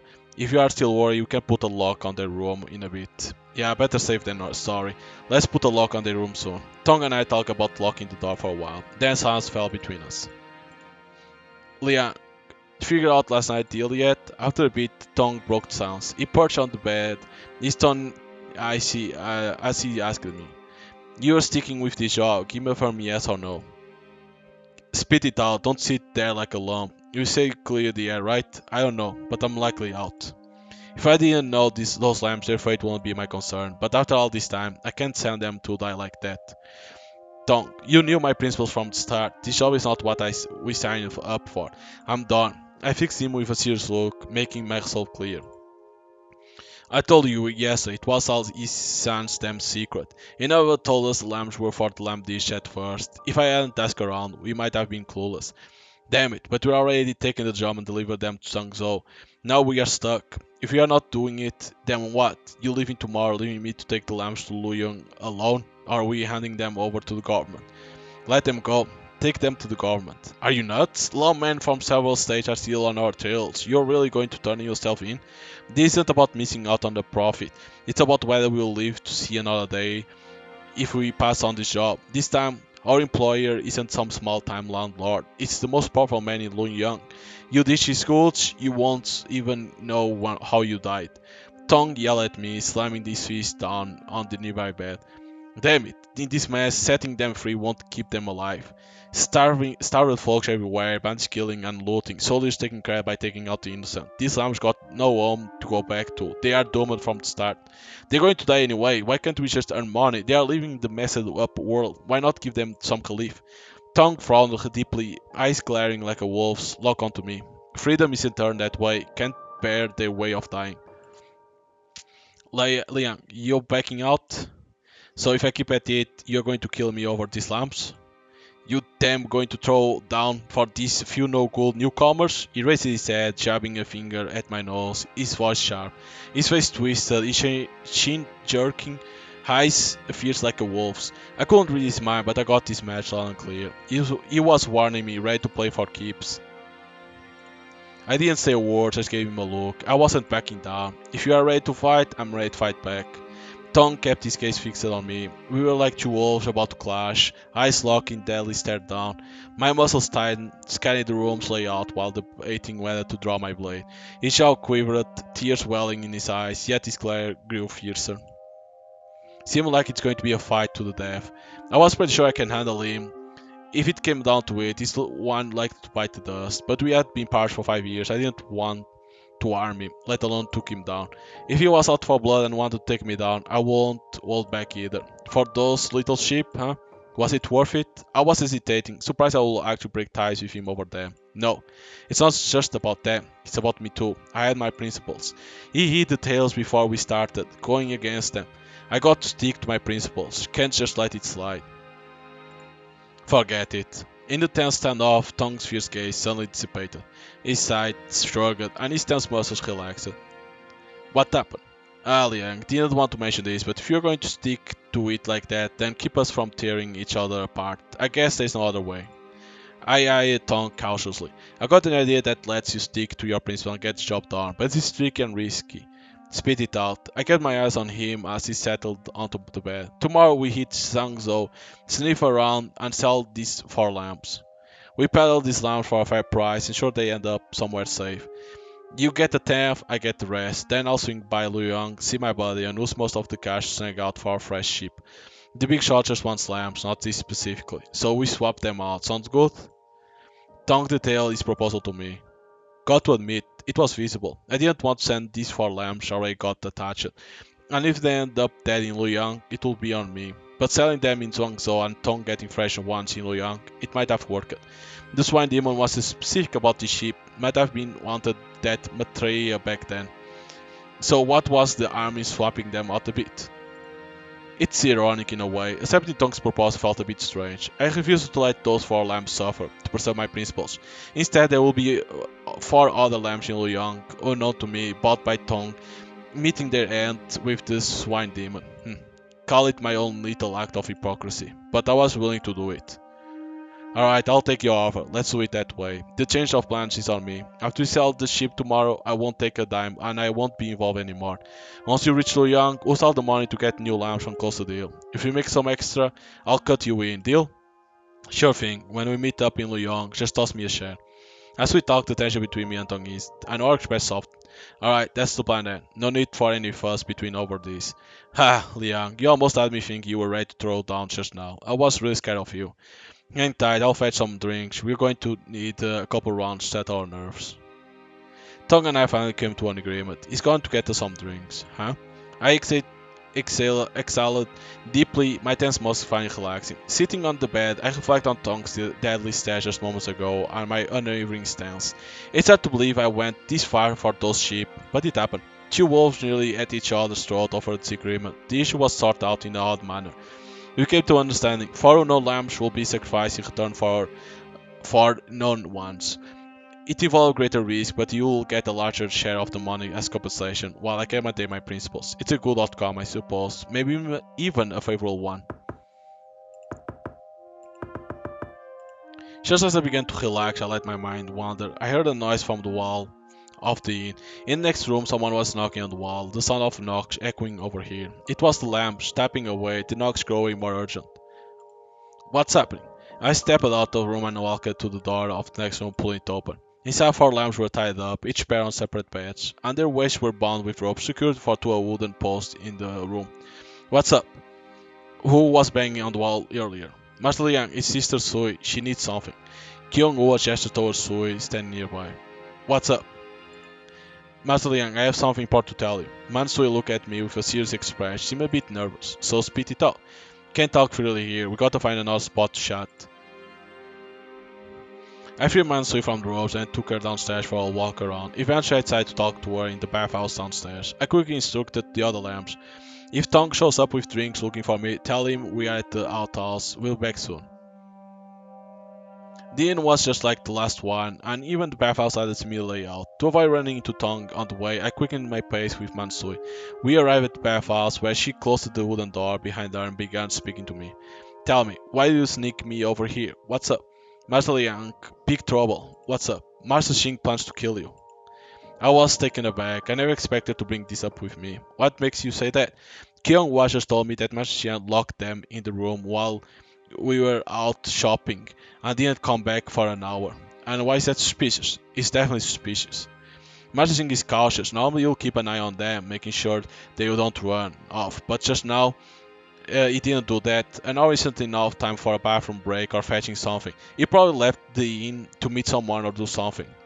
What's the big deal? Maybe he just went to see a friend. He got plenty in Zhangzhou. I don't think it's that simple. If he was meeting a friend, why didn't he tell you like he usually does? Master Xing, I heard... No, probably here is Master Liang. I heard Master Xing and you arguing next door. Couldn't hear it all, but Master Xing opened the door and says he's fetching wine. Master Liang, that's why no good, it's drugged. Don't trust Master Xing easily, he's definitely... Before Mansui could finish her words, the bathhouse door was kicked open. What's happening here? The newcomer barged into the bathhouse, his eyes flashing with anger as he looked at Mansui. Tonk! I stared at the Tonk's disbelief. Save! Before something happens. Never expected him to barge in like that. Mansui was also taken aback by Tonk's sudden intrusion. She widened her eyes, looking terrified but didn't speak. Well, who would have thought Little Mute actually knows how to speak and not in my favor.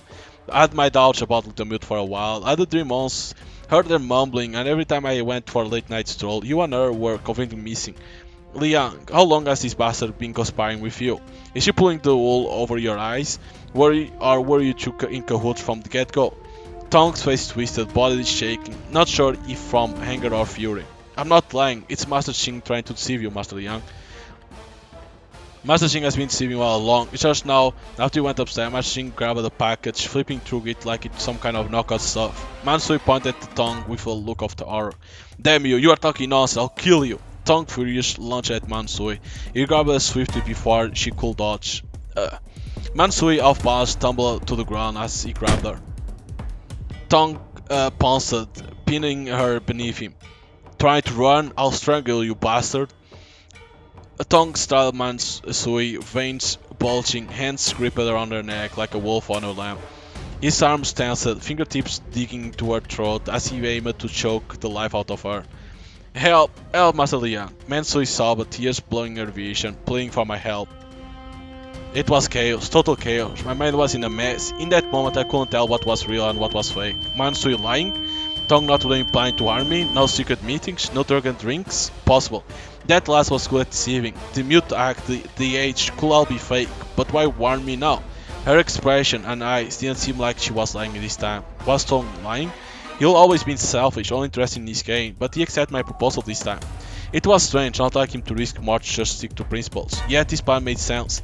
With aggregate risk, it was a win-win for us. Will he really betray me after proposing such a plan? The look he gave me just then didn't seem like deceit. A dozen thoughts swirling in my head, and then I recalled Mansui's words from earlier. You can make your own choice. Well, I can make my own choice now, so who should I trust? How to choose? Come on. That's easy. Cooking meat.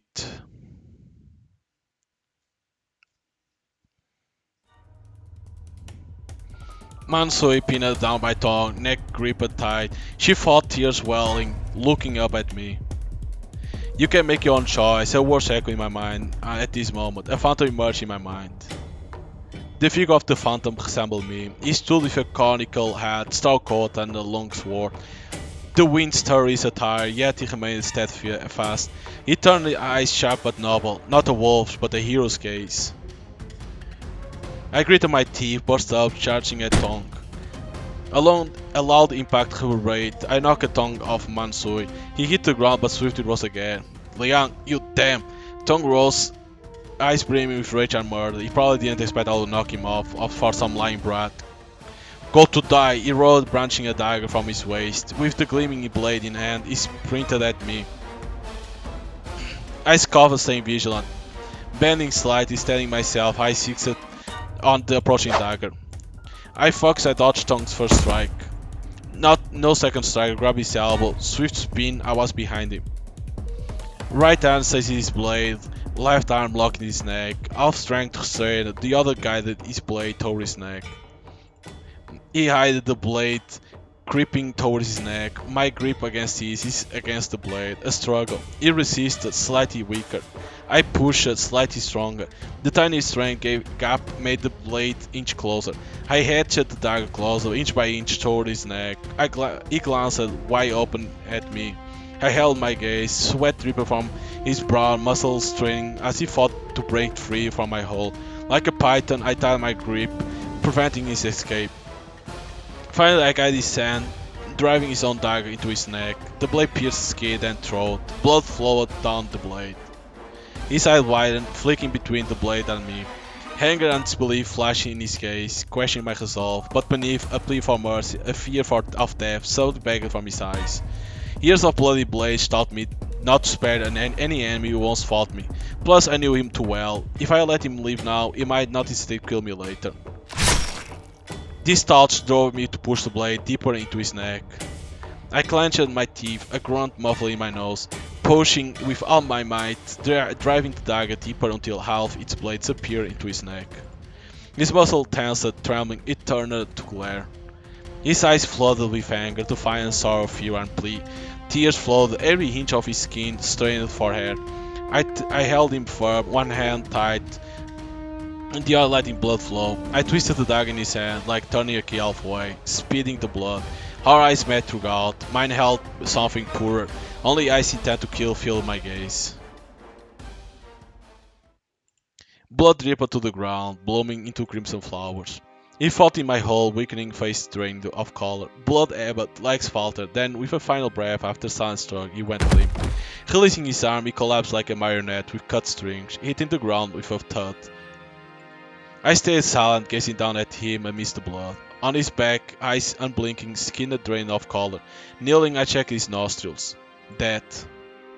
Master Liang, is he dead? Yes, I killed him. Why? Why did you kill him so decisively, Master Liang? Mansu trembled, her voice shook as she asked him. She wanted my help, but she didn't expect me to kill uh, her companion so swift for her sake. About 2 years ago, we robbed a car but spared a stable boy to drive us. The boy pretended to comply but secretly led us astray, aiming to deliver us to the barracks. When the truth came out, the boy panicked. Tong promised him money to keep him quiet first, but once we reached familiar roads, he not only killed the stable boy but also hunted down the boy's 80-year-old mother and took her life too. He's always had a scar to settle. If he's wielding a blade now, he's got one to pick with me too. He'll keep that grudge until he's finished me off. Better to end him today than wait for him to do me some day. I turned to Mansei slowly, my gaze fixed on Tong's corpse. Master Liang, why do you trust me? It's just a gut feeling, and it's more about not trusting him than trusting you. I'm not buying Tong's proposal. What proposal? Didn't tell you before, but I thought this job was about selling off as maids or servants, so I took it easy. But guess what? Found out yesterday you're being sent to work as lamb dish, and damn Luoyang City got a swine demon eyeing you for dinner. The more I thought about it, the more I realized I couldn't go through with this job, so I told him I wanted out. At first he wasn't keen, but after dinner he changed his mind and made a proposal that satisfied me. He suggested we sell you out tomorrow. I quit Sangzhou and we were done with the job. Then on seeing Long Young, he'll buy a few lambs himself to deliver, as if he make extra, he'll give me a cut. Something about this doesn't sit right, and him being so agreeable this time is so unusual. I calmly filled Mang Sui in on everything, including Tong's offer. Oddly enough, sharing it with her made me feel lighter. Yeah, you are onto something, Master Liang. Think about it. If you could easily buy kids in Liang, why go through all this trouble to transport us from afar? That's why Demon must have a reason. Maybe he prefers kids from Zhangzhou, or perhaps for safety he has to go through several intermediaries to buy kids from a distant place. Impressive. Just by listening to me, you sort out what I couldn't. You got a sharp mind. I praised her. Indeed, her explanation helped me understand. Come to think of it, her sister got snatched by that swine demon too. He lied about marrying her and took her away. How old was her sister? Probably a few older than her, right? Liang, what's your plan for us from here on? As I thought about Mansui's sister, she suddenly asked me another question. She got me stuck for a moment. This happened too suddenly. At first I just didn't want them to become lamb dish. Then I didn't fully believe Tong's proposal. But I hadn't even thought about what to do with them after Tong was gone. When she asked, all I could think was to go along with Tong's fake proposal from earlier. Tomorrow I'll ask the waiter, find some sons of women traffickers and sell you off for money. No, Leon, please don't do this. She seemed really upset. Why not? I killed the part I've worked for 5 years just to save your lives. Now I have to figure out to deal with the body and make a run for it. Got myself into a mess, but I'm not trying to get you killed. Can I at least sell you for some money? I shot her a glare. Meanwhile, I couldn't shake the feeling that this last was pushing her luck after I killed a tongue for them. Mansui saw my unhappy face and started to act more friendly. Whoa, Master Liang, take it easy, take it easy. I'm not against selling us in Sangzhou. I just think your plan is more thinking too. Master Liang, we are not tied with those human traffickers in Sangzhou like Master Xing. Kyong Wu say Master Xing was contacting someone while we were away. If we meet them tomorrow and they didn't seem Tong, they might get suspicious. That means we might end up with Swine Demon and you might face his wrath later. Master Liang, you are in the shadows, standing in You are in the shadows, they are in the light. You can't just step out of the shadows on your own. She laid it out straight, made sense. I'm not tight with locals like Tom. Selling them off without him, locals might get nosy. Too risky, their lives, mine, all on the line. What's your take on this? I look at her, seeking advice. Her clear thinking earned my trust, got me wondering about her thoughts. Let me think about it. She scratched her chin, pacing by Tong's body, lost in thought. Got something? Yeah, got an idea. Spill. First, we go to deal with Master Ching's body, make sure nobody finds it. Then, Master Liang can act as the human traffic and take us to our respective places. What does that mean? Can you explain more?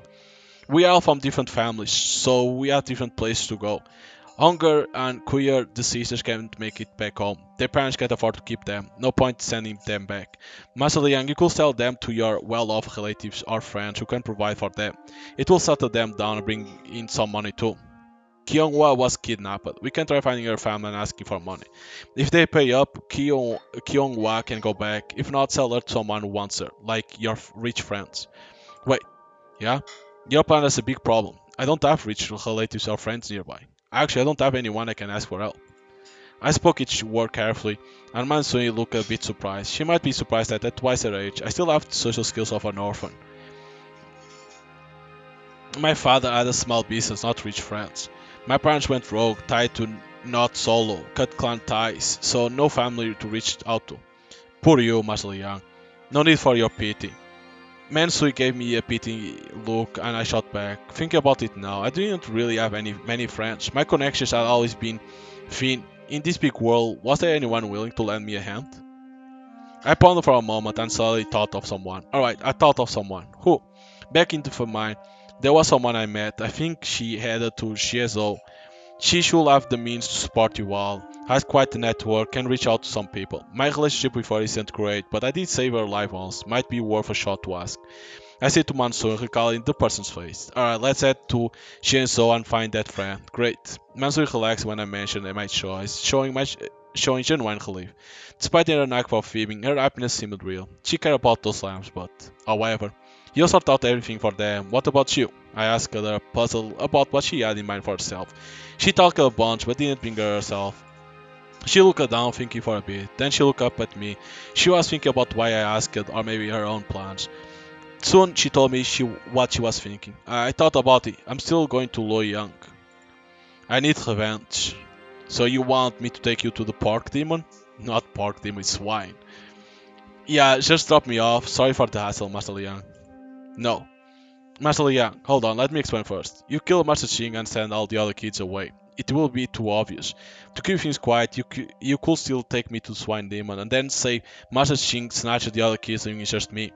That way you blame it all on Master Ching, he's gone, can't argue back. They might pay less without the other kids, but they will probably go easy on you too. You clear your name and one less enemy for you. You are too naive if you think that will work. I don't know how tight Tong is with those human traffickers, but this story won't stick. They'll trust a dead Tong, not a live one. Once Tong is out, there's no turning back. I plan my escape down south, far from the north. Think I'll risk going to Loyang just to end up dead? That's foolish and pointless. No, it's not about you, Master Liang. It's about vengeance. Ever since my sister died, she's been in my dreams. I can't sleep. I have to get revenge. I stared at her and she looked back at me with a determined expression. Tears welled up in her eyes as if she was looking through me, focused on something beyond. It was obvious her need for revenge was strong. Fine, fine, fine. If you insist on going to your doom, I won't stop you. I'll take you to Loyang, sell you off, and then make a run for the south as soon as possible. I sighed and looked at her, saying, I guess that's it then. Thank you, Master Liang. She nodded, all smiles. I just didn't get it. What's there to be so happy about? It's like she completely detached, like she's not the one being sold, the one facing death. Alright, we're done talk. Let's start with the first thing. Now we get to figure out what to do with Tong's body. Sure, what's the plan for dealing with Master Ching's body, Master Yang? It's past curfew, and tomorrow the wait is going to tidy up. We have to handle the body before that. This inn isn't like any other. It's where human traffickers hang out. If the waiter finds out Machine died here, he'll tell the human trafficking sang so our plans will be messed up. Once we look up the body, lost in thought. Well, I'm aware of all that. Out in the boonies, it's simple. Find a spot away from folks and bury it. But in city, I'm stumped. Why not bury it outside city, Master Young? No. Why? Body's too big and too bloody. Can't carry it out without raising suspicious. Imagine wrapping it in cloth and putting it on a horse. Someone's bound to notice. I slowly told Mausui.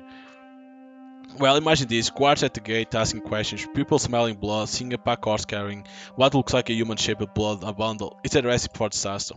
Makes sense. Mansui thought hard. What to do now? Should we bury the body in the inn's yard or try bribing the waiter to help? Nah, too risky. We can't depend on just the waiter. Master Liang, I got an idea. Just I was thinking, Mansui seemed to come up with something. What idea? It's just an idea. Might be cool, but I'm not sure if you'll go for it, Master Liang. Mansui sighed deeply and looked at me seriously. What's there I won't do? I chuckled, feeling she underestimated me. Cutting the body. The clip came down again and again, slicing through the meat and bone laid out on the stone surface. The first chop separated skin and flesh, exposing the muscle and the gleaming white bone below. The second chop cleanly snapped the bone, the sound echoing sharply in the room. With the third chop, a piece of meat still clinging to bone and sinew was neatly divided into two. I picked up a piece of meat about the size of my hand, tossed it into the nearby wooden basin labeled number 1. There were two basins in front of me, one for the meat and bones and the other for everything else. The last barefoot carried a water basin, cleaning up the bloodstains around me. The smell of blood in the bathhouse was strong, making my head spin and my stomach churn. Even though I was used to blood, I felt queasy at the moment. The last proposal really caught me off guard. I didn't dare to do it in the time of half an inch stick. Now we've been busy for nearly 2 hours. About 2 hours ago, she came up with the idea of handling the body. The body of Tom needed to be taken outside the city and can't be buried near the inn. We needed to make the body look less conspicuous and get rid of the strong smell of blood. She said that let's treat the body like we do with pork.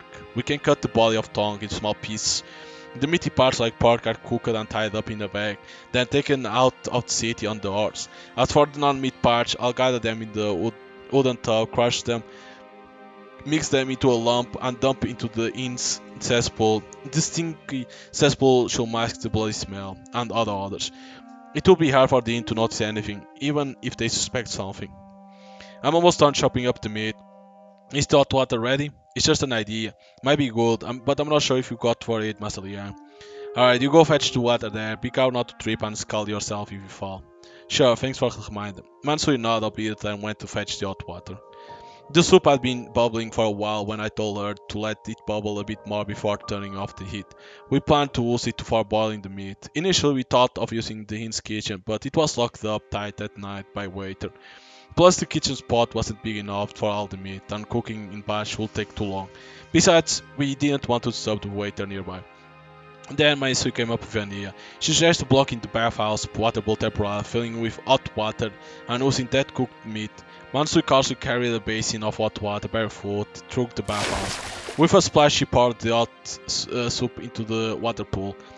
Then bubbling soup spread evenly across the surface, causing the water level to rise slightly. Steam rose from the soup, distorting the air around it. Thankfully, this was meant for cooking meat. If it were for bathing, even for a moment it would be peel your skin off. Mansui went back and forth a few times until how do you not come up with this idea? The water level in the pool was right. She wiped her forehead and sat down to rest. Seeing she was tired, I didn't push her. I sat beside the tank, tossing the meat in and asked, how do you come up with this idea? I calmly asked her. It's tough to picture a kid that young coming up such a scary plan. Long ago, we had a little piglet, died at home. Mom being hungry cooked it up in a pot. After cooking, the piglet shrunk and didn't taste as strong. I remember it well. Mansui sat hugging her knees, head resting on them. Watching the meat in the water, she spoke to me. Her gaze seemed to be remembering something, empty and cold. I heard Tong say if you end up at the swine demons, he'll show down on you. Do you reckon he'll munch on you raw or cook you up? Don't rightly know, maybe raw. Why you figure that?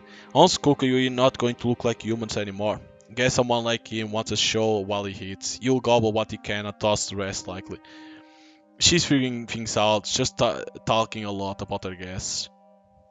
Hard to picture her making that kind of sense at her age. Felt odd chatting with her. Thought she looked at 9 and was 11 years old. In fact, she had the insight of someone older like me. During this memory of Tong's body earlier. I couldn't stand it. I had to look away. She, on the other hand, remained cold, sorting the body parts as if they were just meat. Sometimes she'll cough from the smell, but that's it. I was getting more curious. Was she really from a regular farming family? What kind of experience could make someone her age like this? Heard something at the tavern once. There are people in this world who are born undead. Undead persons have no feelings, don't cry, don't laugh, don't fear. They can do anything calmly, just like grown-ups, even when they are kids. Scary stuff. No way, she wasn't like them on that types. When I spooked her before, she seemed genuinely scared, not putting on a show. And when she's playing with other lambs, she seemed genuinely happy. It's like she got both the innocence of a child and the maturity of an adult. Strange. This last was too strange. I kept thinking about her, but my hands didn't stop. I kept throwing chunks of tongue meat into the water, tossing and tossing until there was nothing left in the Dundas basin. I moved the tongue from one place to another. One by one, him went into the water. The fat ones floated up, the thin ones sank down, reminding me of frogs bobbing up and down in the water. Tongue. Thought it might sound hypocritical to say so. Seeing him like that, I did feel a bit sad. Even if he was killed, he wouldn't have wanted to end up like that. I shouldn't have let it happen, even if I killed him. Maybe only that's one demon who eats life kids deserve such a fate. But how could that be possible? Some people were born into wealth and privilege, destined for a life of luxury. No matter how far they fell, they wouldn't end up being cooked, right? The meat looks cooked white. We have to pack it soon. After cooking for a while longer, I noticed the meat was almost done, so I talked to Mansui beside me. Okay. She stopped to reply, her eyes still fixed on the rolling meat. After bringing it up, we'll need to clean this place too. The blood smells too strong. Get to scrub it off. Okay. She nodded in agreement. Tonight you sleep in my room. Tomorrow we roast the lambs and spill the beans. Got it. She nodded. This last was likely worn out. She was keeping her response short and to the point. Ask her anything, you'll just get a quick answer. She looked tired, maybe all the lambs are like that. They want to sleep when it's time. Masalia, she suddenly spoke as if you want to tell me something. What's up? I'm a bit hungry. Can't get into the instigation. I'll get you some rations later. No need. Although I'm hungry, I don't want to eat anything. Fair enough. Let's take a bath together after we are done busy. Okay. After a quick break, we resumed work once the meat was cooked. I packed the cooked meat into a bag, dumped the rest into cesspool. She cleaned the bloodstained tub and scrubbed the bathhouse repeatedly. When we finished all that, we took a bath together in the bathhouse. I used the tub, she used the bucket. Both of us washing separately. Maybe we were just too tired and wanted to finish quick and go to bed. Maybe it was just secting tongues body together. Me and the last, we were used to each other's nakedness, weren't shy anymore. After our bath, we only slept for about an hour. Shortly after returning to our room, the sky outside began to lighten, with distant church bells followed by roosters and dogs barking. I woke up first and nudged the pup beside me, and went next door to wake up the other lambs. I gathered them together to discuss our next moves. Listen up, plans have changed. We're not heading to Young for now. I announced the new plan to the lambs. They look at each other, then back at me speechless. Pack up, we're heading north to GSO. Once we are there, I'll announce our next move. Masalia, suddenly Kuyer called out to me, sounding worried. What's up? I frowned slightly. Before Master In-san said we could only eat our fill in Luyang. They are in off-steam buns. Yes, Master Liang, weren't we going to Luyang? Why the sudden change? The two sisters seemed really down. I figured Yin-san and Tong had been fibbing to them for a while. They kept saying Luyang will be paradise with all the food. Luyang, with its off-steam bumps, had become their dream. How do I break it to them gently? Let them know Luyang good spot, but once they are there, they will be devoured alive. If I told them straight up, they wouldn't get it. They might not even buy it. I froze, didn't know how to break it to them. Master Liang, her persons who grabbed us in Luyang aren't good, so he's taking us somewhere safer. Don't worry, life in Shenzhou will be better than Luyang. Master Liang wouldn't lie to us. Just when I don't know how to tell the sisters, the girl spoke up for me. Kuya and Unger widened their eyes, looking at Mansui. Yeah, if Sister Sui says it, trust Master Liang.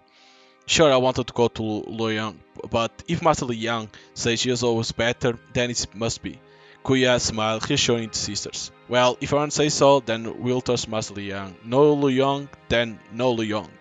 Kuya trusts Master Yang. You are a good guy. Hunger and Kuya smile at me, especially Kuya, who looked at me with trust in her eyes. I paused, feeling a warm sensation in my chest, unable to find the words. I couldn't deny it. Being trusted like this felt pretty good. After a while, I untied the lamps. I got some food from the inn and gave it to them to eat before planning to leave. Before leaving, I asked the Mansui to watch over the lamps and went back to the bathhouse. After airing it out, most of the blood and strange smell had gone away. Thought there was still a faint odd smell. Since this place didn't usually have many guests, it shouldn't raise the waiter's suspicion for him to investigate. I double checked for any blood stains, and once I completed this, I let the lamps out of the inn. As I ate streets of Sangzhou and loaded the cooked meat onto the pack horse, I spotted two strange characters. They were at the inn's entrance. One fat and one skinny, dressed like caravan guards, which with mean looks on their face. The big guy stood tall and fierce, while the small one looked shifty. I led the lamps out, Mansui leading one pack horse while I led the other. Their eyes stayed glued to us, slowly moving as we walked. Something was off. Who were they? Hey, stop! Just as I started to wonder, the fat guy called out. I stopped and the other lamb stopped too. What's up? You know Shishing? He asked me in deep voice. I didn't reply immediately. Cold sweat beaded on my forehead and palms. No good. This guy was shady. Shishing was Tong's real name. This guy was probably sent by Tong. Don't know him. Who is Shishing? I tried to stay calm, speaking coldly to the fat guy. He didn't answer, just glared at me harder. Where are you all from? Why should I tell you? He kept asking and I got annoyed, snapping at him. At the same time I reached for the blade on the pack horse ready to draw. Sangzhou is no small village, drawing blades in the streets is forbidden, but this inn's location was remote. It would be a while before city guards arrived. If possible, I didn't want to start a fight with this guy, but if he really was Tong's man, if he found out I was taking care of Tong, then I'll have to fight him right here. What is that fat guy packing? He has a short blunt yap on his back. He's built like a tank, so hand to hand isn't in my favor. But if I can draw my blade fast, I might catch him off guard. Alright, big hammer, don't be a troublemaker. Just as things were heating up, the skinny guy called out the fat guy's name, stopping him. He said he don't know Shishing, so he don't. Why you get to bother him? He's just leaving this in with the kids. He's going to be doing business. Don't mess with his hustle. But aren't we here to pick up the kids too? Jishing said there is big money here. He said that we will meet here when the rooster crows, but I haven't seen anyone else. Can't I ask? Shh, what's with all the talk? You forget what I told you? Your mother said to listen to me when we were out. Less talk, more action. Bro, no hard feelings, alright? No hard feelings. The fat guy and skinny guy argued some more, then skinny guy apologized to me. No big deal, inn's open. If you are searching for someone, you can check inside. I calmly told skinny guy, giving them a hint. Alright, buddy, we'll go in a bit. The skinny guy agreed and then pulled the fat guy to stand nearby. Then they kept their eyes on the inn. Let's go, everyone, settle. I told Mansui and the other lamps. That was close. So we set off again on our journey. We head to the outside of Zhangzhou, then up north to Jin territory and finally to arrive at Zigzhou. I reckon those two, one fat and one skin, were probably hired by Tong. They might be guards or bandits. I got some ideas about why they are here. That proposal Tong cooked up for me last night was just a con. He was just trying to keep me calm so I wouldn't fight back. Come next day he'll bring them in, ready to take me out, then let those two take over my job. Tong, you haven't changed one bit. Speaking of that, these two are pretty interesting. The fat guy acts tough, the skinny guy talks smooth. The fat guy throws fish, the skinny guy smooths things over. Kind of feeling like me and Tong, brings back some memories. What do you think? Thinking about it, I couldn't resist leaning towards the pack horse and whispering softly. Of course I was expecting a response from the horse or the bags in its back. Closest to me, Kyung-woo heard my voice and gave me a curious glance, wondering why I suddenly started talking to myself. Maybe only Mansui and I knew at this moment, but I wasn't just talking to myself, I was speaking to his partner. Right now, he's half and half, lying on the pack horse, his flesh jiggled with the horse movement, happily accompanying me as we headed out of town.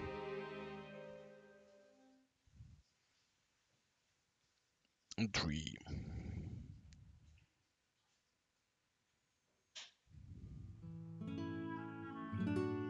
Okay, so hope you guys enjoy some gameplay of Angry Lamb. I don't know how long the game is. I only know it's like 10 to 11 hours or something. I'm not even half of the. How many chapters it is? Oh, there's only 2 endings? No. Eh? There is like 2 golden endings? Finish Bodies of Starve to unlock? No, I don't even know what the hell is that then. I don't know what the hell is that. That's different.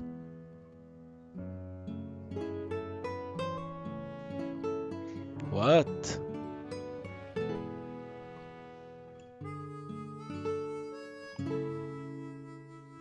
Like, it's like, I'm not that far, but then it's like... Of course, each chapter takes a while to beat, but like... Affinity... There is, of course, endings where you die, as you can see.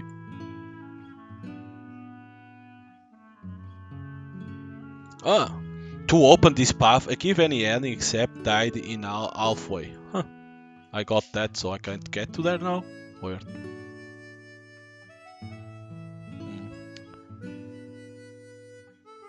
I don't know. I really don't know what the hell is the endings.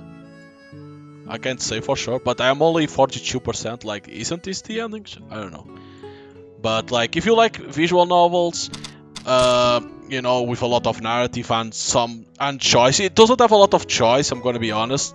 There was a choice where you could die, right? And it looks like there's one over there that is like you cannot die, you cannot get that ending, for what I'm understanding. So it's like if you get that ending, you cannot get that path. I wonder, but if you like this type of games, you can buy the game on Steam. It's already available after getting delayed because of I think it was censorship, if I'm not mistaken.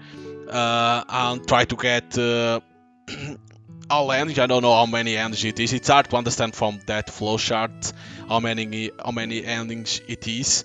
And it looks like there's affinity with the girls, is what it looks like. So there's like low affinity, medium, and high affinity, for what I understand. But yeah, it takes more hours. Like I'm 4 hours, and I was like getting close to the end, if I'm not mistaken, but it shows like 42%, so I don't even know. Because you can't forget that there is like chapters about the story of Mansui, so there is those chapters, but I don't think they appear in there. So, but overall it's like pretty cool, like the art style. Yes, the dialogue, there's some issues with the translation. Sometimes the names, they are not the same. There's some words that are not how you spell correctly. Sometimes they are talking to Lian and they are talking like they were talking to Tong. You know, they say Master Chiang, you are with Master Chiang. You know, so 2 times the same name. It's like doesn't make sense.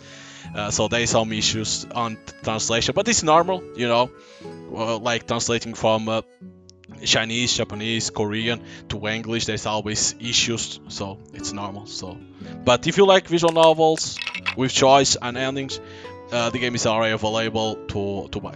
So, hope you guys enjoyed, and see you guys next time. Bye.